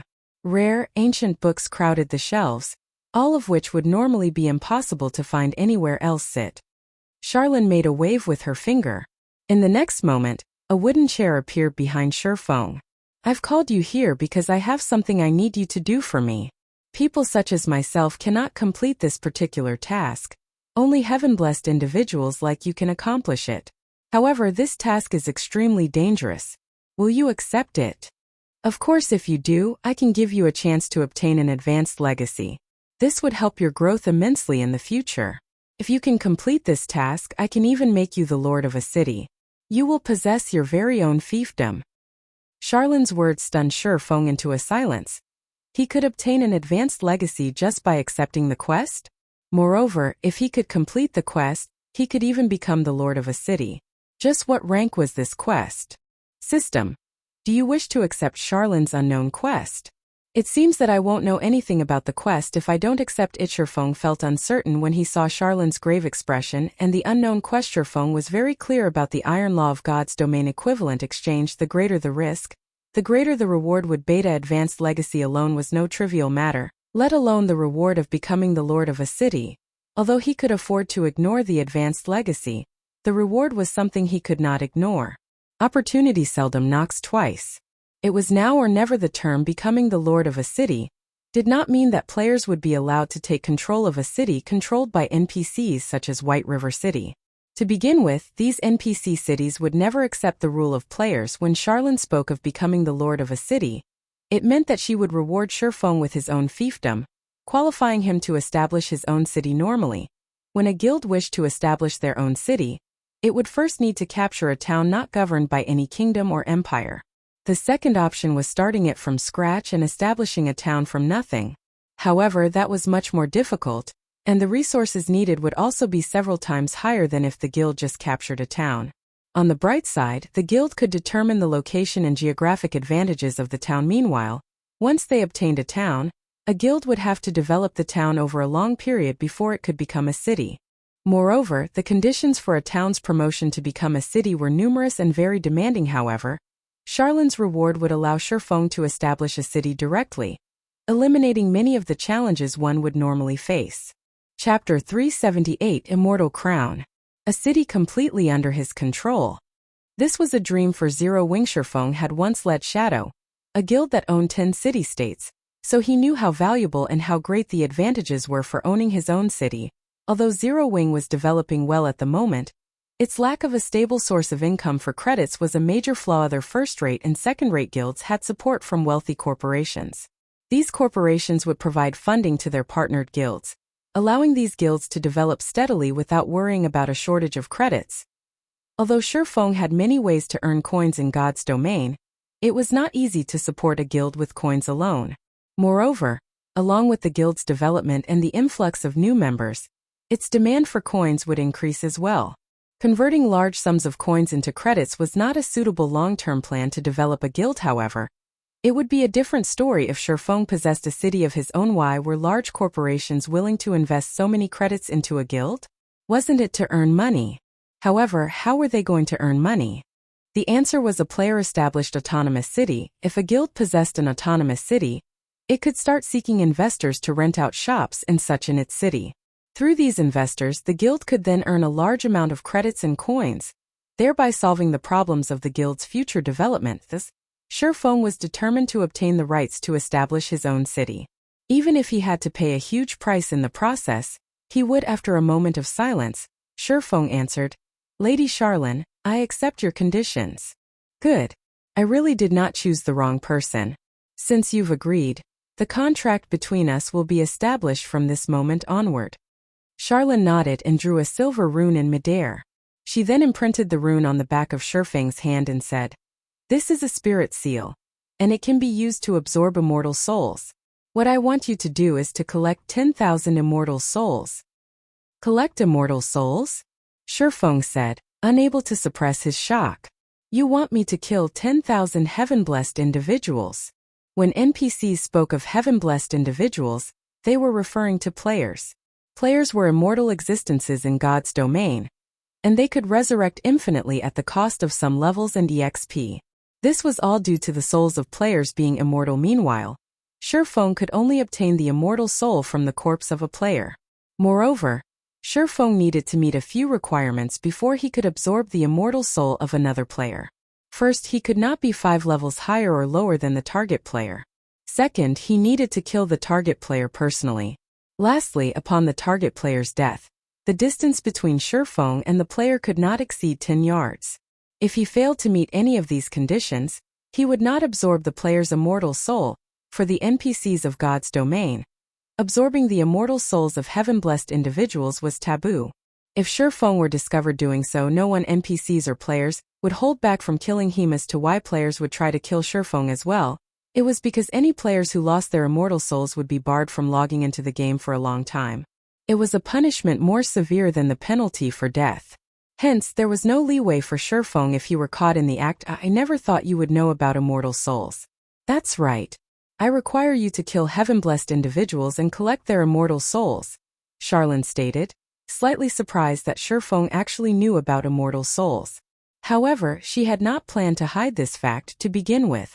I know that I am making things very difficult for you by requesting such a thing, but we cannot repair the immortal crown without immortal souls.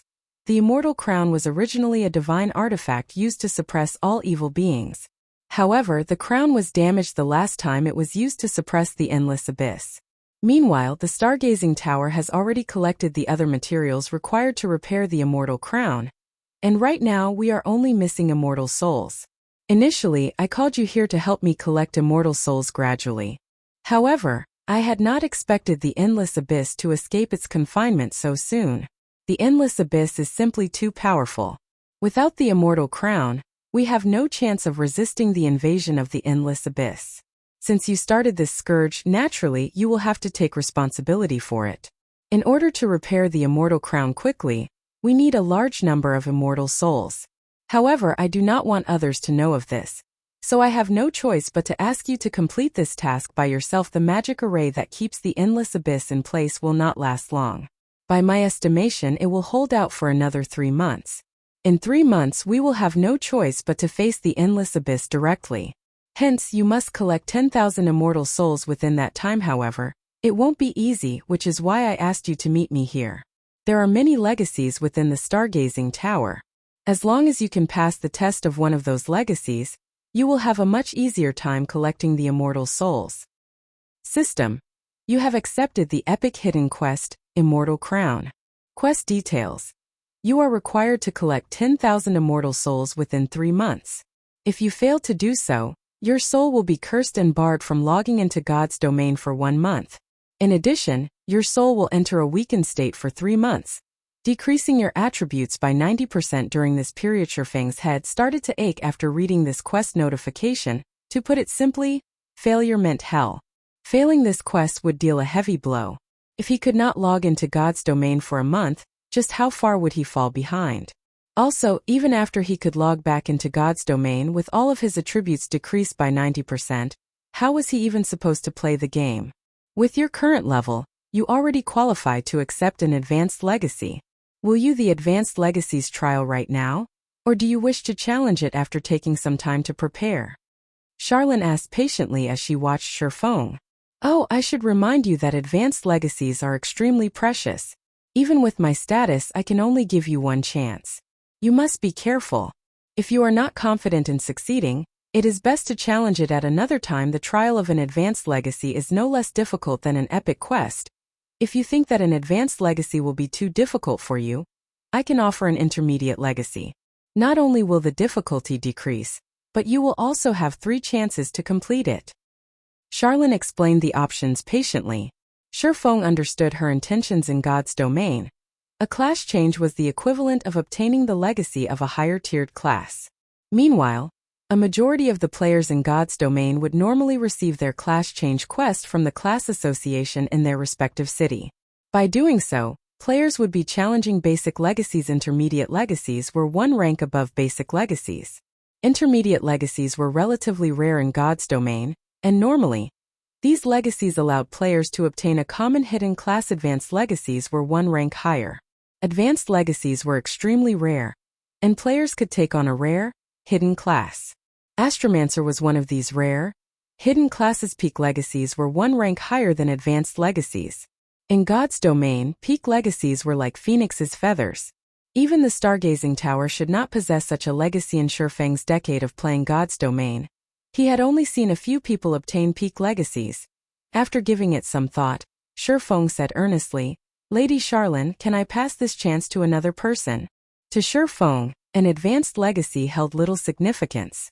After all, he possessed the sword in the stone, a legacy item containing a peak legacy. How could he give up on a peak legacy to accept an advanced legacy? Chapter 379 Awaken. Shi Feng's question stunned Charlene. She looked at Shi Feng, surprise flashing in her beautiful eyes. What were advanced legacies? A heaven-blessed individual could only come across an opportunity like this if they were lucky. They'd never find an advanced legacy by searching alone. Even if one tried to trade 10 epic items, they could never afford it. Even she, the manager of the Stargazing Tower, had paid a massive price to obtain this one chance to challenge an advanced legacy. Yet Shi Feng wanted to give this precious chance to someone else. The legacies of the Stargazing Tower cannot be passed to others.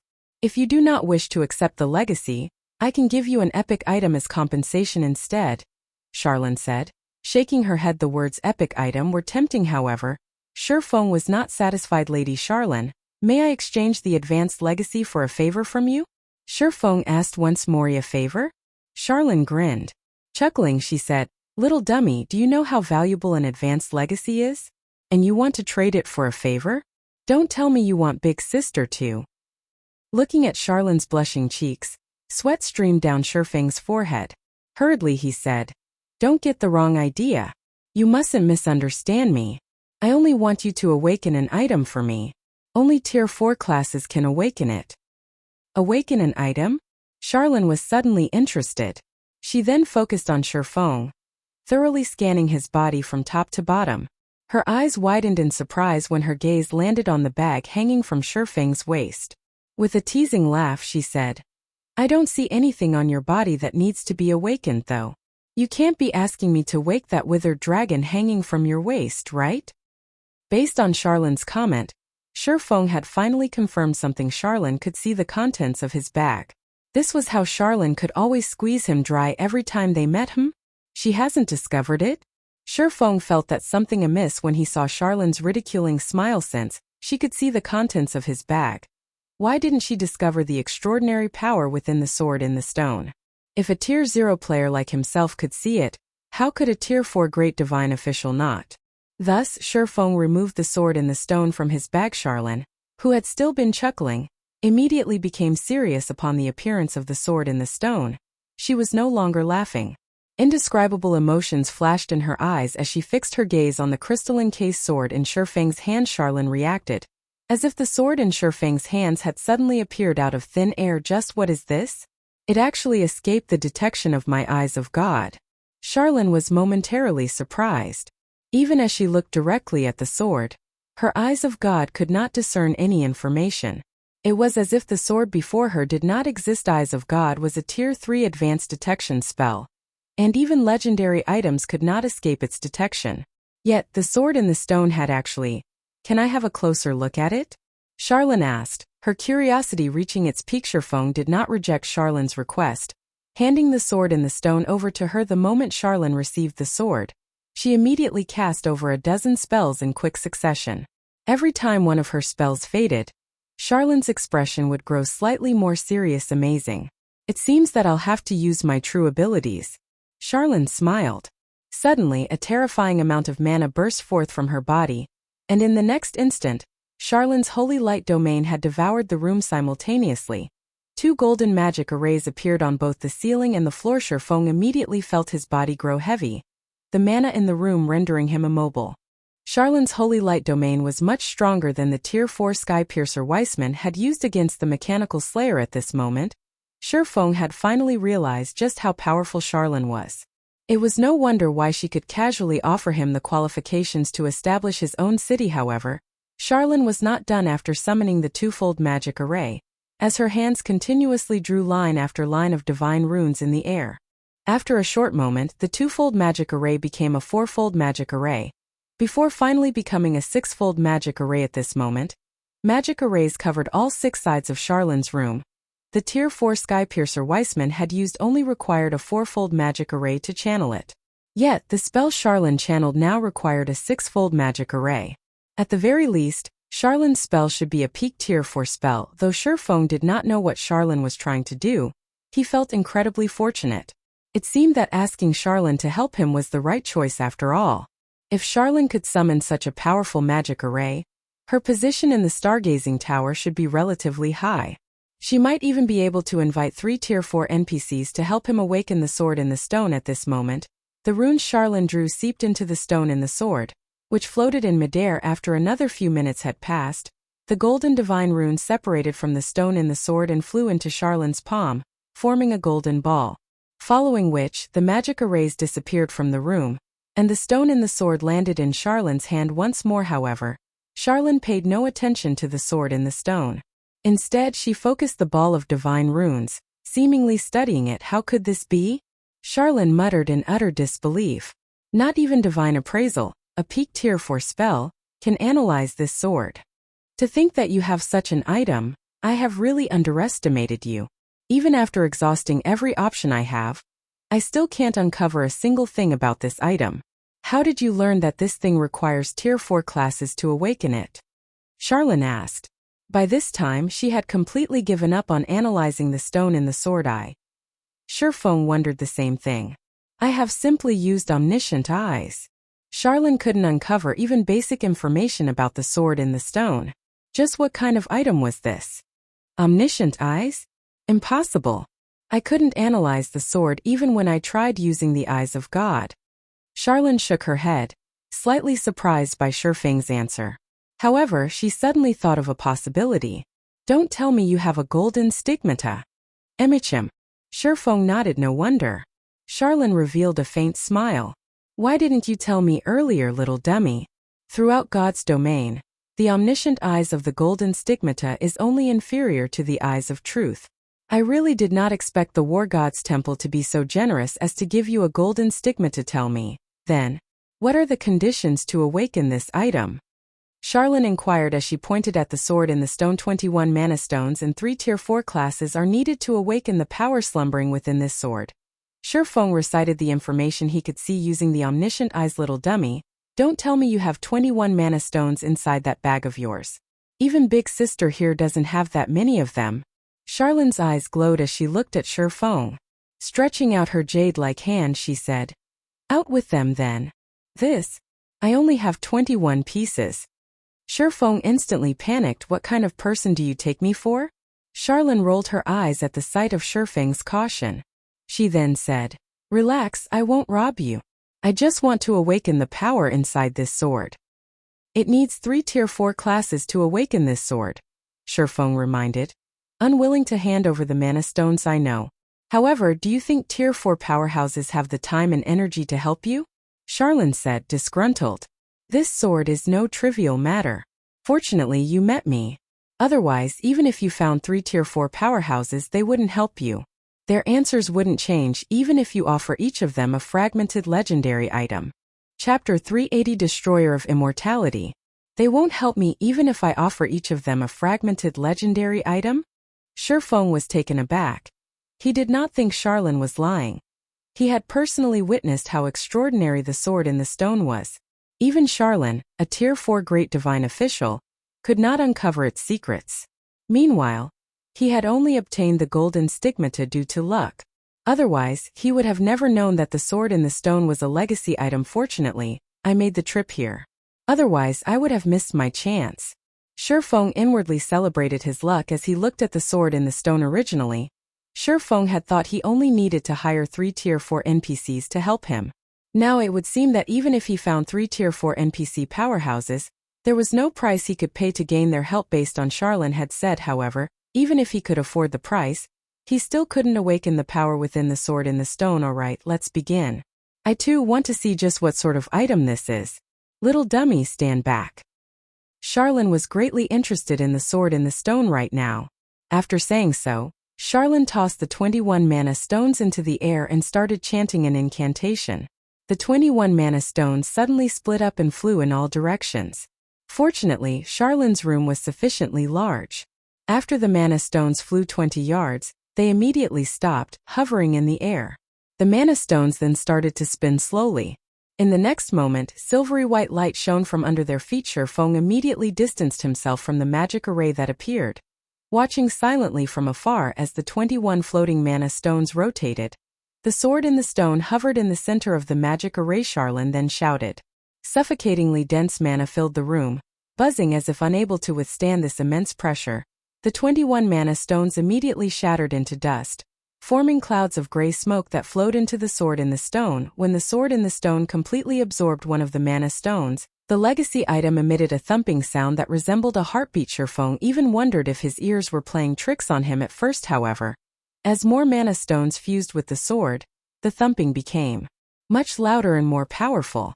It was as if the disintegrated mana stones were waking an ancient beast from its deep slumber. However, as mana stones continued to drift into the sword, Charlene, who currently stood inside the magic array, grew weaker. By the time the 7th mana stone fused with the sword, Shurfeng could clearly feel that only half of the terrifying mana that filled the room remained. At this moment, Charlene had also greatly weakened. As the 14th mana stone melded with the sword, Charlene began to grow pale. When the 21st and last mana stone fused with the sword, Charlene wavered. A gentle breeze could send her tumbling to the floor at this moment. Shurfeng finally realized that it was not easy to awaken the sword in the stone. Channeling a single magic array had weakened a Tier 4 powerhouse to such a degree. It was no wonder why Charlene had said that no Tier 4 powerhouse would agree to aid him, even if offered a fragmented legendary item. Charlene's power stunned Shurfeng. She had managed to complete a task that required 3 Tier 4 classes. Her strength was simply too frightening. Just who is she? Shurfeng grew curious about Charlene's identity. It was impossible for an ordinary NPC to grow so quickly. Moreover, back in the god's grave, Shurfeng saw a woman who looked exactly like Charlene. Although Charlene's strength could not compete with that slumbering woman's, the aura the two gave off felt exactly the same. The intensity was the only difference. While Shurfeng pondered Charlene's identity, the awakening ritual had come to an end. The silver magic array that covered the floor vanished. Boom. The sword in the stone hovering in the air suddenly fell, half its blade sinking into the floor sharp. Charlene, who was currently unstable from the drain of mana, could not hold back her shock when she saw the blade slide smoothly into the floor. Not even the Great Destruction had managed to destroy the stargazing tower. The strongest and highest quality materials had gone into this monument's construction. Magic arrays reinforced the building further. A full-powered blow from a Tier 4 sword emperor armed with a legendary rank sword could not even scratch the floor. Yet, the hovering sword in the stone sunk effortlessly into the would-be. Now, the transparent crystal encasing the sword had completely disappeared. Only a sword with a golden hilt and guard remained, with a blade that was as pure and clear as a diamond. Impossible. This is actually the destroyer of immortality. Charlene was tongue-tied when she read the sword in the stone's information, which was now fully visible. Destroyer of immortality, a creation born of nature, containing unrivaled power. Although it was greatly damaged during the war between the ancient gods, it had absorbed some of their powers. If one can master this blade, they will obtain a trace of the ancient gods' powers. Class restriction: Berserker and Swordsman. Destroyer of immortality? Shurfeng was puzzled. He had never heard this name before reading the item's introduction. Apparently, its origin was quite amazing. The ancient gods had actually used this weapon. Shurfeng knew a little about the ancient gods. The ancient gods were born from nature, and they had the power to decimate the heaven and earth. Even the Tier 6 god-ranked classes of God's domain were no more than ants before an ancient god. They were practically invincible. However, all of these ancient gods had perished in the Great Ancient War. You must have heaven-defying luck. It is no wonder you didn't want an advanced legacy. Charlene smiled. She then explained, the Destroyer of Immortality is one of the 10 great saint legacy items in ancient records. Moreover, the legacy is unique. Not even the peak legacy of the Stargazing Tower can compete with it. 10 great saint legacies? Shurfeng was at a loss. The highest legacies he had heard of in the past were peak legacies. This was the first time he had heard of the 10 great saint legacies. I, too, have only read about the 10 great saint legacies. Today is my first time actually seeing one in person. However, I don't know any details about them. Even so, I will remind you not to look down on these saint legacies. A peak legacy is already as difficult as a legendary quest. At the very least, the trial of 10 great saint legacies should be just as difficult. If you are not confident in succeeding, you should not recklessly attempt to challenge it. You might lose your life, even if you are a heaven-blessed individual. Charlene was extraordinarily serious when she looked at Shurfeng. even more serious than when she gave the Immortal Crown quest to Shifeng. When she spoke of death, she had even paused for a moment. Shifeng could clearly discern the kindness in Charlene's tone, and he too knew how dangerous and difficult the trial of a saint legacy would be. God's domain's law of equivalent exchange held true everywhere. Naturally, there was danger in challenging the trial of a legacy. Take basic legacies for example. If a player failed to clear the trial of a basic legacy, they would lose 3 levels, be weakened for 3 days, and be barred from accepting the trial again for 10 days. Meanwhile, the penalty for failing an intermediate legacy was much harsher. Players would lose 5 levels, be weakened for 7 days, be barred from accepting the trial for 20 days, and permanently lose a small portion of their attributes for advanced legacies and peak legacies. Shifeng was 90% certain that he could complete an advanced legacy. As for a peak legacy, Shifeng had around 50% to 60% certainty of success. However, the legacy he had eagerly looked forward to turned out to be one of the 10 great saint legacies. Shifeng had never even heard of a saint legacy, so he was not too sure how well he would fare. Chapter 381 Attacks from Above and Below. Charlene was a Tier 4 Great Divine Official. The information she had access to would definitely surpass a player like Shifeng. The fact that she knew about the Destroyer of Immortality proved this point. Should I wait a little longer? Shifeng pondered in silence as he looked at the translucent sword that penetrated the ground. Now that the Destroyer of Immortality had awakened, he could take on the legacy trial anytime he wanted to. He could slowly build his strength before challenging the trial. That way, he would have a higher chance of successfully clearing it. After all, as one of the 10 great saint legacies, the consequences of failure would be severe. It might turn out just as Charlene had guessed. Death. Heaven-blessed individuals were immortal existences, being able to resurrect infinitely. Yet, despite knowing this, Charlene had still made such an ominous claim. This proved that the penalty of failure would be unbearable, and players would have no choice but to delete their accounts and start all over again. The wisest choice for Shifeng right now was to first increase his strength before challenging the Saint Legacy's trial. However, after campaigning in God's domain for a decade, Shifeng understood one thing clearly: life in God's domain was like a boat sailing against the current. Either he kept going forward, or he would fall behind. Pursuing stability constantly was not enough. Sometimes one needed to take risks to achieve a breakthrough. Moreover, Shifeng did not have too much time to waste. Risks and opportunities coexisted. The sooner he obtained the Saint Legacy, the smoother his path towards godhood would be. Originally, Shifeng had not been certain that he could become a Tier 5 class in this life. To do so, he had to plan and prepare carefully. As for becoming a Tier 6 God rank class, that was nigh impossible. That was the apex of God's domain. How could something like that be so easy to achieve? Shifeng was aware of his own capabilities. His current performance right now was only amazing due to his decade of experience playing God's domain. It was not possible to walk the path toward godhood just by having a few additional years of experience. However, if he gained one of the 10 great saint classes earlier on, coupling it with careful planning and preparation, he would have a better chance of becoming a god. Shifeng stepped up to the Destroyer of Immortality. He then grabbed the golden hilt of the sword. When he tried to pull the translucent blade out of the ground, however, it did not budge. No matter how much strength Shifeng exerted, the sword remained firmly stuck in the floor. Instead, the sound of a system notification reached his ear system. Do you wish to accept the legacy trial? Remaining time: 23 hours 54 minutes. Well shit. Shifeng bitterly smiled. The Destroyer of Immortality never intended to give him a chance to raise his strength. Sighing, Shifeng accepted the trial. Suddenly, the Destroyer of Immortality released a divine golden light, enveloping Shifeng. In the next moment, both the Destroyer of Immortality and Shifeng vanished from the room. Space transfer?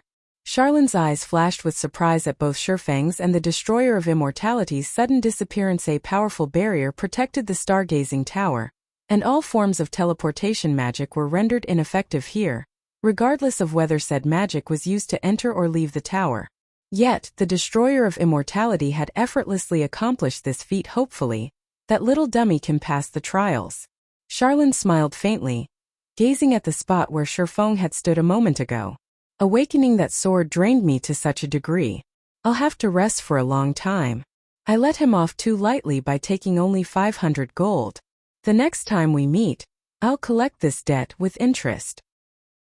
At this moment, Shifeng was at a complete loss. In the blink of an eye, He arrived in a dimly illuminated field.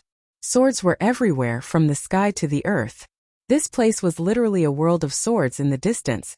Shifeng could see a mountain piercing the sky. A faint silver glow radiated from the mountain's peak, and it was the only source of light in this dim world system. You have discovered the origin sword domain. System. You are in a unique realm. All forms of communications have been sealed. You are unable to make contact with the outside world. It would seem that this origin sword domain is independent of God's domain. Shifeng tried to call up the system map. However, the map was blank. Shifeng then took a look at his surroundings. As far as the eye could see, other than the mountain in the distance, there was nothing but flatlands. Moreover, the further one traveled from the mountain, the darker it would become. It looks like the only exit is at the peak of that mountain. Shifeng then examined the swords stabbed into the ground, all of which were immovable. Some even resembled buildings and plants. Unlike flowers and trees, however, Shifeng would receive damage if he touched these blades. To put it simply, he needed to avoid these swords as he advanced. As for the swords suspended in the sky, so long as he did not fly, they weren't a threat. However, this world only took a moment to correct that assumption.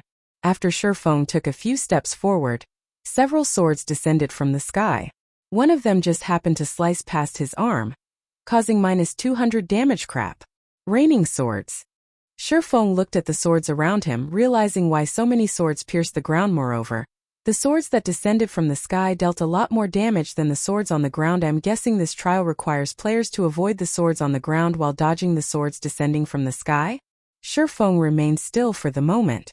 He silently observed his surroundings, searching for the best path towards the mountain. He chose to stand still because the moment he moved, the swords in the sky would start to fall. Most likely, the swords in the sky were set to fall based on the player's movement. Sure enough, this world is trying to kill me. After waiting for a moment, Shifeng discovered that the swords in the sky had not fallen. However, before he could rejoice over this discovery, the swords in the ground started trembling, and one after another, these swords sunk into the ground, vanishing completely. Feeling that something was amiss, Shifeng kept his gaze on the ground beneath his feet. Suddenly, tens of swords sprung up from the ground beneath him, soaring into the sky. Reacting quickly, Shifeng performed a backflip, dodging these blades. However, due to his backflip, the swords above plunged towards him. This is a joke, right? Shifeng immediately unsheathed the abyssal blade in Purgatory's shadow, defending against the incoming flying swords. One after another, blades of light struck the flying swords, scattering them. After these attacks, Shifeng finally realized that this world intended to toy with him until he died. If he rested, the swords on the ground would attack him after a short time. If he moved, the swords hovering in the sky would rain down on him. Such an attack pattern allowed him little to no time to rest or recover, keeping him on guard. Shifeng also discovered something else.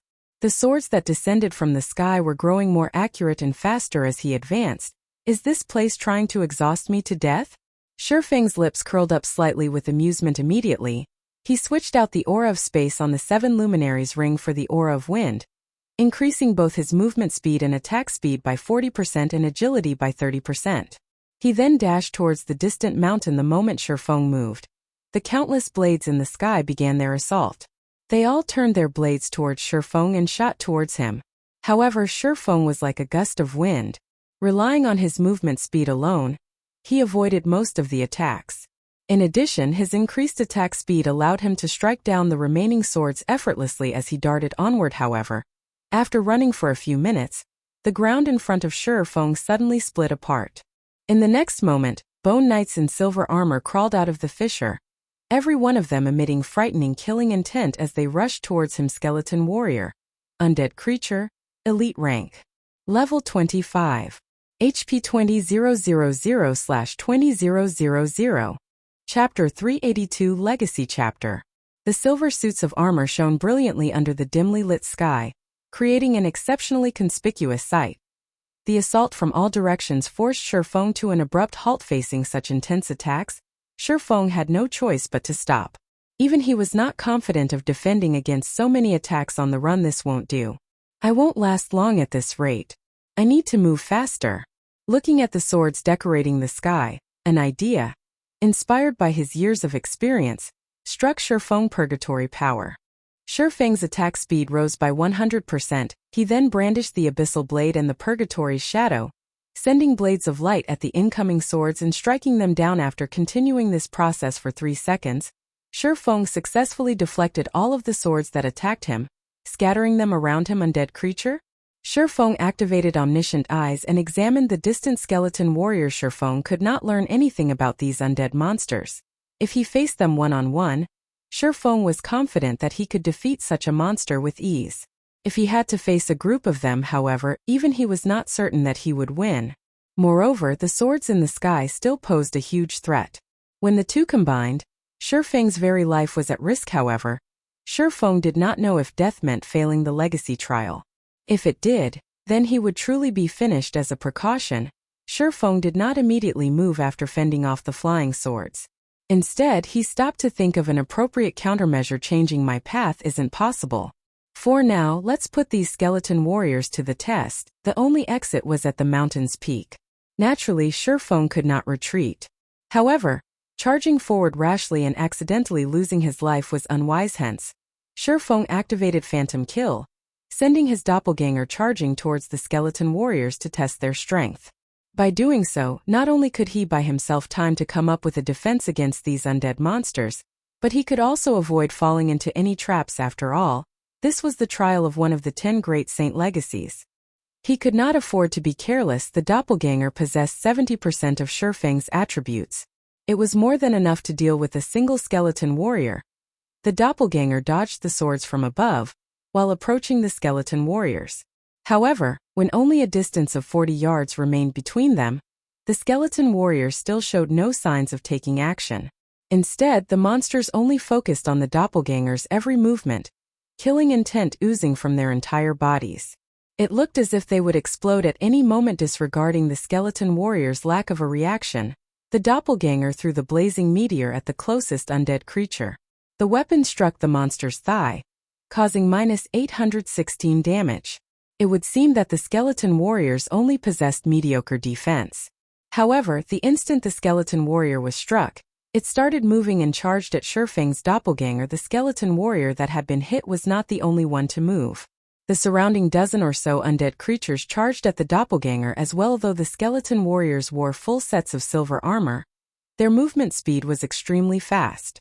It took them less than 5 seconds to close the 40-yard gap. However, Feng's doppelganger did not stay idle as these undead creatures charged. Instead, it attacked with the blazing meteor again. As it retreated swiftly in terms of speed, the doppelganger clearly held the advantage. Despite needing to dodge the constant stream of attacks from the sky, it was still a thread faster than the skeleton warriors. As this game of cat and mouse continued, the HP of the skeleton warrior leading the charge gradually decreased. Everything proceeded smoothly, and Feng, who stood in the distance, did not discover any other traps hidden in this field. Moreover, the skeleton warriors possessed low intelligence. Aside from carrying out some basic defensive maneuvers, the group of undead creatures single-mindedly chased the doppelganger. After a short moment, the doppelganger killed its first monster. Although a skeleton warrior had died, other than a tiny amount of skill proficiency, Feng received nothing at all. He did not receive even a tiny amount of EXP. Even after the dozen or so skeleton warriors were wiped out, Feng did not receive anything. Fortunately, he didn't really care. He was in a legacy trial right now. His only goal was to clear the trial. As for whether or not he could earn EXP or items, that was not very important. With the doppelganger's probing, Feng's advance became much easier. There were no other traps in the surrounding area. The skeleton warriors also did not possess high intelligence or troublesome skills. As long as he dealt with the attacks from the sky properly, he could deal with these skeleton warriors by kiting them. What the doppelganger could do, Feng could do better. Feng's movement speed was too fast. Unlike the doppelganger, not only could Feng attack using the blazing meteor, but he could also cast AoE skills such as Thundering Flash and Earth Splitter to deplete the skeleton warriors' HPs while maintaining the distance between them. When the arcs of lightning weaved across the skeleton warriors, they dealt damages of -1,242, -1,784, and -2,439 to the undead creatures. Some of the skeleton warriors who received critical hits lost over half their HP in less than 10 minutes. Feng had reduced the hundreds of skeleton warriors into piles of pearly white bones scattered across the plains. What's going on with these bones? Just as Shifeng was about to depart from this field of bones, he noticed the bones begin to tremble. The bones then gathered in the blink of an eye. These bones transformed into an entirely new monster. This monster was 3 times the size of the skeleton warriors from before.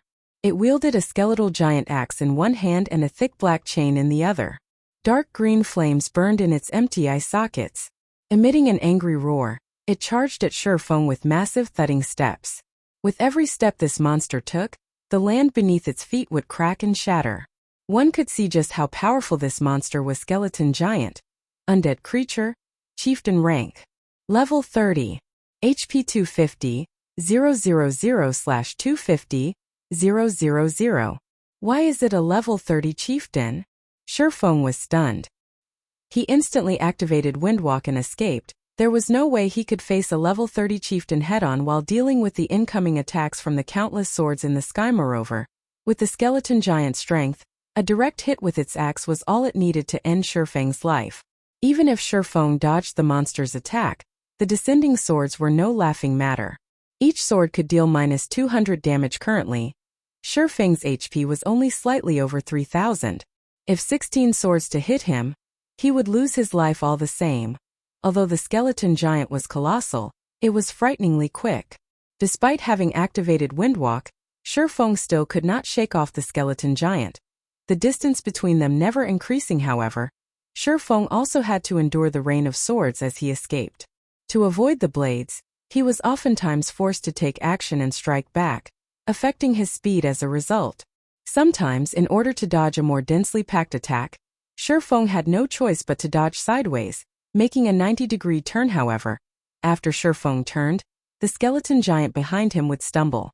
Its speed greatly fell when it changed directions, allowing Shifeng to widen the gap between them. Moreover, due to the skeleton giant's large frame, the sudden turn helped Shifeng block a few of the flying swords.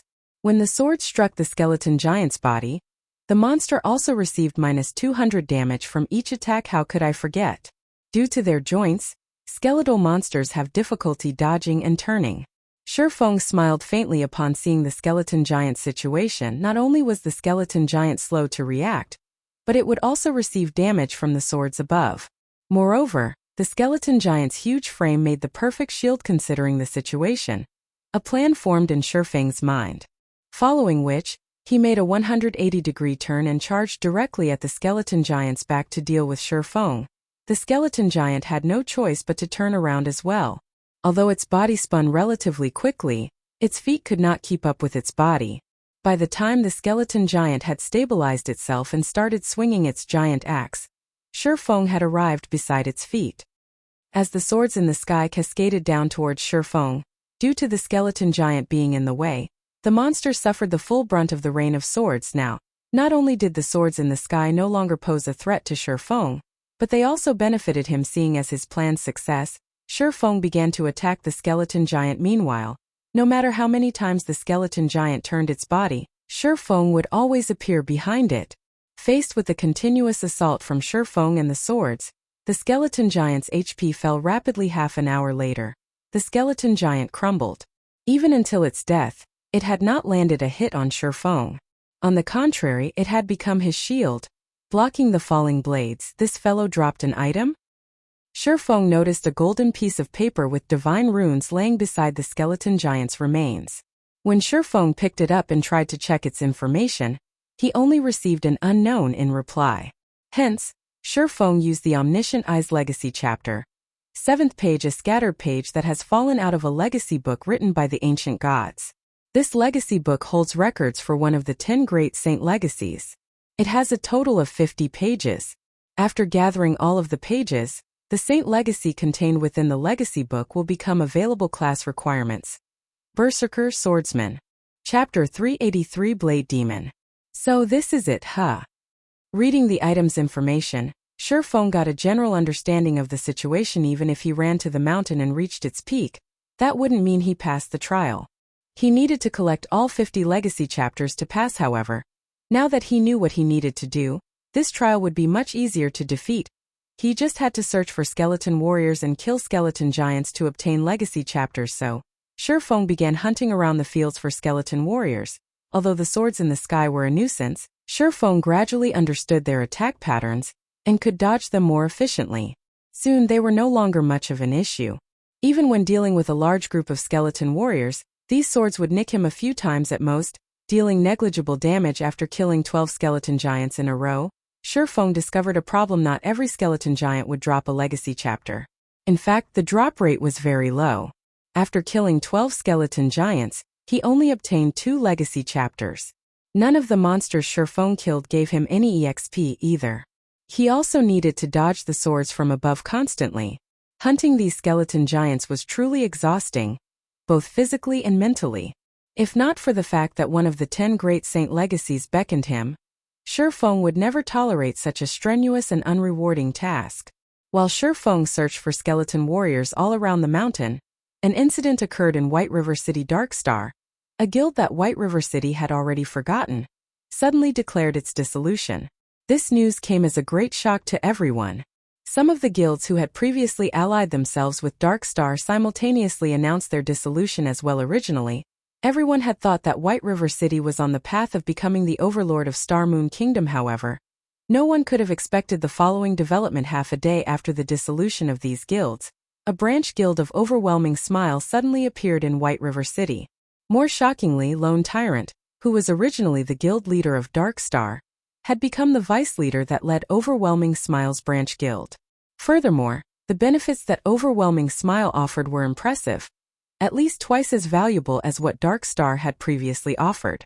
It was a blatant display of wealth. The members of the dissolved guilds promptly joined Overwhelming Smile's White River City branch. Within half a day since Overwhelming Smile's branch guild's establishment, its member count had already reached 30,000. Moreover, that number was still increasing. It continuously recruited new members, thinking of ways to steal players from Zero Wing. Big Sis Aqua, Overwhelming Smile thinks too little of us. Instead of recruiting in their hometown of Maple City, they ran all the way here to fight us over members.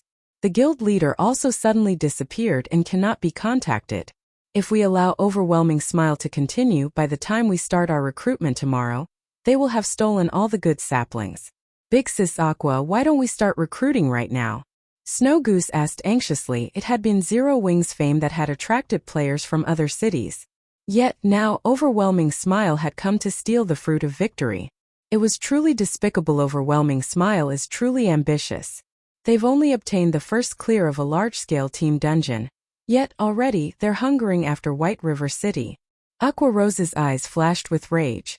Although she was not afraid of losing potential guild members, she could not stand Overwhelming Smile's arrogant attitude. They were clearly trying to provoke Zero Wing. Does Overwhelming Smile think it is so easy to weave a web in White River City? Let's start advertising our recruitment right now. I want to see how a second-rate guild without a guild residence plans to compete with Zero Wing in terms of benefits. Once Zero Wing began to prepare for its recruitment fervently as well, White River City exploded with activity. On one side, there was Overwhelming Smile, a guild that had claimed the first clear of a large-scale team dungeon and annexed Darkstar, one of the top 6 guilds of White River City. On the other side stood Zero Wing, a guild that possessed a guild residence and was led by Star Moon Kingdom's #1 expert. Many players on the forums were also discussing which guild they should join. Big Brother Shadowsword, White River City is truly interesting. Despite only being the 5th ranking city of Star Moon Kingdom, it is now contested over by the 2 most popular guilds in the kingdom. Which guild do you think these independent players will join? The female guardian knight Turtledove asked the berserker beside her, Shadowsword, with an amused smile on her face. I don't know what others will choose, but my goal from the very beginning has been to join Zero Wing. Shadowsword wasn't interested in the competition between the 2 guilds. His only thoughts right now were of passing Zero Wing's assessment and polishing his strength by learning from the experts in Zero Wing. He also hoped to learn from Zero Wing's guild leader Black Flame. He had no interest in anything beyond that.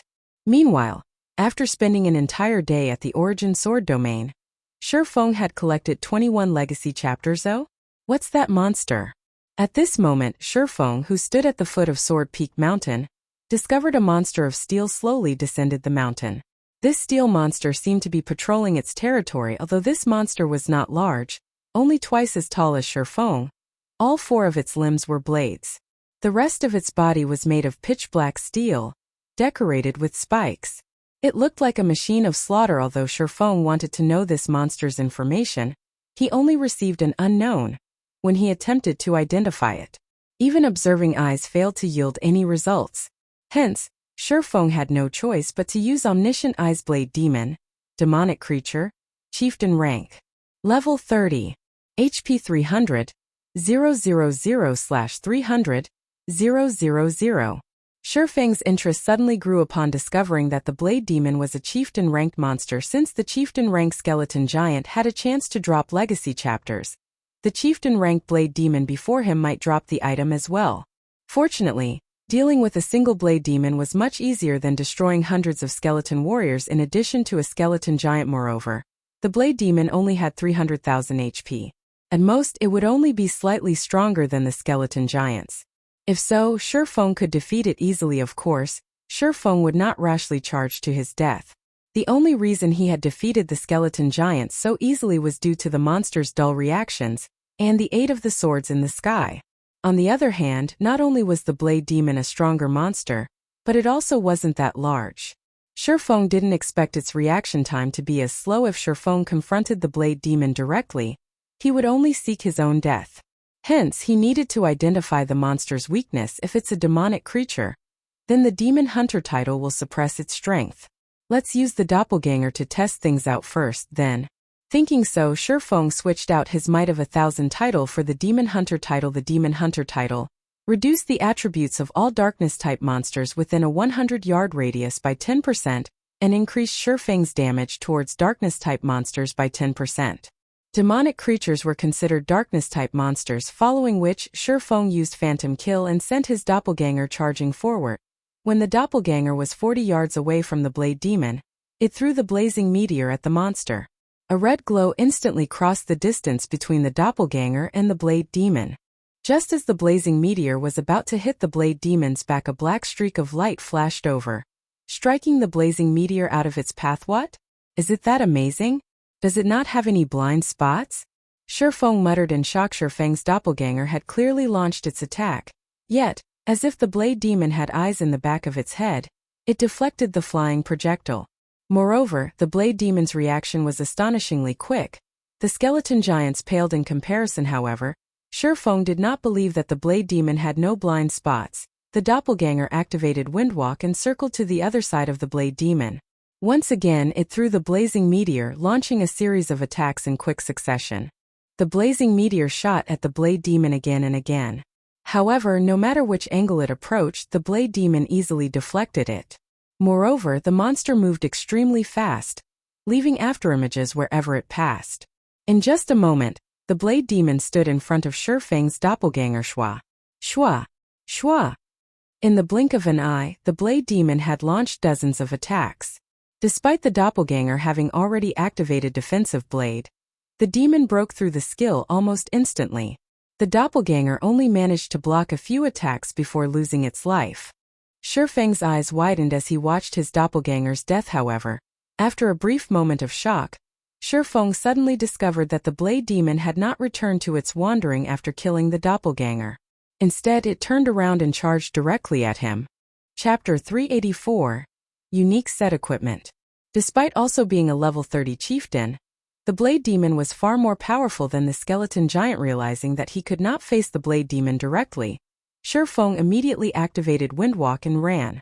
He wanted to break away from the combat area as quickly as possible. However, after running for over 100 yards, the Blade Demon was still on his tail. Although Shifeng's movement speed was much higher than the Blade Demon's, with the countless blades in the sky restraining him, Shifeng was not actually much faster than the Blade Demon.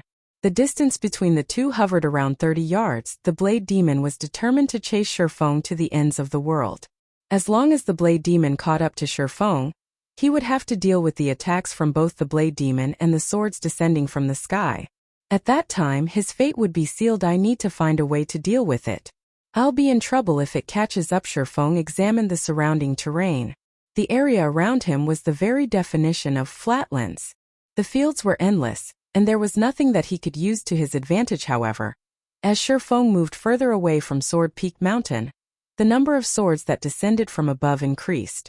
It was as if they were reminding Shifeng that he was not allowed to move away from the mountain. However, Feng couldn't care less right now. If he stopped, only death awaited him. Hence, he continued running at full speed while enduring the countless swords raining down on him. After running for a certain distance, Feng suddenly noticed that, whenever the blade demon behind him touched the densely packed swords that had fallen to the ground, damages of -100 would appear above its head. Due to the hindrances in its path, the blade demon's speed also slightly decreased. Feng's troubled expression transformed into a wicked smile. Just before the effect of Windwalk was about to disappear, Feng took out a speed scroll from his bag and used it. He then continued running away from Sword Peak Mountain.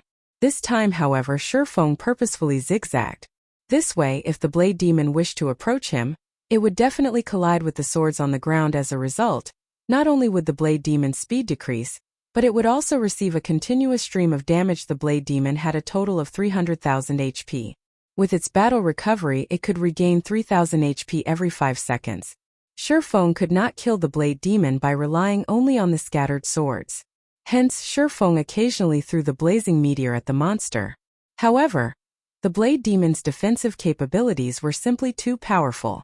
Out of all of Feng's attacks, only 10% struck the blade demon. Feng also used skills such as Thundering Flash and Earth Splitter, dealing over -1,000 damage with each hit. Overall, the damage the blade demon received barely surpassed its battle recovery. If Feng wanted to kill the blade demon, he would need to spend a very long time to do so. It seems that I can only drag things out. Feng had no other options.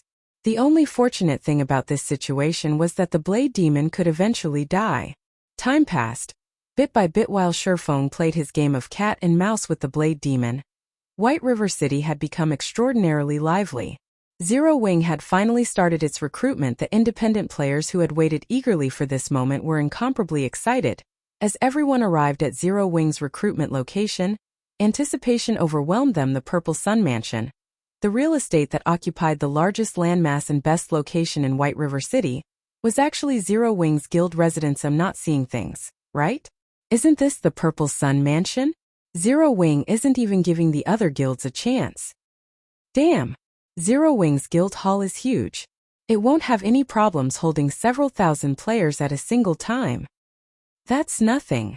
I have a brother in Zero Wing. I hear that it's even more amazing inside. Aside from having a high-class bar, many NPCs appear every day to issue guild quests. The number and variety of guild quests they get far surpass those available at the Adventurers Association. Not only can members of Zero Wing obtain a lot more EXP, but the item rewards they can get from the quests are also much more abundant. Some quests even reward secret silver items. Also, if members rest inside the guild hall, they can accumulate a double EXP buff. There are private rooms available for rent too. For a time, everyone began forming a long queue outside Zero Wing's guild residence, enthusiastically applying to Zero Wing. From a glance, the number of players in line had already exceeded 30,000. The many benefits such as high-level quests, double EXP buff, private rooms and more had sent all the independent players into a frenzy. Meanwhile, when news of Zero Wing's guild residence spread, the various guilds throughout Starmoon Kingdom tumbling into a turmoil. Originally, these guilds didn't think much of a guild residence. However, they never expected a guild residence to provide such significant benefits. All this time they regarded a guild residence as only a symbol of a guild's establishment, a place where guild members could gather and chat. Now that they realized what a guild residence could do, the upper echelons of these guilds felt a chill crawl down their spines. A guild residence was simply too terrifying. Not only could it increase the leveling speed of guild members, but it could also provide a source of coins for the guild. Now that Zero Wing possessed its own guild residence, the guild would no longer have to purchase coins using credits or form teams to specifically farm coins. The guild residence also had other aspects that could allow a guild to develop quickly. How could guilds like theirs that did not possess a guild residence compete with Zero Wing now? At this time, the first-rate guilds who were not originally concerned with Zero Wing had to reevaluate their opinions. Young Master Feng. Now that Zero Wing has revealed their guild residence, everyone in Starmoon Kingdom has shifted their attention back to them. Overwhelming Smile's achievement can no longer hamper Zero Wing's recruitment. Should we focus on solidifying the branch guild in White River City? I have really underestimated Black Flame. However, don't think that I am out of options. Feng Xianyang sneered. Since you dare challenge me, you will only have one ending. Tell Overwhelming Smile this. Don't worry about spending money. Just steal as many players from Zero Wing as possible. I want to see just how a guild without many members can develop. Shortly after Feng Xianyang gave his command, Overwhelming Smile took action. Overwhelming Smile shocked the various guilds in White River City. Overwhelming Smile has gone insane. Snow Goose shouted when she read the latest information on Overwhelming Smile. In order to attract independent players, Overwhelming Smile had increased the benefits it offered once again. At this moment, it offered 4 times what Dark Star had in the past. Normal members alone would be treated far better than even elite players of other guilds. The benefits offered to Overwhelming Smile's elite members was beyond comparison. Overwhelming Smile even began to publicly poach Zero Wing's normal members, promising them threefold what the other guild members received if they joined the guild originally. Overwhelming Smile's increase in the benefits was already shocking. Now that they took it a step further and offered another threefold raise, how could the members of Zero Wing not be tempted? In fact, some members already considered withdrawing from Zero Wing and defecting to Overwhelming Smile. Is Overwhelming Smile planning to destroy us with money? Aqua Rose smiled bitterly, her expression turning grim. This move was truly vicious. Zero Wing had only established recently. Its funding had never been abundant. They had no chance against the large funding Overwhelming Smile possessed. While Overwhelming Smile was in the midst of waging a poaching war against Zero Wing, Shifeng had finally reduced the Blade Demon's HP to its last vestiges die. Abruptly spinning around, Shifeng dashed towards the low HP Blade Demon. Abyssal Bind. Flame burst. Abyssal Bind immediately tethered the Blade Demon in place, following which, the scorching Abyssal Blade slashed at the demonic creature's body 12 times in a row. Every slash dealt over -2,000 damage to the Blade Demon, devouring the monster's remaining 20,000 HP. As the Blade Demon died, Shifeng noticed a piece of paper falling beside the monster's body. He originally thought that it was a legacy chapter. However, upon picking it up, Shifeng froze. At that moment, he even thought he might be hallucinating. Broken Steel Forging Design Fragment. Epic Rank Unique Set Equipment. Set consists of a total of 6 pieces. Current fragment count, 1/18. Chapter 385. Professional Level. No way. Shifeng struggled to calm himself even after staring at the forging design in his hand for a long time previously. When he obtained the fine gold rank Dragonscale set equipment back in the God's Grave, he had believed it to be the top set equipment currently available, second to none. However, with Shifeng's current forging standards, he could not forge the Dragonscale set equipment. He needed to become an advanced forger before he could attempt it. However, a lot of time was required to advance to an advanced forger, time that Shifeng did not have yet. Now the forging design for an epic set equipment had fallen into his hands. If he could equip an epic set equipment, killing players would be as easy as slicing vegetables. He would truly be invincible among fellow players. Originally, Shifeng's head had ached thinking about ways to deal with the 5 cities controlled by Underworld. Now, however, this fragment swept those concerns away. As long as he could don the complete Broken Steel set equipment, he alone could become enough of a nuisance to disturb those guilds. Now that Shifeng knew the Blade Demons dropped the forging design for the Broken Steel set equipment, even if he had to exhaust himself for a few days, he would obtain all the forging design fragments. Shifeng was suddenly brimming with enthusiasm. Turning around, he charged towards Sword Peak Mountain in search of another Blade Demon. Unknowingly, another day had passed in God's domain before Shifeng logged out of the game. He had killed several dozens more skeleton giants and Blade Demons. In the 2 days he had spent in the Origin Sword domain, Shifeng had obtained a total of 33 legacy chapters and 8 broken steel forging design fragments. He was not far from completing both the legacy book and the broken steel set equipment forging design. Shifeng had lingered in God's domain for 2 natural days without logging out to rest. As his body had been in the virtual gaming cabin all this time, the moment he stepped out of the cabin, his stomach growled a hungry complaint. However, his body did not feel any discomfort after laying motionless for 2 days. On the contrary, he felt extremely relaxed as expected of a virtual gaming cabin. It even assisted my body's absorption of the S-rank nutrient fluids. Shifeng clenched his fists and stretched.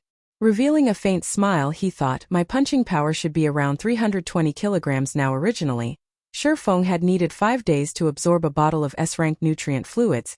allowing the liquid to restore his body's vitality and repair broken cells. Now, however, only 2 days had passed, and Shifeng had already absorbed the S-rank nutrient fluid. Shifeng judged that, based on his body's current condition, he should barely meet the standard of a professional fighter. His current body had already far surpassed his body in his previous life. At the very least, his physical fitness was no longer inferior to the apex experts of God's domain. Being young really is great. If I started training my body only after I turned 25, it wouldn't really make a difference. Shifeng was satisfied with his current physical fitness. As long as he continued his training, his physical fitness would continue to improve. At that time, he could exert more of his brain's potential, allowing him to break through the boundaries he had never been able to cross. Although Shifeng was hungry, he did not immediately look for something to eat. Instead, after leaving the virtual gaming cabin, he walked towards his fridge and retrieved a bottle of A-rank nutrient fluids. He then filled his empty stomach with the cold liquid after having not eaten for 48 hours. Although he had the protection of the virtual gaming cabin during this period, filling his stomach with solid food would negatively impact his body. It was best to drink nutrient fluids first and let his stomach gradually adapt. After a few hours, he could have a proper meal. Looking at the bottle of A-rank nutrient fluids in his hand, Shifeng felt like he was dreaming. Over 10 days ago, he had lamented spending 10 credits on a meal. Now, however, despite drinking a bottle of nutrient fluids that cost 10,000 credits, he felt nothing at all. Although his reincarnation was part of the reason, it was more due to his change in mentality brought about by strength. Suddenly, his doorbell rang. Accessing the doorway monitor through his quantum watch, Shifeng discovered Blackie standing outside his door. For some reason, Blackie looked panicked. It looked like he had some very urgent news. Shifeng promptly disabled the lock to his front door using his quantum watch. Brother Feng, where have you been these past 2 days? I haven't been able to contact you all this time. I even wondered if you were in some kind of accident. As Blackie burst into the apartment and saw that Shifeng drinking a bottle of nutrient fluids, he unconsciously heaved a sigh of relief. What could possibly happen to me? Shifeng chuckled.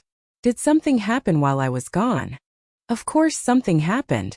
Overwhelming Smile had been poaching our members.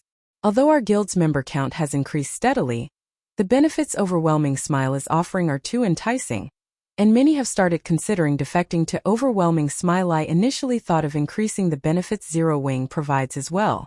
However, Sister Aqua said no. Although Sister Fire Dance only focuses on the guild's core team, she agreed with Aqua Rose's opinion. However, at this rate, more members will leave the guild. If we allow this situation to continue, it will negatively impact Zero Wing as a whole. We need to think of a solution for this quickly. I have been trying to contact you all this time, but you haven't answered any of my calls or messages. I had no choice but to visit you personally. Blackie then explained the general situation to Shifeng. Overwhelming Smile sure is intent on destroying us with money. Shifeng smiled bitterly. Brother Feng, you too? Sister Aqua said something similar. Blackie was somewhat astonished. I understand the situation. However, I am still tied up with my quest. Go back and tell Aqua to continue recruiting members. The benefits we offer will stay the same, but loosen the entry requirements a little. Shifeng also showed his support for Aqua Rose's decision. Let's see just how many players you can steal from us. How much money do you plan to burn? Taking Blackie's advice and increasing the benefits that Zero Wing offered was not a long-term solution. Moreover, Overwhelming Smile could simply counter by increasing the benefits it offered again. If this trend continued, the situation would soon snowball out of control and grow into an all-out economic war. At that time, the side with the most funds would be the final victor. Meanwhile, Feng Xianyang, who quietly supported Overwhelming Smile, aimed for just that. If he had to increase the benefits Overwhelming Smile offered dozens of times, he would. He was confident he could destroy Zero Wing this way. Meanwhile, although Zero Wing could cause Overwhelming Smile to suffer greater losses by raising the benefits it offered, they would still lose. Zero Wing did not have the support of a large corporation. It also did not have the funds to contend with Overwhelming Smile. If Zero Wing increased its offer, it would dig its own grave. Shifeng had seen many of such situations in his past life, and he had considered his options long ago. The best thing was to bide their time and stay on course. However invincible the opponents might seem, he would forever remain true to himself. Moreover, when Shifeng had established Zero Wing, He had intended to establish a guild that was pure, rather than one where its members would leave because of a little enticement. Zero Wing did not need such shallow people at this moment. Instead of cursing, Shifeng wanted to thank Overwhelming Smile for ridding the scum from his guild. Shifeng's reply left Blackie speechless. However, since Shifeng had already decided, he would fully support his guild leader. In truth, Blackie knew that increasing the benefits the guild provided would only increase the burden of Zero Wing. However, he still could not help his panic. Now that he had obtained Shifeng's reply, his anxiety began to fade. Chapter 386 Tier 1 Skill.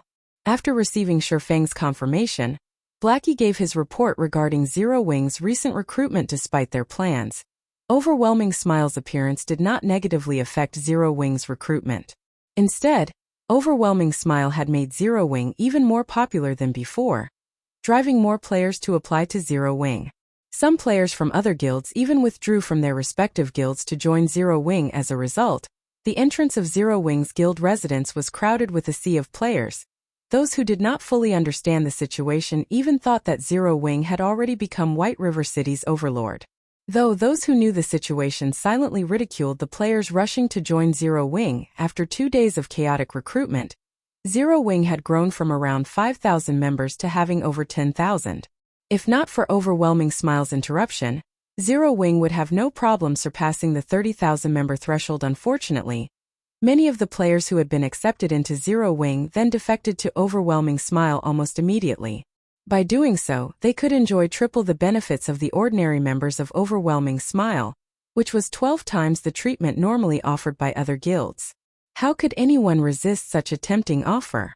Zero Wing will only suffer if this continues. I need to think of a plan quickly. Shifeng frowned as he listened to Blackie's report. If the situation continued to evolve like this, Overwhelming Smile would have to waste astronomical sums of money. However, Overwhelming Smile's poaching of Zero Wing's members would also increase its prestige, increasing the guild's strength in White River City. Others might not know that Overwhelming Smile had underworld support from the shadows, but Shifeng knew. In addition to Maple City, Underworld had also taken control of 4 more cities surrounding White River City.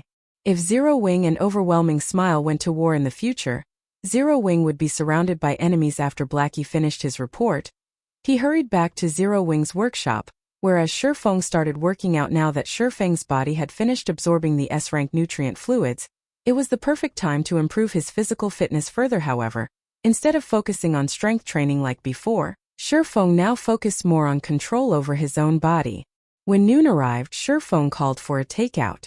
After finishing his meal, he dove back into the world of God's domain. Shifeng had not come up with any good ideas to counter Overwhelming Smile's suppression through wealth.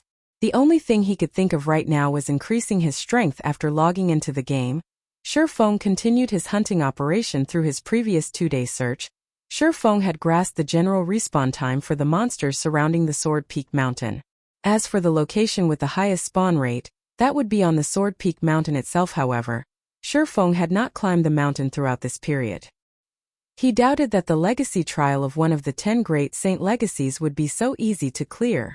Although the skeleton giants and blade demons were indeed challenging, a legacy trial that was supposed to be as difficult as a legendary quest should not be so simple. In Shifeng's opinion, the true danger of the Origin Sword domain waited for him on the Sword Peak Mountain. Hence, Shifeng had yet to set foot on the mountain. Instead, he had searched for monsters around the foot of the mountain all this time, silently increasing his strength in the Origin Sword domain. Shifeng did not obtain any EXP from the monsters he killed. The drops he obtained were also limited to the legacy chapters and broken steel forging design fragments. However, there was one other immediate benefit to killing these monsters: skill proficiency. The monsters here were all elites above level 25. Shifeng's main targets, the skeleton giants and blade demons, were even level 30 chieftains. These chieftains exceeded Shifeng by 8 levels.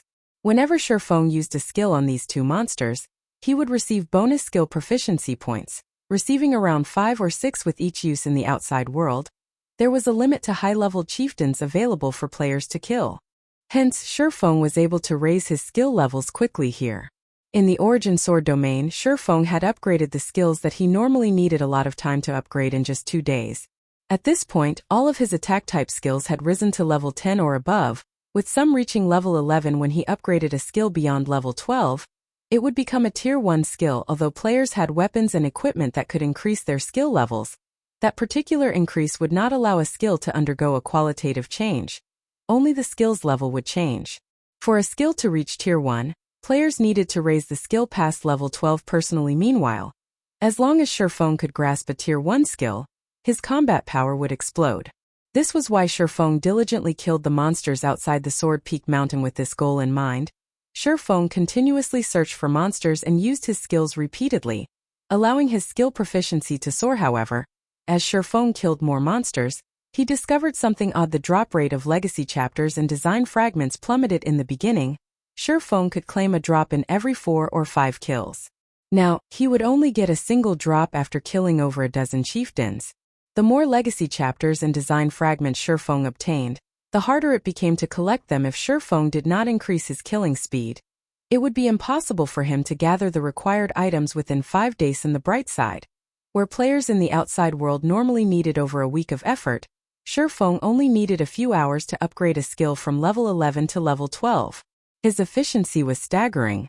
After just half a day's worth of effort in God's domain, Shifeng had already promoted Chop to a tier 1 skill. Chop, action type. Requires sword. Tier 1, level 1, proficiency 0/30, 000. Additional 600 base damage. Deals up to 3 consecutive hits in 1 second. If attacks land in the same location, damage increases by 50%. Attack range 6 yards. Cooldown 3 seconds. Compared to the tier 0 level 12 Chop, the base damage had not increased much. However, when using the tier 1 level 1 Chop, Shifeng could swing his sword 3 times in 1 second.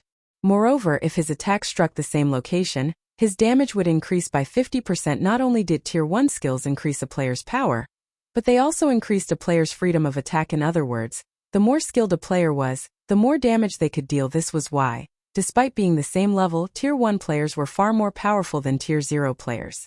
Tier 1 players also possess much higher attributes and a larger variety of skills. Tier 0 players had no chance of contending with tier 1 players of the same level. It's been a while since I've used the tier 1 Chop. Let's use you as a warm-up. Shifeng dashed towards the skeleton giant side before him and used the tier 1 Chop. A sharp aura covered the abyssal blade.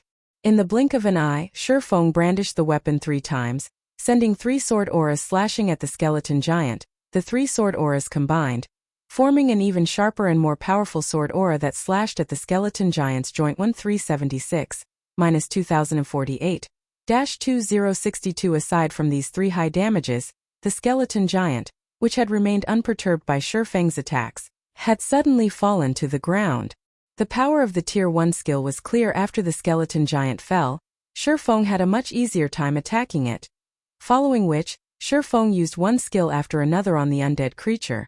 If the skeleton giant stood up, Shifeng would use Chop to attack its joints, knocking it to the ground once more. A short moment later, Shifeng had slaughtered the skeleton giant effortlessly due to the tier 1 Chop. Shifeng's battles between the skeleton giants and blade demons had become much easier and took less time than before.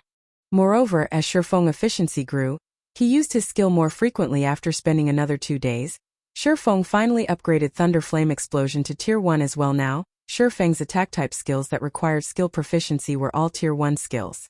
Compared to when Shifeng had just entered the Origin Sword domain, his combat power was far more frightening. It should be about time to climb the Sword Peak Mountain.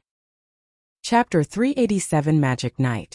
Shifeng had already stayed in the Origin Sword domain for 3 days now after killing a large number of chieftain-ranked skeleton giants and blade demons. The number of legacy chapters and broken steel forging design fragments he could obtain from these 2 monsters had also reached its limit. No matter how many of these monsters Shifeng killed, they no longer dropped any items. If not for the fact that Shifeng wanted to upgrade all his attack type skills to tier 1 skills and raise his current combat power to its utmost, he would have long since charged up Sword Peak Mountain. Although he could still continue trying to upgrade the tier of his skills, the amount of skill proficiency required to raise a skill from tier 1 to tier 2 was simply too much. This was a feat that could not be accomplished within a short amount of time. In addition, Shifeng did not have much time left. Shifeng had promised to help Gentle Snow in 5 days' time. Hence, he had no choice but to proceed with the legacy trial. Moreover, During this period of time, another major incident had occurred in White River City after taking the first clear of the large-scale team dungeon in Maple City. Overwhelming Smile had gone on to claim the first clear of the Land of Death, the large-scale team dungeon in White River City. Meanwhile, Ouroboros's team, which was led by Gentle Snow, was a step behind, becoming only the second team to clear the Land of Death. Although Gentle Snow was only a step behind, it was a world of difference, the reason being, only the first team to clear a large-scale team dungeon would have its achievement announced. There was nothing waiting for second place. If Gentle Snow wished to have an announcement of her own, then she would have to clear the Hell Mode Land of Death. However, the Hell Mode of the Land of Death was much more difficult than Hard Mode. She would require a large amount of time to raid the Hell Mode Land of Death, making it not worth her effort at all. It was much better for Gentle Snow to place her focus on raiding level 20 large-scale team dungeons, especially 100-man team dungeons, compared to going from level 10 to 20. The time span between level 20 and 30 was much wider. Leveling in God's domain took much longer the further one went. After reaching level 20, players would find themselves taking far longer to level up. Hence, guilds would have much more time to challenge dungeons than before on Sword Peak Mountain. Shurfeng had not met with any danger throughout his entire journey.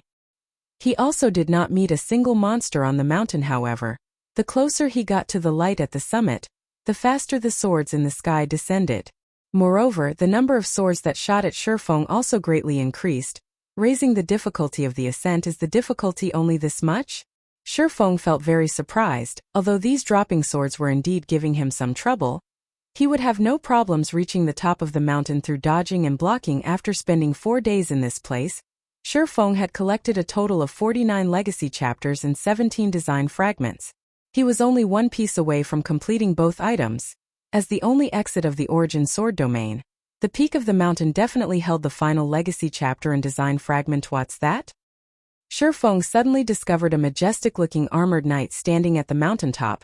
The knight's hands gripping a greatsword. This armored knight was different from the skeleton giants and blade demons, the reason being, this greatsword-wielding knight was not a monster but an NPC, instead Doran Paley, Tier 1 Magic Knight. Level 30. HP 300, 000/300, 000. Level 30 Tier 1 NPCs were much harder to deal with compared to level 30 chieftains. Meanwhile, the Tier 1 NPC in front of Shurfeng was clearly not an ordinary existence. Although Doran Paley only possessed 300,000 HP, the same amount as the level 30 chieftain ranked Blade Demon, the skills and intelligence he possessed would definitely be far stronger and higher than the Blade Demons. To players, Doran Paley was a nightmare. However, Shurfeng no longer had a path of retreat right now. He could only advance. After making his preparations to confront the Magic Knight, Shurfeng charged forward while dealing with the swords raining down on him. Yet, the moment Shurfeng stepped onto the stone platform Doran Paley stood on, the swords in the sky also stopped attacking him, as if declaring that Shurfeng had completed the game of cat and mouse challenger. Since you have managed to arrive at this place, it shows that you indeed possess some strength and are qualified to fight me. As long as you can defeat me, you will be allowed to continue advancing. When Doran Paley noticed Shurfeng, instead of entering battle immediately, he revealed an excited expression and explained, "Starting now, you have 5 minutes to prepare. 5 minutes later I will start attacking. Of course, you are also allowed to initiate an attack ahead of time. I hope that you do not disappoint me." A one-on-one duel? Shurfeng looked at his surroundings but failed to discover any other traps or monsters. However, after giving it some thought, Shurfeng found nothing strange about this situation. The NPC before him was a Tier 1 class. Doran Paley was definitely not an opponent ordinary players could contend against. Since Shurfeng was given 5 minutes to rest, he would certainly not waste it. He promptly sat down on the stage and took out a delicious steak to eat. Not only would he recover stamina and HP this way, he would also receive some bonus attributes. Although running and dodging for long periods of time did not greatly affect a player's body, it was a massive drain on their mental power. Meanwhile, 5 minutes was plenty of time for Shurfeng to restore himself to peak condition. However, Shurfeng did not just spend his 5-minute rest drinking and eating. He also carefully observed the surrounding environment, as well as studied the NPC named Doran Paley. Shurfeng had seen the class known as Magic Knight before in his previous life. It was considered a rare hidden class, and advanced legacy magic knights and astromancers were classes notorious for being unorthodox. Attacks of astromancers were known for being strange. Attacks of magic knights were known for being violent compared to a Tier 1 swordsman. A Tier 1 magic knight had more variety in their attacks. The reason being they incorporated various sorts of magic. In other words, their attacks inflicted a combination of physical and magic damage. Not even Tier 1 shield warriors could endure the attacks of a magic knight, however. This hidden class also suffered from a very glaring weakness. In order to increase their attack power, magic knights had discarded their life-saving skills. Hence, they were very poor in terms of survivability. The seconds and minutes quickly passed by. Of course, Shurfeng would not wait until the 5 minutes were up to attack Doran Paley. In this kind of battle, the first person to strike held the greatest advantage. Hence, Shurfeng took the initiative to start the battle. When Shurfeng was only 40 yards away from Doran Paley, he suddenly took out the blazing meteor and threw it at the magic knight's vital point. Doran Paley simply scoffed at Shurfeng's attack. He retrieved the silver greatsword from his back and lightly swung it. Immediately, blades of flame shot out from Doran Paley's greatsword. These blades of flame collided with the blazing meteor, striking it down before proceeding towards Shurfeng. However, when these blades of flame were only about halfway to their target, Shurfeng suddenly appeared behind Doran Paley and initiated a Tier 1 chop at the magic knight's back. Doran Paley suddenly smiled. He spun around abruptly, the flames covering his greatsword growing even more prominent. With a swing of his greatsword, he sent a flame tornado clashing against Shurfeng's abyssal blade. When the two swords collided, sparks splattered the surroundings. After clashing swords for dozens of times in a row, Shurfeng concluded that, in terms of strength, he was no match for the magic knight. On the other hand, his speed was superior to Doran Paley's. Despite having to retreat before the magic knight's every blow, Shurfeng managed to avoid receiving any fatal damage. However, under the circumstances, the battle would eventually end in his defeat. After all, Doran Paley possessed 300,000 HP, whereas Shurfeng had just slightly more than 3,000 HP. In a situation where both parties were equally skilled, the side with more HP would naturally emerge the victor. To begin with, Shurfeng's combat power was inferior to Doran Paley's. As a Tier 0, you indeed deserve praise for being able to fight against me. However, what do you think of this move? Doran Paley revealed a faint smile. Suddenly, the flames surrounding his greatsword disappeared. In the next moment, cold air wrapped around the silver greatsword with a light swing. The area 40 yards around Doran Paley turned into a land of extreme frost. Inside this domain of frost, both Shurfeng's movement speed and attack speed declined greatly. In the blink of an eye, Shurfeng lost his speed advantage. Chapter 388 Flame Dragon's Dance. Shurfeng hurriedly retreated upon seeing this scene, wanting to escape Doran Paley's frost domain. He had not expected Doran Paley's intelligence to be high enough to actually grasp a player's weakness. This sort of NPC was an extremely rare sight in the current God's domain. Only in the later stages of God's domain would players be able to frequently see such NPCs. Moreover, these NPCs were usually Tier 3 NPCs and above. Meanwhile, Doran Paley was only a Tier 1 NPC higher intelligence. I won't stand a chance with the status quo. Shurfeng's expression turned solemn when he saw Doran Paley's figure charging at him. If Doran Paley were only an ordinary Tier 1 NPC, even if he had 300,000 HP, Shurfeng would have been confident of defeating him before leaving White River City. Shurfeng had armed himself with over 100 Tier 2 magic scrolls from the guild warehouse. Meanwhile, most of these Tier 2 magic scrolls came from the Blood Hand Association's stronghold, with the rest from the dungeon raids carried out by guild members. The Origin Sword domain was different from the 12 trials Shurfeng had previously undergone. In the 12 trials, Shurfeng had not been allowed to use any tools to assist him. However, the Origin Sword domain did not impose such a restriction. He could use as many magic scrolls as he liked here. If he had over 100 Tier 2 magic scrolls, it would be an easy task to deal with an ordinary level 30 Tier 1 NPC. Even if Doran Paley had 300,000 HP, he would still die under the might of so many Tier 2 magic scrolls. However, the situation was different now. In the past, Shurfeng had crossed swords with many high-tiered NPCs, so he knew very clearly that NPCs who possessed higher intelligence were extremely sensitive towards magic scrolls. Players required some casting time, however short, when using magic scrolls. Meanwhile, when higher intelligence NPCs noticed this, they would either hurriedly withdraw to escape the effective range of the magic scroll, or they would decisively charge up to interrupt the casting process, not giving the player any chance to attack using the magic scroll. Seeing Doran Paley charging at him, Shifeng immediately brandished the Abyssal Blade and cast Abyssal Bind at the Magic Knight. 9 pitch-black chains suddenly emerged from the stone floor. In response, Doran Paley simply snorted and stabbed his greatsword into the platform. In the next moment, a golden magic array rose up from underfoot and quickly enveloped his entire body. The magic array released a faint golden glow, and when the pitch-black chains touched this golden glow, they instantly turned into smoke and vanished. Shifeng immediately recognized the golden glow covering Doran Paley's body. This skill was called Free Will. Upon activation, the skill made the user immune to all control effects, rendering a control skill like Abyssal Bind completely useless. Shifeng gritted his teeth and activated Wind Rider, increasing his movement speed by 150% as well as gaining the ability to fly temporarily. He escaped out of Doran Paley's frost domain right after. However, when the battle began, a magic barrier had formed around the combat platform, enclosing it completely. Hence, although Shifeng could fly now, he could not get too far. When the 20-second duration of Wind Rider ended, Doran Paley would still catch up to him. At this rate, Shifeng would still die sooner or later. The seconds passed by quickly, and from beginning to end, Doran Paley fervently chased Shifeng. As a magic knight, Doran Paley might possess great destructive power and an absolute advantage in a direct confrontation, but he was sorely lacking in life-saving skills and control skills. Hence, Doran Paley was utterly helpless against Shifeng's extreme speed, and he grew furious at this situation within his frost domain. Doran Paley could clearly finish Shifeng off with just a few hits. Yet, as if Shifeng was a lively rabbit, not only was he very agile, his ability to escape was also first-rate. I want to see just how long you can stay in the air. The moment you descend will be the moment I end your life. Doran Paley lightly snorted, glaring at Shifeng, who was hovering in the sky. Meanwhile, Shifeng was also silently observing Doran Paley from midair. When in a desperate situation, the most important thing to do was to remain calm.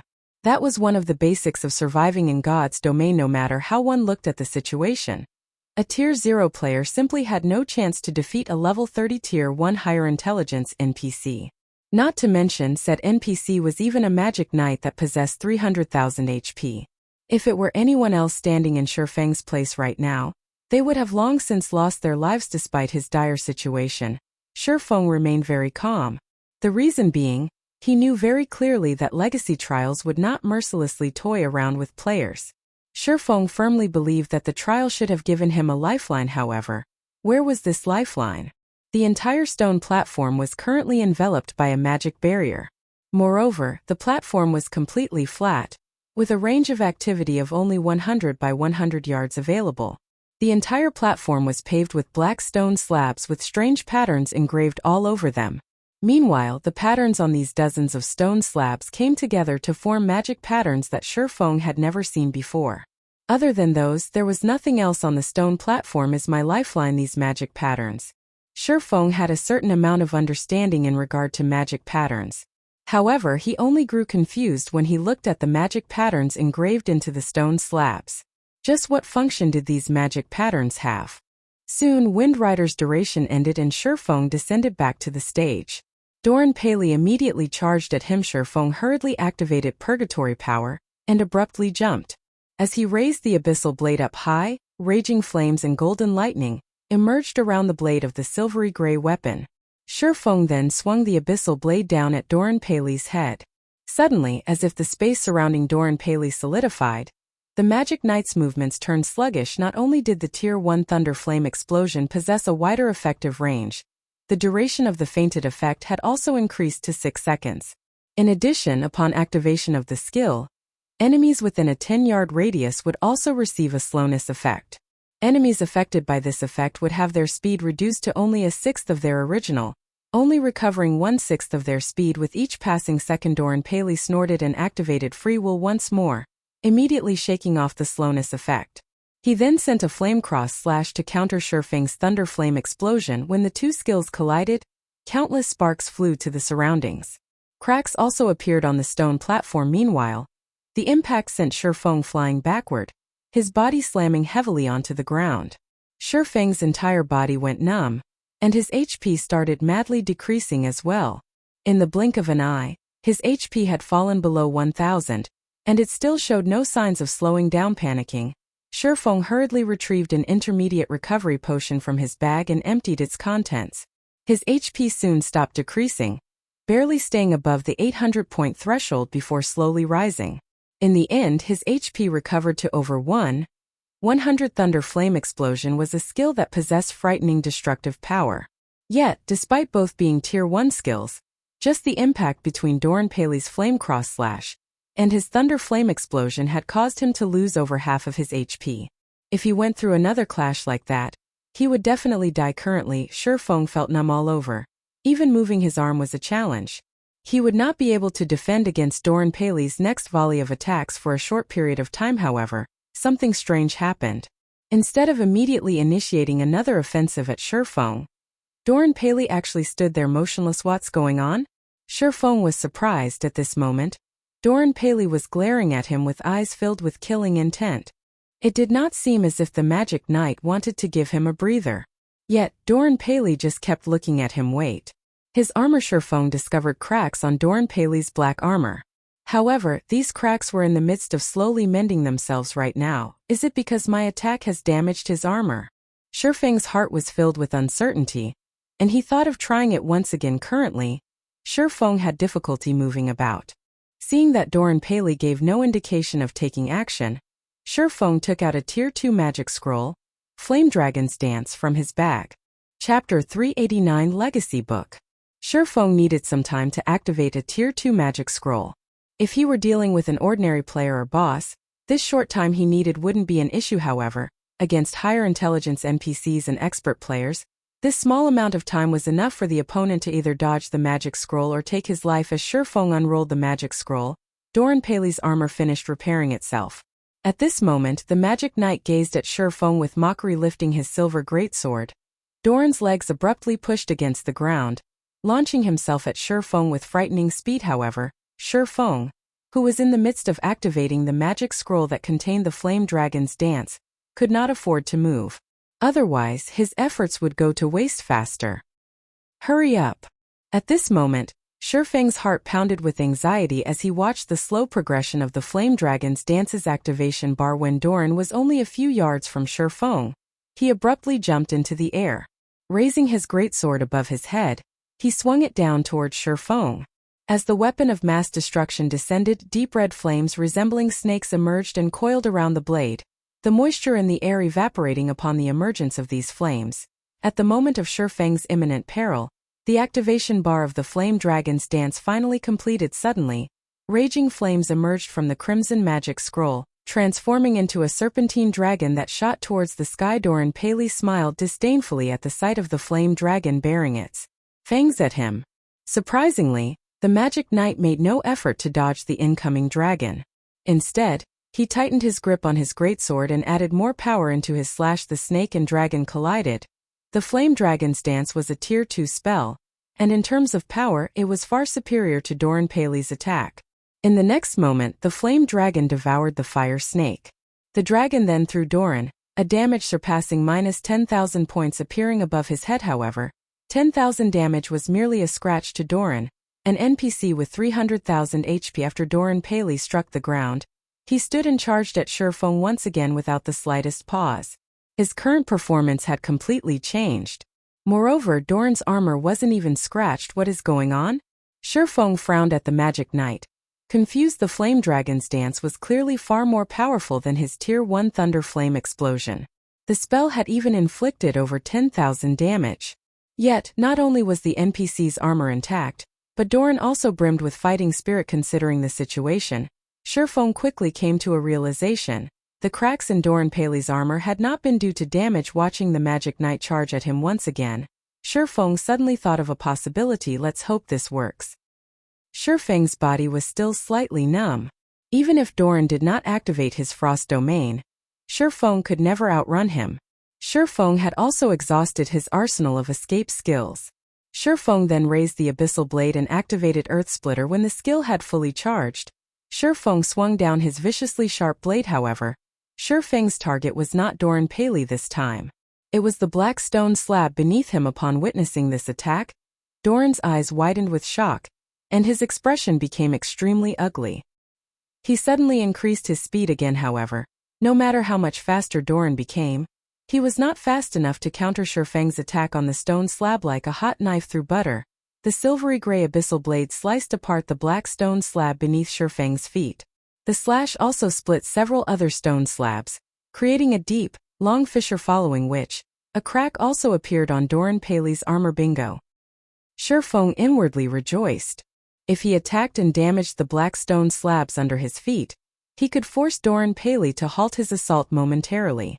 He could then activate Tier 2 magic scrolls without worry. Despicable challenger. Doran Paley was no longer as carefree as before. With bloodshot eyes he glared at Shifeng and bellowed, "Your corpse will decorate this ground for eternity." Although larger cracks began to appear on Doran Paley's armor, the magic knight showed no signs of stopping. Instead he charged up to Shifeng and swung down his greatsword flame cross slash. Before Shifeng could grasp the situation, he instinctively used parry to defend himself. Pung. Shifeng retreated 4 steps before he managed to stabilize his body. Although Shifeng had been forced back and had to use his life-saving skill, parry, he revealed a joyous smile on his face. Originally, even if he negated the damage from Doran's attack, the impact would have sent him flying back over a dozen yards. Now, although his hands were slightly numb, he had only been forced to take 4 steps backward. This showed that Doran Paley's strength had greatly weakened indeed. Just as Shifeng had guessed, damaging the black stone slabs would weaken his adversary. Previously, Doran had not immediately dashed forward and attacked Shifeng, because he was worried that Shifeng would discover this secret. Hence, he decided to hold back and allow his armor to repair itself. However, the display of his armor's recovery had been another facade. In reality, Doran had tried to hide the black stone slab's recovery. Previously, Doran's position had just so happened to block Shifeng's vision, preventing Shifeng from seeing the damaged stone slabs behind him. As to why Doran had launched himself up to attack Shifeng the second time, it was to prevent the flame dragon's dance from damaging the black stone slabs once more. Unfortunately, Doran's attempt at repeatedly disguising this fact could not escape Shifeng's beast-like insight. Naturally, after Doran Paley realized that his secret had been exposed, he no longer attempted to hide it. Instead, he began a vicious assault on Shifeng, hoping to annihilate his opponent sooner. However, a known secret was no longer a secret. Now that Shifeng knew Doran Paley's weakness, he activated Defensive Blade and used Thundering Flash on the stone beneath them. Streaks of blue lightning shot out from the abyssal blade. In the next moment, the lightning transformed into hungry wolves that dove into the black stone slabs, charring them. Die.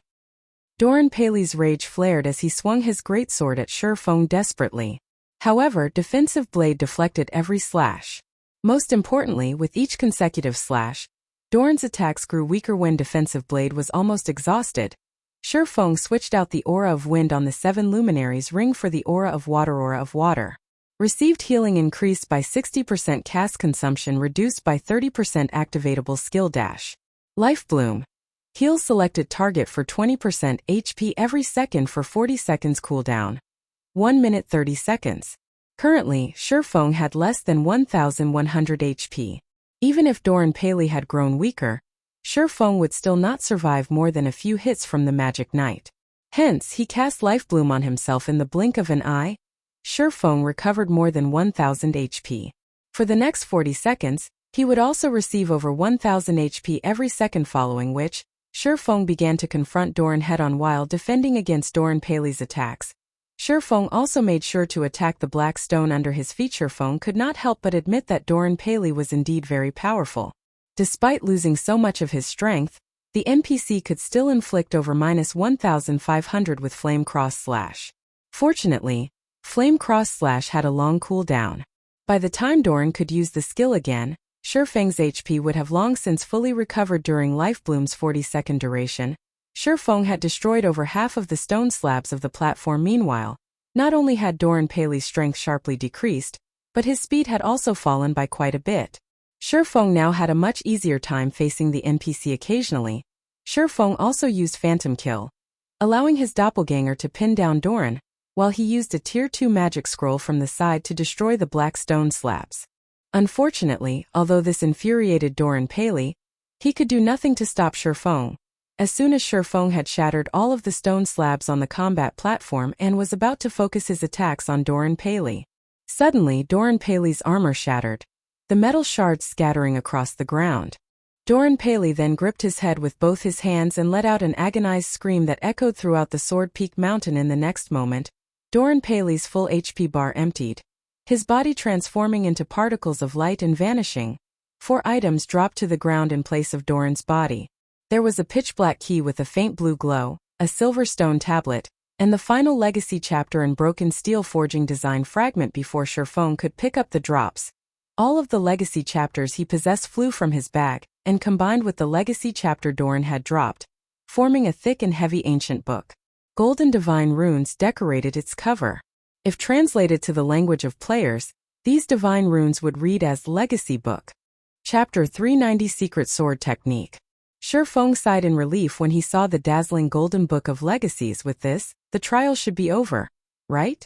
Shifeng picked up the drops before walking towards the hovering golden book before him. He then clicked on the book of legacies, checking its information system. Completion rate 70%. Do you wish to open the book of legacies and accept the legacy within? What? Only 70%? Shifeng was surprised. Taking another look, he was sure his eyes were not playing tricks on him. After defeating a Tier 1 magic knight like Doran Paley, which was no easy feat, he had only completed 70% of the trial. Legacies in God's domain were categorized into different ranks. Similarly, there were differences within each rank, and these differences were based on the completion rate of the legacy trial. Completion rates between 51%, 60% would be given a C rank evaluation. At C rank, players would obtain the basic skills of the legacy. Completion rates between 61%, 70% would be given a B rank evaluation. At B rank, players would obtain the basic skills of the legacy in addition to 1-3 legacy skill points. Completion rates between 71%, 80% would be given an A rank evaluation. At A rank, players would obtain the basic skills of the legacy in addition to 5-9 legacy skill points. Completion rates between 81%, 90% would be given an S rank evaluation. At S rank, players would obtain the basic skills of the legacy in addition to 10-18 legacy skill points. Completion rates between 91%, 100% would be given an SS rank evaluation. At SS rank, players would obtain the basic skills of the legacy in addition to 20-36 legacy skill points. Legacy skill points would unlock the class skills in the legacy book. Moreover, the more powerful a class skill was, the more legacy skill points would be required to unlock it. The number of powerful skills a player possessed was important in determining their combat power.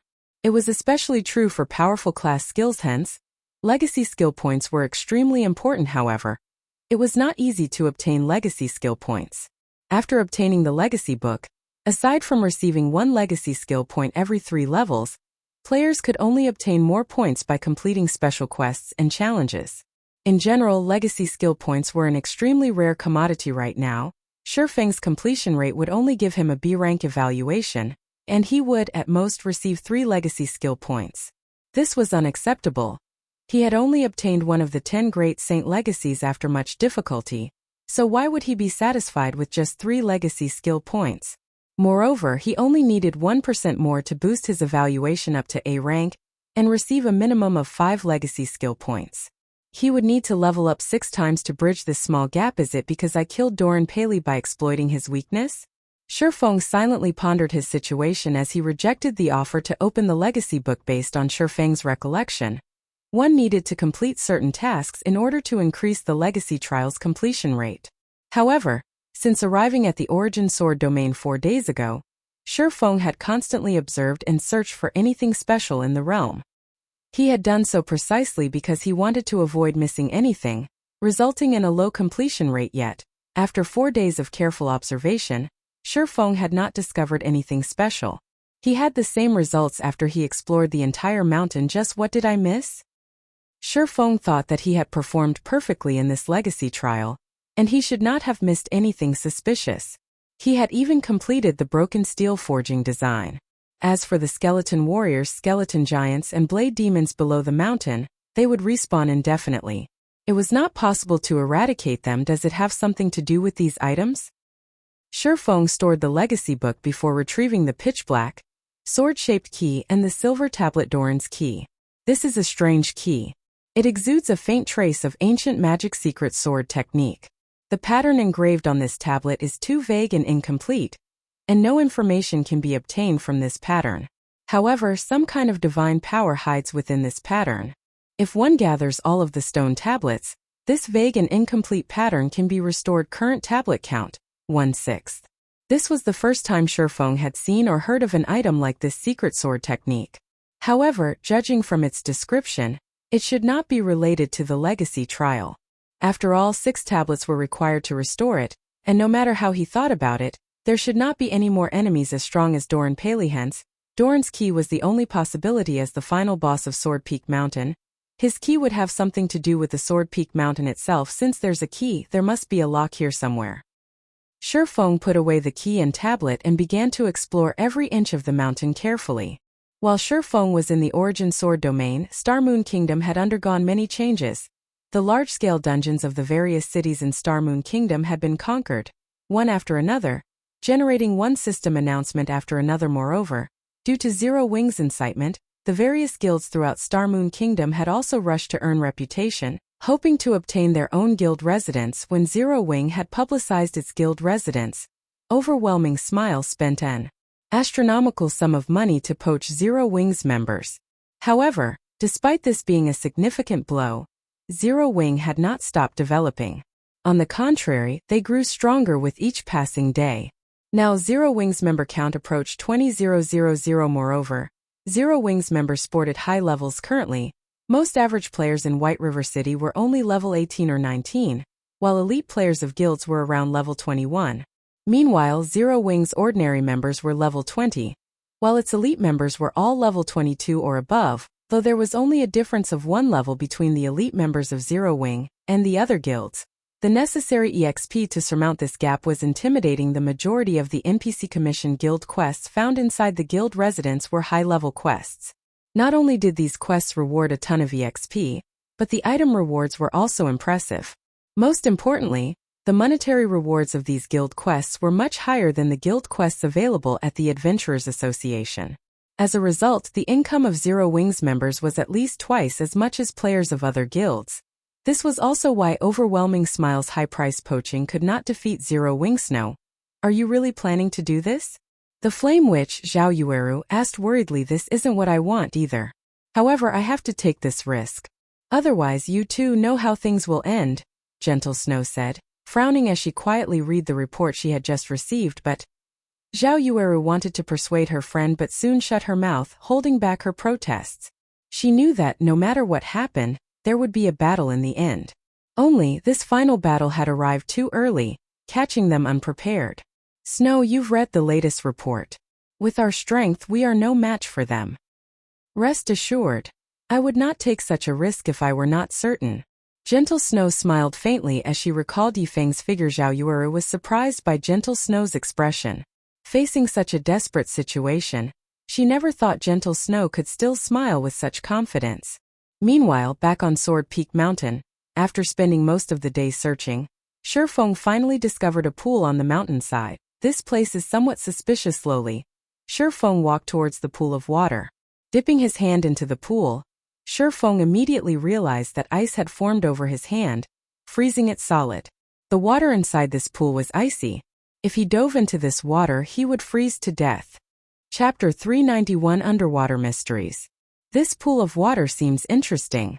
Not only is the water so cold, but it is also light as air, weightless. Moreover, even with 60 points in ice resistance, it still freezes my hand, Shifeng muttered, shocked as he examined his frozen hand. Just what is this water? With 60 points in ice resistance, players could withstand most cold environments in God's domain. However, Shifeng's resistance was useless against this water. It was astounding. Following which, Shifeng took Doran's key from his bag, hoping the key would trigger some sort of reaction. However, despite making a full circle around the pool while holding the key, nothing happened. He did not discover any kind of lock either. Is it inside the pool? Shifeng was fairly confident that was the case. According to the statistics collected on God's domain in the past, most chance encounters and treasures were normally found in treacherous lands. Only a few treasures and encounters occupied safe areas, and these normally required players to possess sufficient status or luck. As for the so-called treacherous lands, players also knew them as forbidden lands. Unless players had ways of dealing with the threats, their deaths were all but guaranteed upon entering these forbidden lands. Meanwhile, the small pool before Shifeng was clearly one such forbidden land. If he entered the pool without a plan, he would freeze to death. If not for his 60 points of ice resistance, he would have received a large amount of frost damage the moment he came into contact with the water. He might have even frozen to death instantaneously. Furthermore, even though it was only his hand that had frozen, it still took over a dozen seconds before it thawed completely. If Shifeng jumped into the water, although he might not receive any damage due to his ice resistance, the water would still freeze his body. With how light the water was, he would surely sink to the bottom of the pool once the ice encased him. In the end, he would still drown. What should I do now? Shifeng gazed at the cold water and meditated quietly. It would be great if I could increase my magic resistance. It had never been easy for players to raise their magic resistance. It was also impossible for players to come into possession of equipment that could raise magic resistance at this stage of the game. Even if they had such equipment, the effects would be minimal. Shifeng only managed to accumulate 60 points in ice resistance due to the ice blue devil flame and the golden stigmata. For ordinary players, they'd be lucky if they had 10 points of ice resistance at this stage of the game. Of course, the quickest way to raise one's magic resistance was to consume a magic resistance potion. Even a basic magic resistance potion could raise one's magic resistance significantly. If Shifeng could consume an intermediate magic resistance potion, adding that to his own magic resistance, he might be able to cope with the frosty water. However, Shifeng did not have any magic resistance potions on him at the moment. The recipe for basic magic resistance potions only dropped in level 20 maps and above. Meanwhile, the recipe for intermediate magic resistance potions only dropped in level 40 maps and above. Obviously, Shifeng could not obtain any of these recipes right now, not to mention the recipe for the specialized ice resistance potion. However, if he could not enter the pool, how was he supposed to obtain the remaining 30% completion rate? If he entered the pool, he would become an ice sculpture. Unless he could get his hands on an ice resistance potion, he had no way to combat the powerful cold within the pool. This freezing effect is truly troublesome. I wonder if Fantasy World's magic damage immunity will work? Shifeng touched the water and allowed his hand to freeze once again. He then tried the activatable skill of the Aura of Illusion, Fantasy World. However, even after activating Fantasy World, the freezing effect had not dispelled. If Aura of Illusion won't do, what about Aura of Space? Unwilling to give up, Shifeng waited for another minute before switching to the Aura of Space and submerging his hand into the pool water once again. This time, a miracle actually happened. Although Shifeng could still feel an unbearable, biting cold, his hand did not turn into a solid block of ice as expected. Heaven will always leave a door open. As long as he dealt with the pool's effect, which bound his movements, he would have an easier time dealing with the water. So what if he had to endure a little cold? Shifeng was confident that he could tolerate it, following which, Shifeng activated Phantom Kill and had his doppelganger remain by the poolside as insurance. Within 40 seconds, if his life were threatened, he could immediately swap positions with his doppelganger. Shifeng then dove into the pool, creating a loud splash. As the water was extremely light, Shifeng managed to sink quickly with little effort. Moreover, the deeper he sunk, the darker it became. Soon, darkness devoured Shifeng's surroundings. It was as if he had fallen into a bottomless pit. Currently, Shifeng felt as if he had suddenly been thrown into the Arctic North, naked. The slightest movement stung painfully inside this chilling water. If any normal person were in his place, they would have definitely screamed in pain. However, from beginning to end, Shifeng only gritted his teeth and remained silent. As Shifeng sunk deeper into the pool, the stinging sensation became more intense. At this moment, even someone with a strong will, such as Shifeng, could no longer cope with the pain. His complexion had paled, and his eyes were bloodshot. The pain was so unbearable that he could not even scream if he wanted to. Why haven't I reached the bottom yet? Shifeng's anxiety grew as he looked at the time. 10 seconds had passed since he jumped into the water. Although he had not received any actual damage thus far, the pain took a huge toll on his mental strength. He had greatly underestimated this water. He did not think that the water below would become so cold. Shifeng was already approaching his limit after spending 10 seconds in this pool. He was also surrounded by darkness, so he could not see anything below or around him. Struggling, Shifeng activated Ice Blue Devil Flame. Even while underwater, the Ice Blue Devil Flame burned brilliantly as it wrapped around Shifeng's body, causing the temperature of the surrounding water to rise rapidly. The light from the flames also illuminated Shifeng's surroundings. Shifeng breathed a sigh of relief at the effects of the Ice Blue Devil Flame. The rise in temperature allowed him to recover from the cold and pain, and the chill was just barely tolerable. As Shifeng observed his surroundings, he suddenly discovered that the pool of water was much larger than he had imagined. Previously, he could not see anything due to the darkness. Now that he had the Ice Blue Devil Flame, he could see everything clearly. How was this a pool? There was actually a courtyard beneath him. Hence, Shifeng started swimming downward. Hastening his descent, the courtyard at the bottom of the pool looked ancient. Its architectural style was completely different from the buildings he had seen in the current god's domain. It looked like the Elysium spoken of in legends.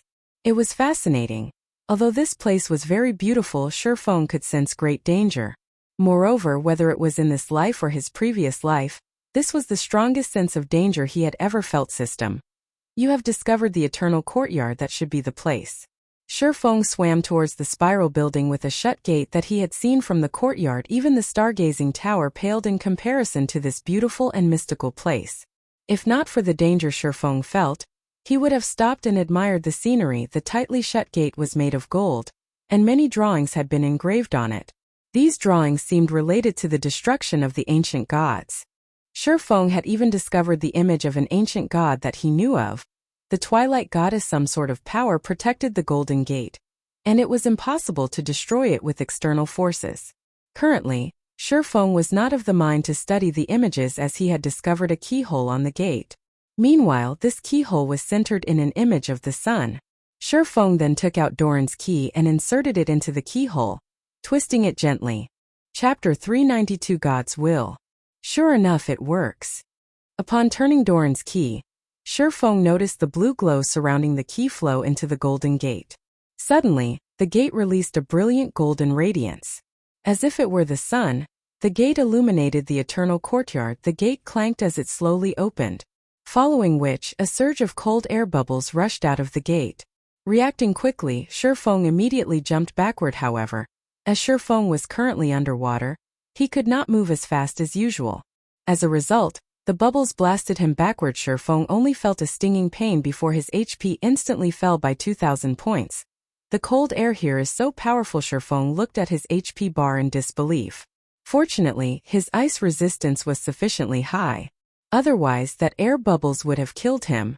Shifeng then took out an intermediate recovery potion from his bag and drank it, recovering some of his lost HP. Despite having 60 points in ice resistance, he had still lost 2,000 HP instantly. How cold was it beyond this gate?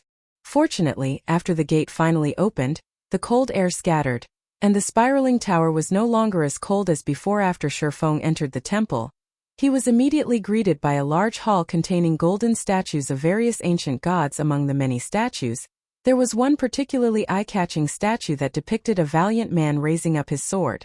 That man stood in the very center of the hall, and high-grade swords littered the area around him. A simple glance told Shifeng that there were over 1,000 swords stabbed into the ground. Meanwhile, every sword seemed like it was submitting to the Shifeng could even faintly feel the abyssal blade in his hand grow restless, as if it, too, wanted to go forth and submit to that. Shifeng was astounded. That man in the center of the hall was simply a statue. Yet, the abyssal blade that Shifeng feared even showed signs of submission to him. Just how powerful had he been when he was alive? Meanwhile, a dark blue crystal ball sat below the statue. This crystal ball emitted an intense cold. Upon seeing this crystal ball, Shifeng came to a realization. The reason the pool of water containing the eternal courtyard was so cold was that of the crystal ball before him. Shifeng's heart suddenly trembled at this discovery. If the crystal ball was capable of lowering the temperature of this large pool to such a degree, it was definitely a treasure. Following which, Shifeng quickly swam towards the crystal ball, hoping to claim it. However, before Shifeng could reach the crystal ball, a sharp pain shot through his fingers, a damage of -1,000 points appearing above his head. Shifeng had no choice but to back off. Shifeng silently lamented as he gazed at the dark blue crystal ball. Despite such a powerful treasure sitting right before him, He could not take it as his own just as Shifeng was about to move on and look for other treasures. A system notification rang out. System. The will of an ancient god drifts around this eternal hall. Are you willing to surrender to this will? Before Shifeng could react, majestic voices suddenly assaulted his mind. Submit to me. I can give you unparalleled strength and make you the most powerful man in this world. Even gods will tremble before your might. Submit to me. I can give you eternal life and make you into the eternal master of this world. Oh! Listening to the tempting voices in his mind, Shifeng was suddenly dazed and decided to submit to this will. However, just as Shifeng was about to reply, memories from the past suddenly surfaced in Shifeng's mind. In the past, because he chose not to submit to world dominators, Shadow had forced him out of God's domain. Even so, he still refused to submit and had planned to start all over again in this life. When he faced Martial Union, Dark Star, and Underworld, as long as he bowed down, he could live a better life. Yet, he still refused. He would no longer allow others to dictate his life. Becoming someone's puppet, how could he possibly give in now? Just as Shifeng was about to refuse, the majestic voice spoke once again. Don't you wish to become the master of this world? If you submit, I will give you anything and everything you want. Since it is the case, I only want the ability to say no. Can you give me that? Shifeng refused to submit. Foolish mortal. You will regret your decision today. Since you do not wish to become my servant, die. Seeing as it had failed to delude Shifeng, the will of the ancient god grew furious, and the entire hall became stifling. Suddenly, the thousands of swords that had been thrust into the ground rose into the water. Aiming for Shifeng, every one of these swords shot towards him. In response, Shifeng hurriedly attempted to use Replace Doppelganger to swap positions with his doppelganger. However, he discovered that he had been silenced, the debuff preventing him from using the skill. Now that he could not swap positions with his doppelganger, Shifeng tried to raise his swords to defend against the incoming attack. However, he discovered that not only were his skills sealed, but he also couldn't move at this moment. He could only watch the thousands of swords slice through the water towards him. However, just as the swords were about to pierce Shifeng's body, the dark blue crystal ball suddenly released a silver radiance. The swords flying at Shifeng immediately froze. At this moment, it looked as if time had come to a halt. A second later, the thousands of swords shattered like glass, the metal shards drifting to the floor, after which, a loud bang echoed throughout the space of the hall. Black cracks began to appear around the hall, and soon, the space inside the hall shattered as well. Along with the shattering of space, the stifling pressure Shifeng felt before also vanished, his body regaining its freedom. Damn! You actually dare spoil my business. Although this heaven-blessed individual has rejected me, I can still look for others. You cannot stop me forever. Meanwhile, this despicable heaven-blessed individual will die here. The will of the ancient god's rage grew, and even the hall trembled. The golden gate suddenly closed as the hall began to collapse. At this moment, as if having lost its power, the crystal ball darkened. It no longer released the astonishing cold as it had moments before. Although Shifeng did not know what was going on, when he heard the will claim that this heaven-blessed individual would die here, he knew what he needed to do: escape. Shifeng immediately grabbed the dark blue crystal ball and placed it into his bag before activating Replace Doppelganger. In the blink of an eye, Shifeng appeared outside the pool. The doppelganger had only been 1 second away from disappearing when Shifeng activated Replace Doppelganger. It had truly been a close call. That was close. A second later and I would have been dead. Shifeng inwardly celebrated his escape as he watched the pool of water suddenly explode. Replace Doppelganger was truly a godlike escaping skill. Although Shifeng had come very close to losing his life, he also managed to obtain a treasure from his excursion into the pool. At the very least, he had not returned empty-handed. When Shifeng recalled the frightening might that the crystal ball had displayed, his heart pounded with excitement. The crystal ball could actually break the seal of the will of an ancient god. It was no ordinary treasure. With this thought, Shifeng impatiently opened his bag, wanting to investigate the dark blue crystal ball. Even legendary items had such frightening abilities. However, when Shifeng tried to check the crystal ball's information, it revealed nothing. Shifeng then used Omniscient Eyes to Shifeng's shock. However, the Omniscient Eyes, which could analyze even the destroyer of immortality, also revealed nothing. Moreover, Shifeng could not even touch the crystal ball now. as he instantly lost 1000 HP the moment he tried. Shifeng felt utterly helpless. He had no choice but to set aside this treasure for now if he wanted to use this crystal ball. At the very least, he needed to raise his ice resistance to 100 or 200 points.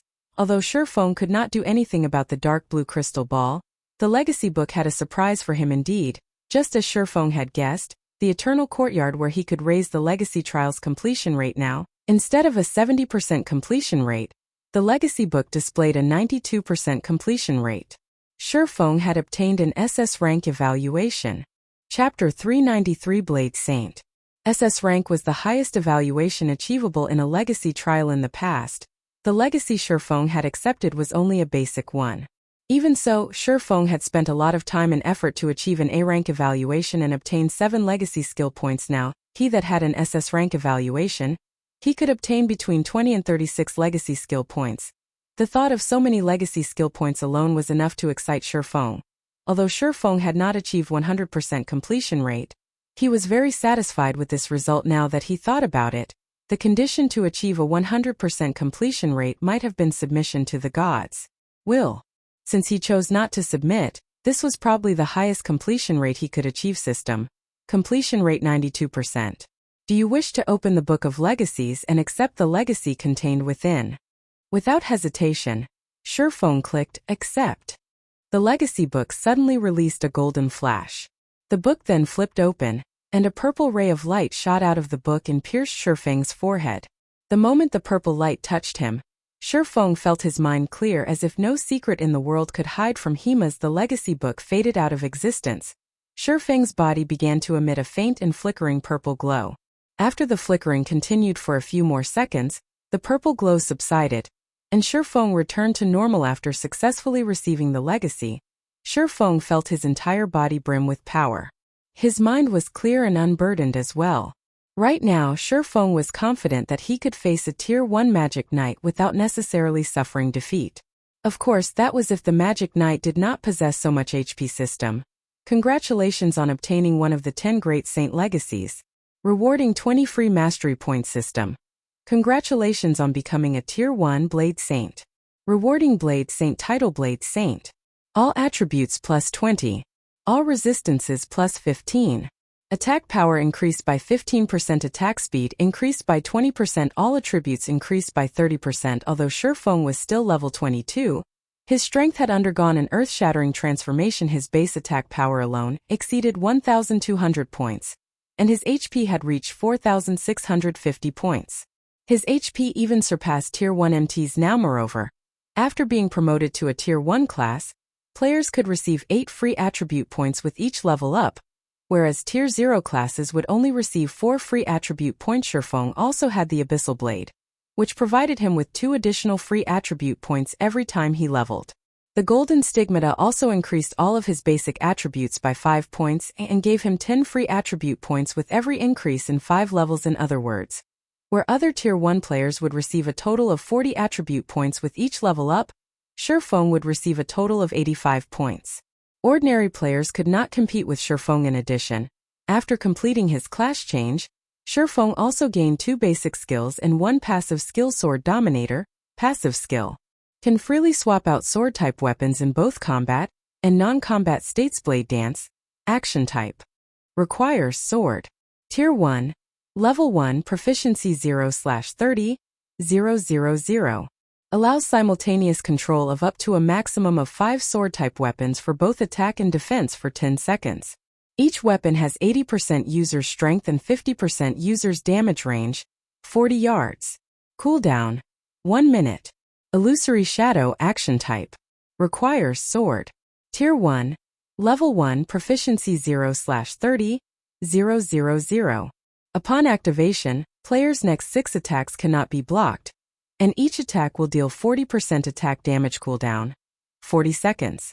Shifeng was shocked upon reading these skills descriptions. The basic skills of the Blade Saint were already so powerful. Although Blade Dance was inferior to the Abyssal Blade's 9 Dragon Slash in terms of the number of weapons and burst damage, 9 Dragon Slash could only attack, not defend. Moreover, as the weapons summoned by 9 Dragon Slash were phantoms, they did not possess any impact force. However, Blade Dance was different. The 5 controlled weapons were tangible and possessed 80% of Shifeng's strength. This feature was far more valuable than just high damage. Through the consecutive attacks of the 5 swords, Shifeng could break his opponent's balance and create a gap in his opponent's defense. If Shifeng could not defend against an attack by himself, he could also use the 5 swords to boost his defense. Meanwhile, Illusory Shadow was even more amazing. It was perfect for PvP and PvP2 battles in God's domain. When both sides were equally strong, the opponent would usually block over 90% of the attacks. However, if one side possessed an unblockable skill, it would upset the balance. It was especially true if Illusory Shadow were used when both sides were nearly dead. Such a trump card could determine the outcome of a battle. The Blade Saint is indeed worthy to be called one of the 10 great saint legacies. If I use these skills in PvP, dealing with a magic knight with the same attributes as myself will be easy. After reading the descriptions of the Blade Saint's basic skills, strategies for future battles began to surface in Shifeng's mind. Originally, Swordsman was a balanced class. Although swordsmen were not as durable as shield warriors or had the endurance of a guardian knights, the frightening power of berserkers, the long-range capabilities of rangers, or the burst damage and dexterity of assassins, the class didn't have any shortcomings. The class was just as strong or just as weak against all other classes. Meanwhile, the Blade Saint was simply the enhanced version of the swordsman. Every aspect of a swordsman had increased. It was probably the most formidable class in God's domain. Following which, Shifeng called up the system interface. There was now a new tab called Legacy Skills Menu. In the system menu, selecting this tab, the Legacy Skill menu that appeared reported that Shifeng had 31 legacy skill points available, as well as plenty of skills that he could learn. There were over 100 skills listed in the menu. However, there were only 6 Tier 1 skills Shifeng could learn right now, and 2 legacy skill points were required to unlock a Tier 1 basic legacy skill. Meanwhile, among these 6 Tier 1 skills, there were 2 that made Shifeng's eyes shine. One of them was Skywheel Sword. The other was Blade Liberation. Skywheel Sword, Action Type. Requires Sword. Tier 1. Level 1 Proficiency 0/30, 000.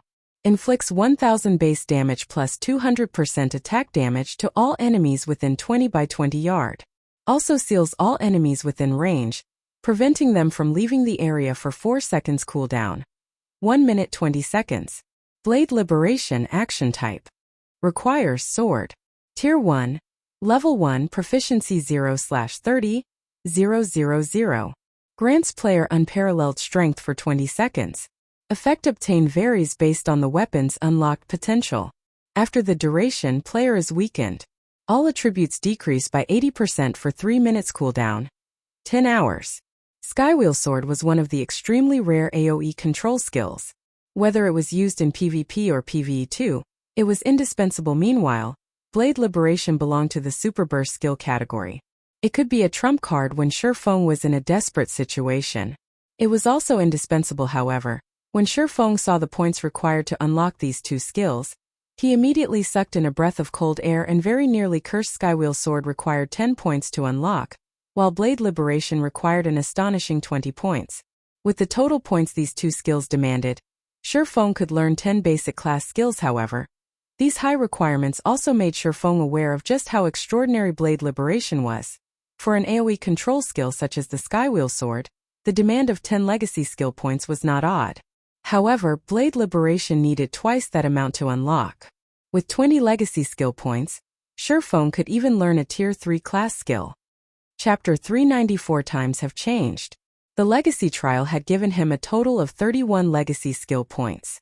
Anyone would hesitate over spending 30 points on only 2 skills. However, Shifeng did not. With his mind made up, Shifeng clicked to learn both Skywheel Sword and Blade Liberation. Suddenly, his stock of legacy skill points plummeted to 1 to an expert in God's domain. Nothing was more important than a powerful skill. A powerful Tier 1 skill had a lot of versatility, so it was not easy to master.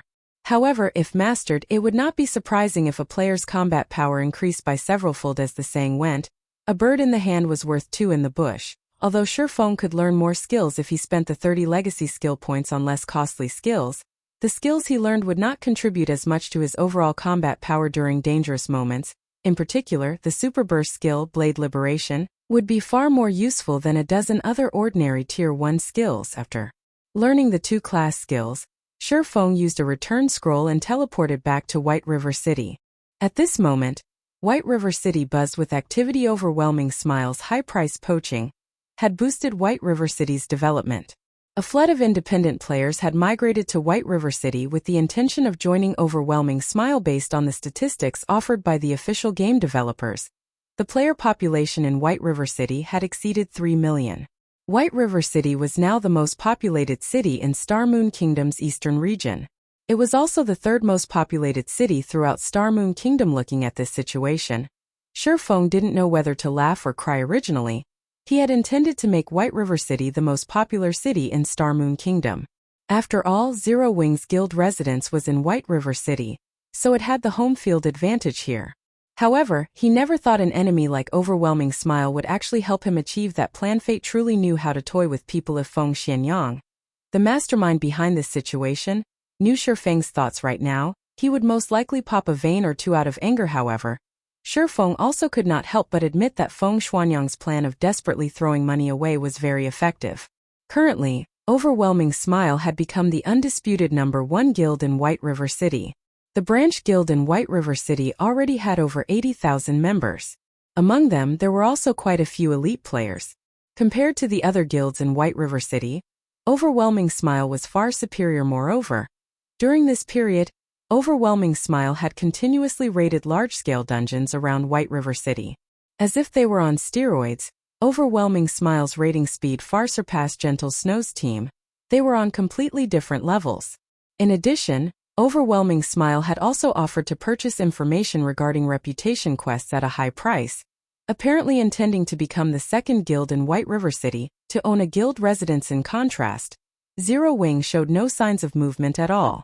The guild's member count held steady around 20,000.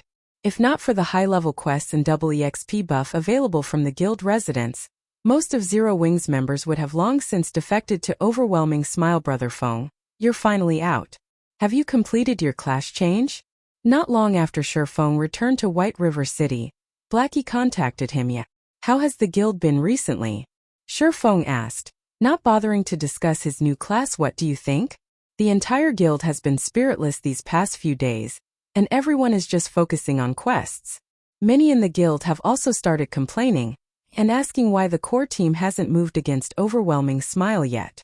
Overwhelming Smile's suppression has them feeling resentful.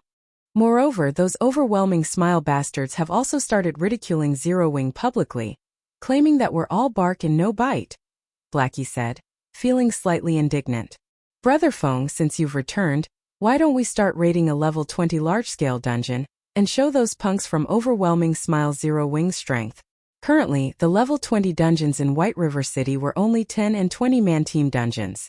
However, in the 50-man large-scale team dungeon, Sarek Dungeon, Overwhelming Smile had not managed to even meet the first boss of normal mode before suffering a team wipe. Meanwhile, if Zero Wing could obtain the first clear of Sarek Castle, it would rain on Overwhelming Smile's parade. Not only would it extinguish their arrogance, but it would also increase Zero Wing's reputation. As for whether or not they could actually raid Sarek Castle, Blackie didn't doubt their success. Others might not realize how strong Zero Wing's core team was, but Blackie was well aware. Moreover, with Shifeng around, it would be a simple task to clear the level 20 large-scale team dungeon. Sarek Castle. How many people in the guild have completed their class change? Shifeng agreed with Blackie's plan, but Sarek Castle was not easy to dominate. There are 39 members who have completed their class change. Among them, Sister Aqua was the first to obtain her Tier 1 class, while Sister Fire Dance was second, Blackie said, a hint of fear surfacing in his eyes as he said, class change. He had never expected that the class change quest would be so difficult. If not for the fact that he possessed the epic rank staff Mavis's Guard, he might not have completed the quest. Fortunately, he passed his class change and obtained an A-rank evaluation. While he waited for Shifeng's return, he had familiarized himself with the combat style of a Tier 1 class precisely, because the class change quest was not simple. Many core members of Zero Wing had failed it, as these members had to wait a few days before they could challenge the quest again. Moreover, as everyone had been busy with their respective class change quests, the levels of Zero Wing's core members had fallen behind. Now Zero Wing no longer occupied all of the top 100 spots on the White River City ranking list. Others had even claimed a few of the top 10 ranks. This had been a huge blow to Zero Wing's morale and reputation. 39? Not bad. Once we have more than 50, I guess we can make a trip to Sarat Castle, Shifeng said with a faint smile. In truth, he was somewhat surprised by Blackie's report in the past. Even when most players were around level 24 to 25, most guilds in White River City had not had more than 20 Tier 1 players. Currently, the average player in White River City was only around 18 to 19. Yet, Zero Wing already possessed 39 Tier 1 players. Although part of this reason was that Shifeng had leaked some information about the strategy to challenge a few basic class changes, the number of players that had succeeded was still astonishing. The difference in combat power between Tier 1 players and Tier 0 players was like the difference between heaven and earth. It was not something that could be measured by levels. Regarding the White River City ranking list, ever since Zero Wing's guild residence had been established, Shifeng no longer troubled himself with it. After all, the future was the era of high-tiered players, not high-level players. Brother Feng, do you really mean it? Blackie suddenly grew excited. During this period, the oppression he had suffered from those bastards, an overwhelming smile frustrated him. Look at how excited you are. Of course I mean it. However, I still have something I need to attend to right now. For now, have everyone familiarize themselves with the combat style of their Tier 1 classes, Shifeng said, chuckling. Although everyone had already evolved to a Tier 1 class, the freedom a Tier 1 class possessed had also become much higher. If players could not properly adapt and display their strength, their combat power would not improve much. Okay. Leave it to me. I'll let everyone know, Blackie said excitedly before disconnecting the call.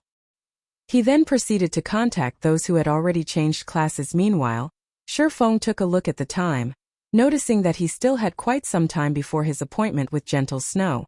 He then retrieved Siliora's communication crystal from his bag. The Grandmaster Forger had given him this item herself, and it allowed him to contact Siliora at any time. Previously, Shifeng had helped Siliora become a Grandmaster Forger, resulting in Siliora's favorability towards him to increase greatly. Moreover, in order to search for materials to produce an epic item, Siliora had gone on a journey. Shifeng had obtained the forging design for the epic rank broken steel set equipment back in the Origin Sword domain. However, if he had to forge an epic item by himself, who knew how long it would be before he could achieve such a feat? Since he had a connection with a Grandmaster Forger, why not use it? Chapter 395, Broken Steel Legacy Set Equipment. Shifeng then used the communication crystal to contact Siliora. Hello. Miss Siliora. I am Yifeng. I have something I would like your help with. I wonder if you have any time to spare right now? Shifeng carefully asked. Ultimately, his current status was far from comparable to Siliora's. Although they had a good relationship, basic courtesy was still required. If he wished to ask her for a favor, oh, it's you. I'm very busy right now, so make it quick. Although Siliora did not immediately reject him, she still did not show any sign of interest to Siliora. Nothing was more important than collecting epic ranked forging materials right now. If not for the favor she owed Shifeng, she would have directly rejected his request. Instead of taking the time to listen to him, Shifeng was aware of this point. After all, he was extremely familiar with Siliora's personality. Someone who was wholeheartedly focused on forging, without the slightest bit of interest in anything else. This was also why she had managed to become a Grandmaster Forger at such a young age. Shifeng then chuckled and said, I have a forging design for an epic set equipment. What? Epic set equipment? Siliora's eyes suddenly shone. She hurriedly demanded, Why didn't you say so earlier? Meet me at my smithy right away.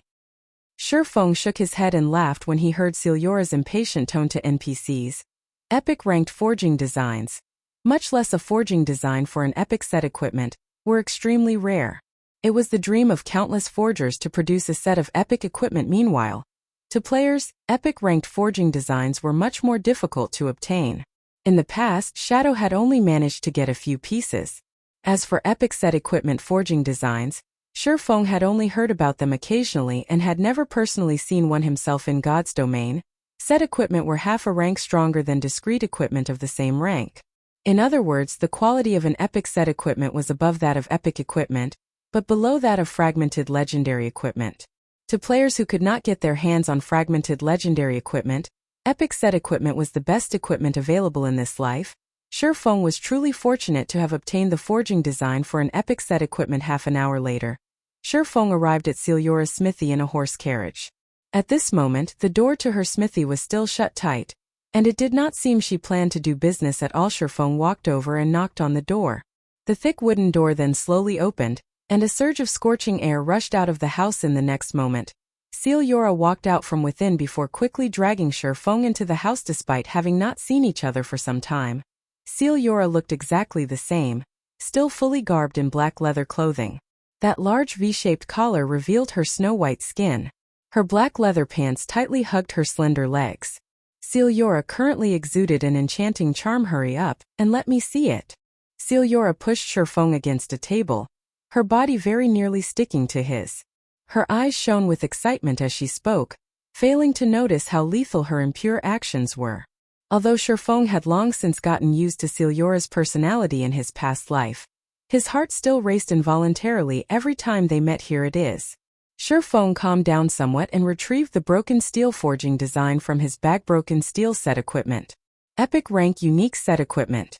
6-piece set consisting of broken steel gauntlets, broken steel breastplate, broken steel helmet, broken steel leg guards, broken steel boots, broken steel bracers. Equipment requirement: Strength 1000, Agility 1200, Sword-related Mastery 350. Class restriction: Blade Saint. Originally, Feng had thought he could equip this broken steel set equipment immediately. However, 1,000 points in strength and 1,200 points in agility were definitely not achievable by players below level 30. At the very least, one needed to be above level 50 to possess such attributes. Meanwhile, the materials required to produce this set equipment were 12 pieces of Eternium, 300 mana stones, 1,000 pieces of Titan ore, 12 fire source crystals, 12 water source crystals, 12 wind source crystals, 12 earth source crystals, and 1 nucleus of life. The person who drew this design must be insane. Is he trying to make a legendary item? Ciliora gaped in shock after inspecting the forging design, not to mention Ciliora's. Even Feng's heart was beating madly right now. He too was dumbfounded by the description. Feng had previously been caught up in his joy over becoming a Blade Saint. Moreover, he knew it was impossible for him to produce the broken steel set equipment by himself, and to gather the materials required to make the set. Hence, although Feng had long since completed the broken steel forging design, he never actually bothered to take a look at Ida's for the reason why Feng had come looking for Ciliora this time. He simply wished to know how confident she was in producing the set equipment. That way, he could make appropriate preparations for it. However, after seeing the forging materials required, Feng immediately dismissed his previous thoughts of making preparations. Just collecting a single set of materials was nigh impossible, not to mention collecting a second set. Previously, Feng had spent hundreds of gold just to produce 21 mana stones. Now, the set equipment actually required 300 mana stones. That was a few thousand gold at least. However, even if he did manage to obtain the 300 mana stones, Eternium was something much rarer and more precious than even mana stones. Countless master forgers dreamt of obtaining even just one piece. Yet, the set actually needed 12 to produce. Titan ore was also a considerably high-class rare ore. At this stage of the game, nobody was capable of mining such an ore yet. As for the elemental source crystals, they were all materials highly sought after by master alchemists. Their preciousness and rarity were not one bit lower than Eternium. Meanwhile, the most inconceivable thing was that the broken steel set equipment actually required a nucleus of life. The value of that item far surpassed even the water of life, and it was something that could only be found with luck. Miss Ciliora, if you have the materials, how confident are you in making it? Feng asked. Originally, he had already planned on giving up on producing the broken steel set equipment. However, after giving it some thought, he still chose to inquire, you really have the materials? Ciliora's expression immediately changed upon hearing Feng's words. Her gaze as she looked at Feng was as if she were looking at a 7 luminaries crystal mountain, and she beamed at him as if saying, "Tycoon, let's be friends. I was only asking." Feng smiled bitterly, shaking his head. Even if he sold everything in his possession right now, including himself, he still wouldn't be able to gather all the required materials, around 20%. If you give me more time to practice, I can raise it to 30%. Celiora rolled her eyes at Shurfeng, feeling slightly disappointed. However, her interest in producing the broken steel set equipment still burned brightly 30%. Shurfeng had also made his own estimations before. It would be extremely fortunate if Celiora could have a 20% success rate. Most likely, only a few NPC Grandmaster Forgers could actually achieve a 30% success rate. As for players, even if Shurfeng waited until someone became a Grandmaster Forger, these players would have around a 10% success rate at most. I'll have to trouble Miss Celiora then. I will try my best to collect the materials required. Since you have entrusted this task to me, I will continuously research this forging design while you gather the materials. As for the cost of making it, I won't charge you anything if it is unsuccessful, Celiora said happily. In God's domain, one needed to pay an exorbitant labor fee when commissioning a forger, be they players or NPCs, of master rank and above to produce an item, regardless of the final result. Now, however, Celiora offered not to charge him should she fail. It could be seen just how happy Celiora was right now. System. Celiora's favorability towards you has increased by 100 currently. Shurfeng was in no hurry to produce the broken steel set equipment. After all, even if it was produced, he did not possess the attributes needed to equip it. In order to do so, he needed to be above level 50 at the very least. During this period he could slowly gather the required materials, following which, Shurfeng left the broken steel forging design at Celiora's place to allow her to properly study it. He then hailed another carriage and hurried to the location he had agreed to meet Gentle Snow at. Chapter 396 Powerful Aid. Inside Blue Mountain Restaurant, a high-class restaurant located in White River City's Nobles District. As White River City's upper-class area, the cost of living here was very high. It was a place that ordinary players rarely visited at this moment. However, there were actually 3 players, 2 women and 1 man, sitting under one of the outdoor gazebos of Blue Mountain Restaurant. Of the 2 female players, one was a bright and seductive witch, while the other was an otherworldly fairy. Meanwhile, the man exuding a cold, murderous intent by their side also possessed a valiant look. With his combination of a handsome face and frosty personality, many young ladies would definitely fall prey to him. Snow, you can tell me who it is now, right? Just who is that mysterious person you called for? Zhao Yueru whispered as she shifted closer to Gentle Snow's side, the expression on her face saying, I won't tell anyone else. Don't worry. You yourself have met that person before. In any case, he'll be here in just a moment. Gentle Snow smiled faintly. I know them? Zhao Yueru immediately started searching her memories, trying to recall all the experts she had met. However, taking into consideration the severity of the matter this time, she dismissed the large majority of them. In the end, she still shook her head and gave up. She truly could not figure out just which amazing character her friend had invited. If Zhao Yueru had to point out an amazing character she had personally met before, then that would be Star Moon Kingdom's #1 expert, one-hit Asura Black Flame. However, as the guild leader of Zero Wing, Black Flame was obviously not suitable this time. If they really were to invite him, those people might even disagree to hold the match and make up even more excuses. There were countless players in God's domain. Meanwhile, Black Flame managed to obtain the rank of 481 on the God's domain experts list, as well as being given the title of Asura by the Secret Pavilion. Let alone a single Star Moon Kingdom, there were only a few players throughout the entire God's domain stronger than Black Flame. Looking at Zhao Yueru's defeated expression, Gentle Snow could not help but curl her lips up even higher. If not even Zhao Yueru, someone who was extremely familiar with her, could guess the identity of the person she invited, then it was even more impossible for those people. Most likely, even if she were to reveal that person's name, those people would not know anything about that person. Either listening in on Gentle Snow and Zhao Yueru's conversation, the aloof-looking man's curiosity reluctantly grew as well. The operation this time needed to be kept a secret. It was something that should not be told to outsiders. At the same time, this operation was of utmost importance to Gentle Snow. Yet, Gentle Snow had done the unthinkable. She had actually requested the help of an outsider instead of choosing an expert subordinated to her. This decision had inspired both confusion and curiosity in him with regard to the expert who would arrive in a moment. Fierce, why didn't Nimble Snake come with you? Gentle Snow asked, shifting her gaze to the impassive youth beside her. The reason why Ouroboros was able to become a dominant force in the virtual gaming world was mainly due to a few reasons. Other than its founding members, guild leader, branch leaders, and elders, it also had the 32 advocators and the 12 apostles. The last two groups of players were carefully chosen from the large number of experts within the god-slaying army, and they could be said to be the strongest combat power of Ouroboros. This was especially true for the 12 apostles. Each and every one of them possessed strength that not even gentle Snow herself could casually dismiss. Meanwhile, the cold youth before her was one of the 12 apostles. Fierce Snake, the nimble snake she mentioned, was also one of the 12 apostles. However, Nimble's strength was still a cut above Fierce. Among the 12 apostles, Nimble was also ranked close to the top, and he was one of the key figures for the operation this time around. Nimble said he had something to take care of, so he might come a little later. However, he is always punctual, so you can rest assured, Big Sis Snow. Not to mention, the operation this time is of such importance. Fierce Snake assured Gentle Snow. Nodded in reply. Gentle Snow had nurtured quite a few confidants in Ouroboros. Apart from the apostles, she had also nurtured a few among the advocators. However, the operation to be carried out later required someone with top-notch combat power.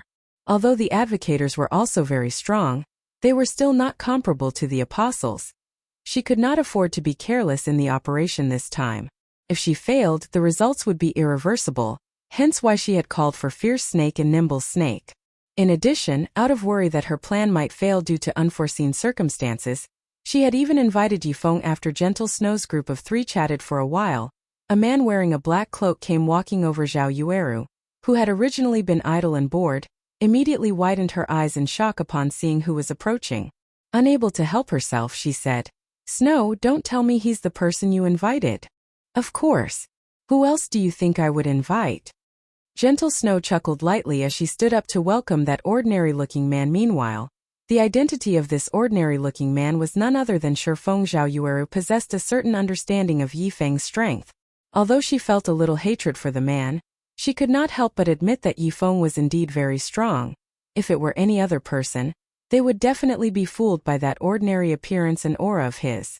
In fact, she too had suffered under a similar misconception. However, as someone who had personally witnessed Yifeng's strength, Zhao Yueru knew that he was definitely not the slightest bit inferior to them. From the dungeon raid, the previous few battles, as well as the fact that he was the first player to enter White River City, all of these clearly proved how strong Yifeng was. However, because of Black Flame's sudden celebrity, Yifeng's existence had slowly disappeared from everyone's minds. Even Zhao Yueru herself had nearly forgotten that there was still this hateful person. "Miss Snow, may I know why you have called me here this time?"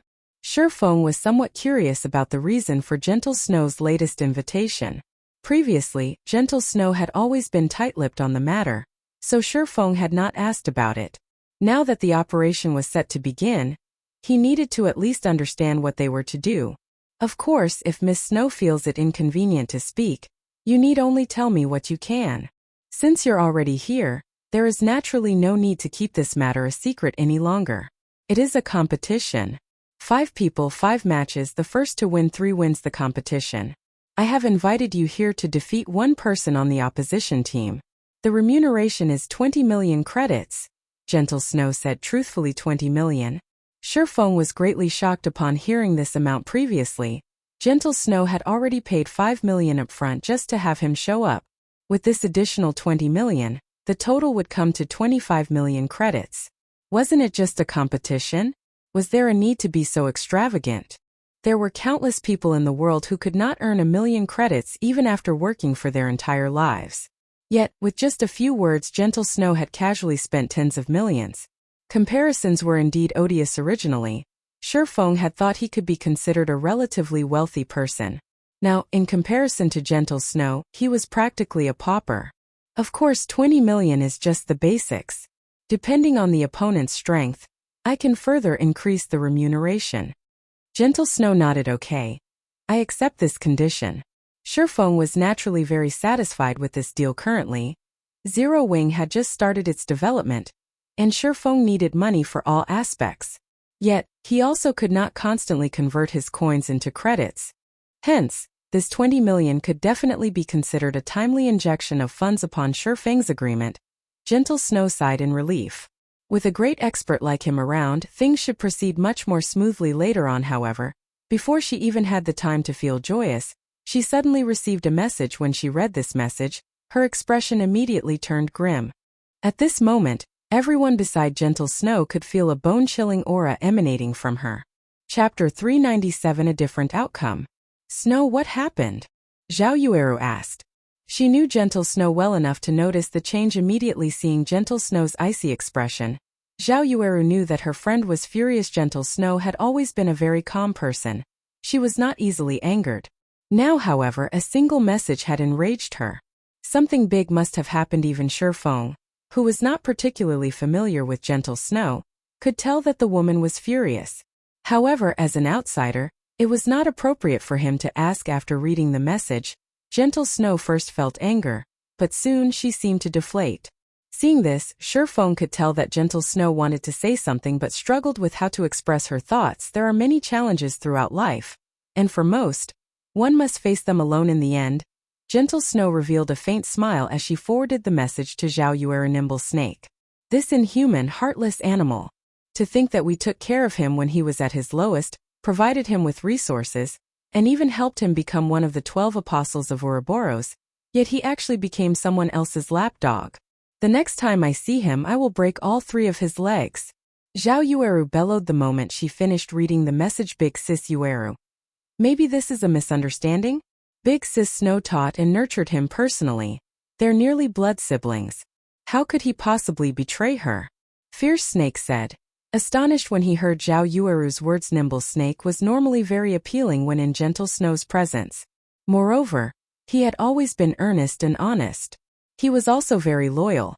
He definitely was not someone who would betray his allies. If you don't believe me, then look at the evidence. Zhao Yueru made the message visible to everyone. This message was evidence that Nimble Snake had betrayed Gentle Snow before she even began to make plans. He had been reporting Gentle Snow's movements to those people, allowing them to take appropriate measures against her. Just an hour ago, Nimble Snake had officially become one of the opposition's 5 duelists. This was indisputable proof of Nimble Snake's treachery. Fierce Snake was speechless after reading the message, his eyes becoming bloodshot. He tried desperately to contact Nimble Snake. However, no matter how many times he tried, his calls never connected. Right now, Fierce Snake wanted to hunt down Nimble Snake and question him. However, this revelation hurt Gentle Snow the most. She had treated Nimble Snake like her own younger brother. Yet, in her hour of need, that brother slid his blade between her shoulders, stabbing her in the back. For the 5 matches, based on Gentle Snow's understanding of the opposition's strength, Nimble Snake, Yifeng, and herself had the highest chances of victory among her team. As for Zhao Yueru and Fierce Snake, they didn't even have half a chance. Now that Nimble Snake had defected to their enemy, her side had become the underdog. Snow, don't worry. Even if Nimble Snake has become a turncoat, we still have the advocators. Zhao Yueru hurriedly consoled her friend. Their strength has risen significantly recently, and they're not completely without a chance of victory. I'll contact them and have them meet us. However, Gentle Snow simply waved off Zhao Yueru's suggestion. Since Nimble Snake had betrayed her, other than Yifeng, her opponent most likely knew all about her other options. Even if she called for the advocators under her wing, they probably would not heed her summons at all. As the situation had already devolved to this point, she could only look for a random person to fill the empty spot on her team, and leave everything else to luck. Fortunately, she had yet to reach a dead end. If Zhao Yueru or Fierce Snake won their matches, they still might come out on top at this moment. Gentle Snow was relieved that she had not revealed the matter regarding Yifeng. Otherwise, their position might be unsalvageable. Witnessing this from the side, Shifeng suddenly thought of Gentle Snow's sudden departure from both Ouroboros and God's domain in the past. At that time, the Snow Goddess had suddenly disappeared from God's domain, creating a commotion throughout the virtual gaming world. Everyone knew of her disappearance in the past. However, nobody had known what exactly had happened to cause Gentle Snow's sudden departure. Now that Shifeng thought about it, Gentle Snow's departure might very well have had something to do with strife within Ouroboros. Meanwhile, considering the situation, something that should not have happened for another 2 years had arrived ahead of time. Just what is going on here?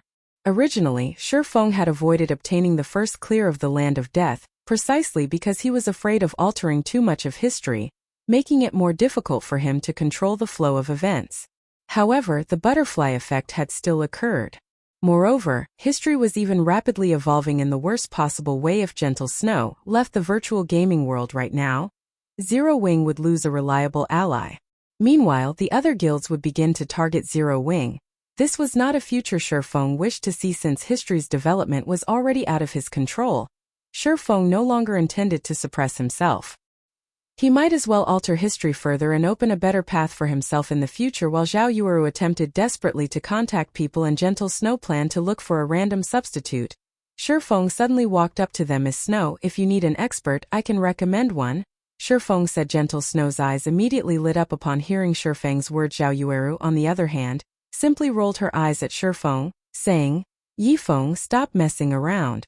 What we need right now is not an ordinary expert but a great expert. We need someone who can face an army of 100 by themselves. However, they also cannot be too famous, and it would be the best if they were a hidden expert. Although Zero Wing's Aqua Rose and Fire Dance indeed possess the strength, they are simply too well known. The opposition definitely will not agree to such powerful reinforcements. The competition was an internal matter for Ouroboros. Hence, both parties had agreed to conduct the competition secretly. Although obtaining foreign aid was allowed, the precondition was that said reinforcements could not be well-known experts, allowing them to avoid unwanted attention. Of course, not attracting attention was simply an excuse. In reality, the opposition simply wanted to limit Gentle Snow's options, preventing her from requesting the help of anyone too powerful. Gentle Snow had very little backing in Ouroboros. If both sides faced each other using only their available forces in Ouroboros, Gentle Snow would definitely be at a disadvantage. As for inviting Aqua Rose, someone who was just as famous as Gentle Snow, or Zero Wing's #1 assassin expert, Fire Dance, her opponents would never agree to their participation in Zero Wing's guild leader, Black Flame, unless the opposition had lost their minds and wholeheartedly wanted to lose. Shifeng rolled his eyes at Zhao Yueru. He then smiled and said, The public is definitely not familiar with the person I am recommending. As for how strong that person currently is, I do not know. However, just recently, their strength ranked close to Aqua Rose and Fire Dance in Zero Wing's rankings. Listening to Shifeng, Zhao Yueru racked her mind trying to figure out who Shifeng referred to. However, based on Shifeng's expression, he did not seem to be lying, and this only served to frustrate her even more. Gentle Snow's curiosity had also grown as she understood Zero Wing quite well. She had never expected that Zero Wing still hid such a powerful expert. The more she learned, the more she questioned her insight of Zero Wing. I'll have to trouble you, then. As for remuneration, I will similarly pay them 20 million. Will that be alright? Gentle Snow said as she gazed at Shifeng gratefully. Since Miss Snow has no problems with it, I'll contact that person immediately. Shifeng nodded and called up the system menu. Chapter 398, Underground Arena. After Gentle Snow and the others had waited at Blue Mountain Restaurant for some time, a young girl in green robes finally appeared before them. Her hair had been pulled back into twin tails, and she radiated a holy aura. Shifeng walked up to the young girl's side, turning to look at Gentle Snow and the others as he said, Let me introduce you. This is Violet Cloud, a healer of Zero Wing's core team. Violet Cloud grew nervous as Gentle Snow and the others stared at her. Lowering her head, she softly muttered, Hello. Gentle Snow's team was stunned. The great expert Shifeng talked about was actually a young girl. Moreover, she was a cleric. She was only level 22, the same as Shifeng. As a great expert, Violet Cloud's level was somewhat low after all. They were all level 24, although a 2-level gap was not considerably large. When experts fought, this little gap might lead to a loss. Such incidents were common in God's domain. Moreover, it was common knowledge that, although clerics had a certain amount of combat power, compared to other classes, they were, by far, inferior. Violet Cloud might possess excellent combat techniques, but that would only work against ordinary players. If she fought an equally skilled expert with a pure combat class, Violet Cloud had no chance of obtaining victory. Zhao Yueru immediately shot a hateful glare at Shifeng. Originally, she had thought Shifeng's behavior had changed for the better. However, she now discovered that she had been greatly mistaken. Shifeng simply did not have a bottom line. Even during such a crucial time, he still had the audacity to make fools out of them. Did he really think they were going up against a bunch of noobs? However, just as Zhao Yueru was about to give Shifeng a piece of her mind, Gentle Snow stopped her. Since everyone's here, I'll lead the way, then. Gentle Snow said. She then went out to the street and hailed a carriage. In reality, Gentle Snow also thought of replacing Violet Cloud. However, since Shifeng had guaranteed results and she had already arrived, rejecting Violet Cloud would only disrespect Shifeng in any case. The result would be the same even if she replaced the cleric with a random player. Since it wouldn't really matter who took Violet Cloud's place, she might as well humor Shifeng a little, shaking his head. Shifeng could not help but laugh as he watched Gentle Snow's figure board the carriage. He then said, "Violet, I look forward to your performance today." "Yes, sir. I definitely won't disappoint you."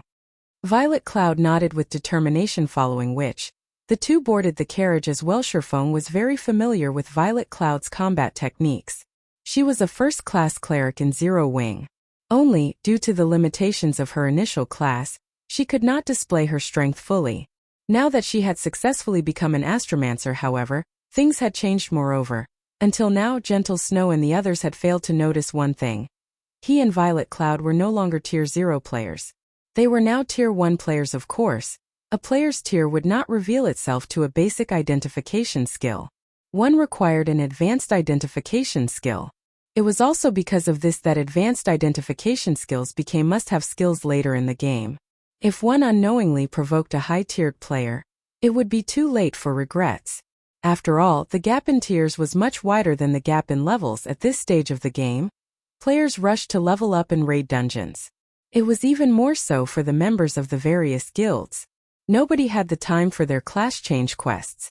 After all, a basic class change quest required players to invest at least 2 to 3 days. Moreover, class change quests were not easy to complete. On the off chance that they failed, they would have wasted a lot of their time. Hence, everyone chose to level up first and upgrade their equipment so that they would have a much easier time with their class change quests in the future. Even a great expert like Gentle Snow was of the same mind.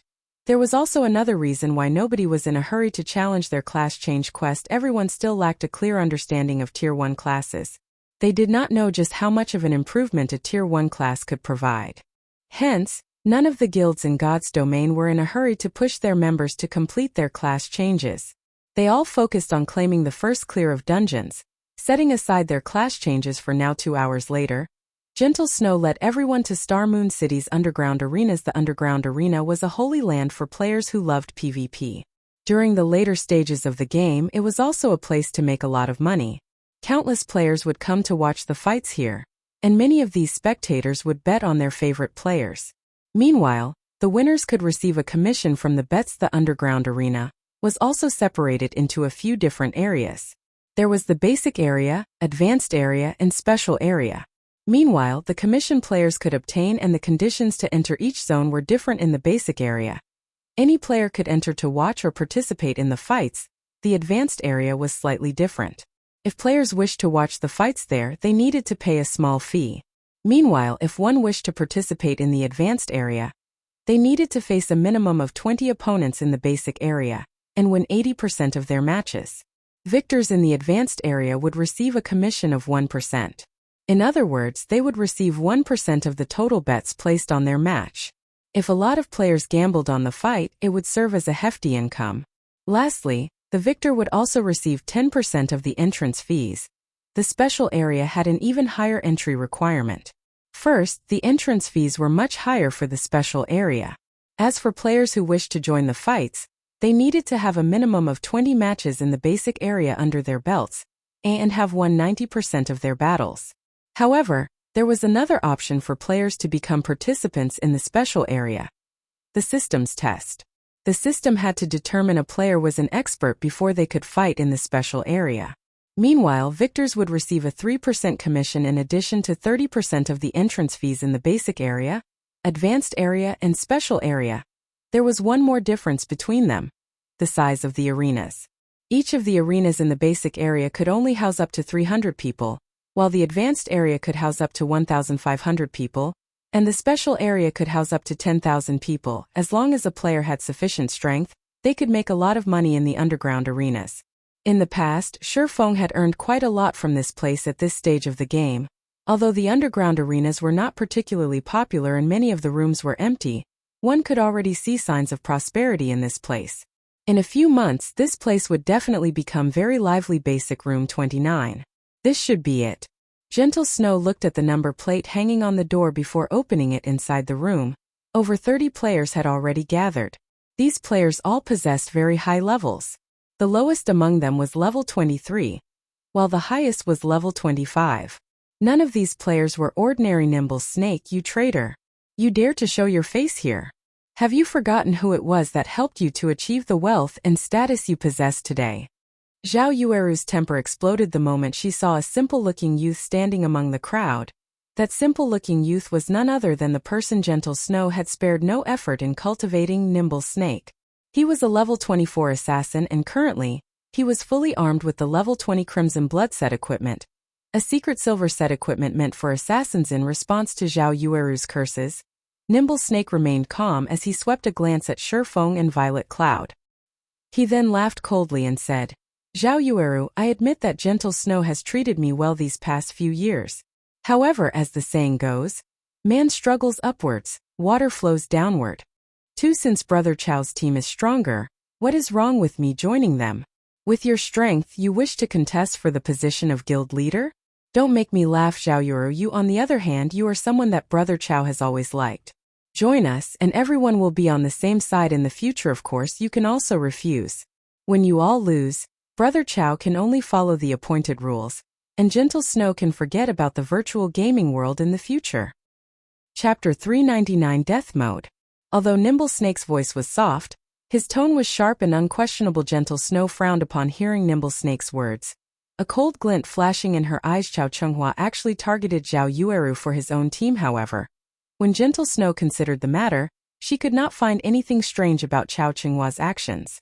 Zhao Yueru's potential and strength were both very high. In the past, Zhao Yueru had been uninterested in virtual reality games and had only started gaming due to her unyielding insistence. Meanwhile, despite never training seriously, Zhao Yueru's strength had reached frightening levels. Zhao Yueru's talent was obvious to anyone who had seen her fight. If Zhao Yueru had bothered to put more effort into her training before this, very few in Ouroboros would have been a match for her at this moment. A majestic-looking middle-aged man walked out from the crowd. Upon seeing this man, everyone among the crowd respectfully moved aside. This man was none other than Ouroboros' acting guild leader, Chao Chenghua. Even looking at him from afar, they could clearly feel the pressure Chao Chenghua emitted from his gaze alone.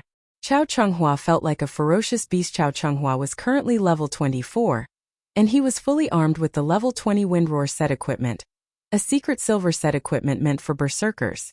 On his back, he carried a greatsword that was as tall as he was. The greatsword was the Iron Cutter, and it was one of the few dark gold weapons in Star Moon Kingdom. Enough. Nimble Snake, you've said too much. Chao Chenghua reprimanded as he shot a glance at the assassin. Yes, guild leader. Nimble Snake self-consciously retreated behind Chao Chenghua and fell silent, gazing at his guild leader with reverence. Yueru, I hope that you will consider your options carefully. You will not have a future if you stay by Gentle Snow's side. Only by joining my team will you have a bright future in God's domain, achieving your dreams. With a charming smile, Chao Chenghua tried to persuade Zhao Yueru. Forget it. I will never join you. Zhao Yueru snapped, hatred coloring her expression as she sneered at Chao Chenghua. The battle hasn't even begun yet. The winner and loser still haven't been determined. If we lose, I will leave the virtual gaming world with Snow. Yueru. Gentle Snow's heart was moved. Humph. It seems you refuse to see things my way until you face reality. With just your 2 level 22 aids, even I feel sorry for you. Nimble Snake snorted and laughed disdainfully. Originally, Zhao Yueru had wanted to refute Nimble Snake's words, but when she saw Chao Chenghua's team members and looked at her own team, they truly were a pitiful sight. Chao Chenghua's team consisted of 4 level 24 players. Other than Chao Chenghua and Nimble Snake, there was Ouroboros' third branch leader, Blackheart Arrow, and the strongest member of the 12 Apostles, Soaring Snake. As for Chao Chenghua's last team member, he was a level 25 shield warrior who had hidden his identity behind a black cloak initially. Zhao Yueru still had some hope for victory. However, after seeing Chao Chenghua's team, other than Blackheart Arrow, whom she had a 40% certainty of defeating, her chances of defeating the other 4 were less than 30%. Moreover, Chao Chenghua's team also had Soaring Snake. Even Gentle Snow only possessed slightly more than a 50% chance of victory against him since everyone has arrived. This competition will be overseen by us elders. There are a total of 5 matches in this competition. The first to claim 3 victories will win. The victor will become Ouroboros guild leader, while the loser will leave God's domain forever. The main god system has already accepted this condition. In addition, the arena has been set at death mode. A match will conclude only after one side has died. Before entering the arena, either side can choose to forfeit. That way, even if it is a loss, you won't have to suffer the penalty of death mode. If no one has any issues, you too can check the agreement. The main god system will bear testimony to this agreement. After agreeing, you can start drawing the lots for the battle. Gentle Snow and Chao Changhua nodded, confirming their agreement. Neither side really cared about the arena being set to death mode. Originally, players fighting in the underground arenas would not die even when defeated. Their HPs would stop decreasing after reaching 1. However, players could also enable death mode. This mode of battle was the equivalent of PvP out in the field, and players would suffer the same penalties for death, losing 1 level and dropping 1 random piece of their equipment. They would also randomly lose some skill proficiency points. The only difference about death mode was that a player's crime value would not increase for killing their opponent. Meanwhile, Shifeng, who stood by the side, finally understood what was going on after listening to Ouroboros' elder's explanation. It turned out that Gentle Snow's mysterious departure in the past had been because of this competition. It was also obvious that Gentle Snow had lost the competition in the past. As for why she had lost, Shifeng could see that as well, with a treacherous bastard like Nimble Snake stabbing her in the back at the most crucial of moments. How could Gentle Snow possibly walk away victorious? Seeing the predicament Gentle Snow was in, Shifeng suddenly thought of himself. Gentle Snow had only fallen to her current predicament because of her bad judgment of people. Shifeng had suffered a similar fate in the past after campaigning for a decade in God's domain. Instead of suffering defeat at the hands of his enemy, world dominators, his own people got rid of him. It was truly laughable. Just as Shifeng recalled his past, the level 25 shield warrior on Chao Chenghua's team finally removed his cloak and revealed his true appearance. Was he here? Disbelief filled Shifeng upon seeing this shield warrior's identity. The shield warrior was War Wolf. Shifeng had met him once in the past, and the man had left a very deep impression on Shifeng. He was definitely a top-tier expert, and even Shifeng had wanted to recruit him. However, War Wolf at that time had hated guilds deeply, so Shifeng had no choice but to give up on his endeavor. Hence, he was greatly surprised that War Wolf had actually shown up as foreign aid for Chao Chenghu. War Wolf's appearance also shocked Gentle Snow. She had previously tried to recruit War Wolf back in White River City. However, the middle-aged man had rejected her, and after that, they both went their separate ways. As for how strong War Wolf was, even Gentle Snow herself was unsure. However, seeing that even the usually arrogant Soaring Snake and tyrannical Chao Changhua showed him respect, it clear that something was amiss. After observing War Wolf for some time, Gentle Snow's gaze suddenly turned solemn. She could feel War Wolf's body radiating a sense of extreme danger. This was something that she had never felt before, even from Soaring Snake. Although Gentle Snow wished to oppose War Wolf's participation, until today, War Wolf had been utterly unknown in God's domain. Hence, arguing the matter wouldn't do any good compared to Gentle Snow's grave expression. Chao Changhua currently appeared carefree. What is with Gentle Snow? I thought she would have invited some powerful experts, yet she actually invited 2 level 22 players. One of them is even a cleric. What a disappointment, the elementalist Soaring Snake commented. Before Gentle Snow's team had arrived, he had planned to let loose, displaying his full might. Now that he was looking at them, however, it would seem that he would not get the chance today. Perhaps my departure had dealt too big of a blow to Gentle Snow, so she simply found a few people to fill the gaps. Otherwise, why would she even invite a cleric? Nimble Snake laughed, mocking the other team. Right now the only threats are Gentle Snow, Zhao Yueru and Fierce Snake. Unfortunately, it is impossible for Zhao Yueru and Fierce Snake to win their matches.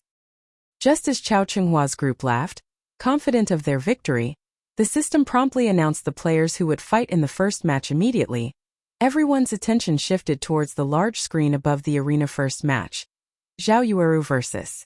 Chao Changhua.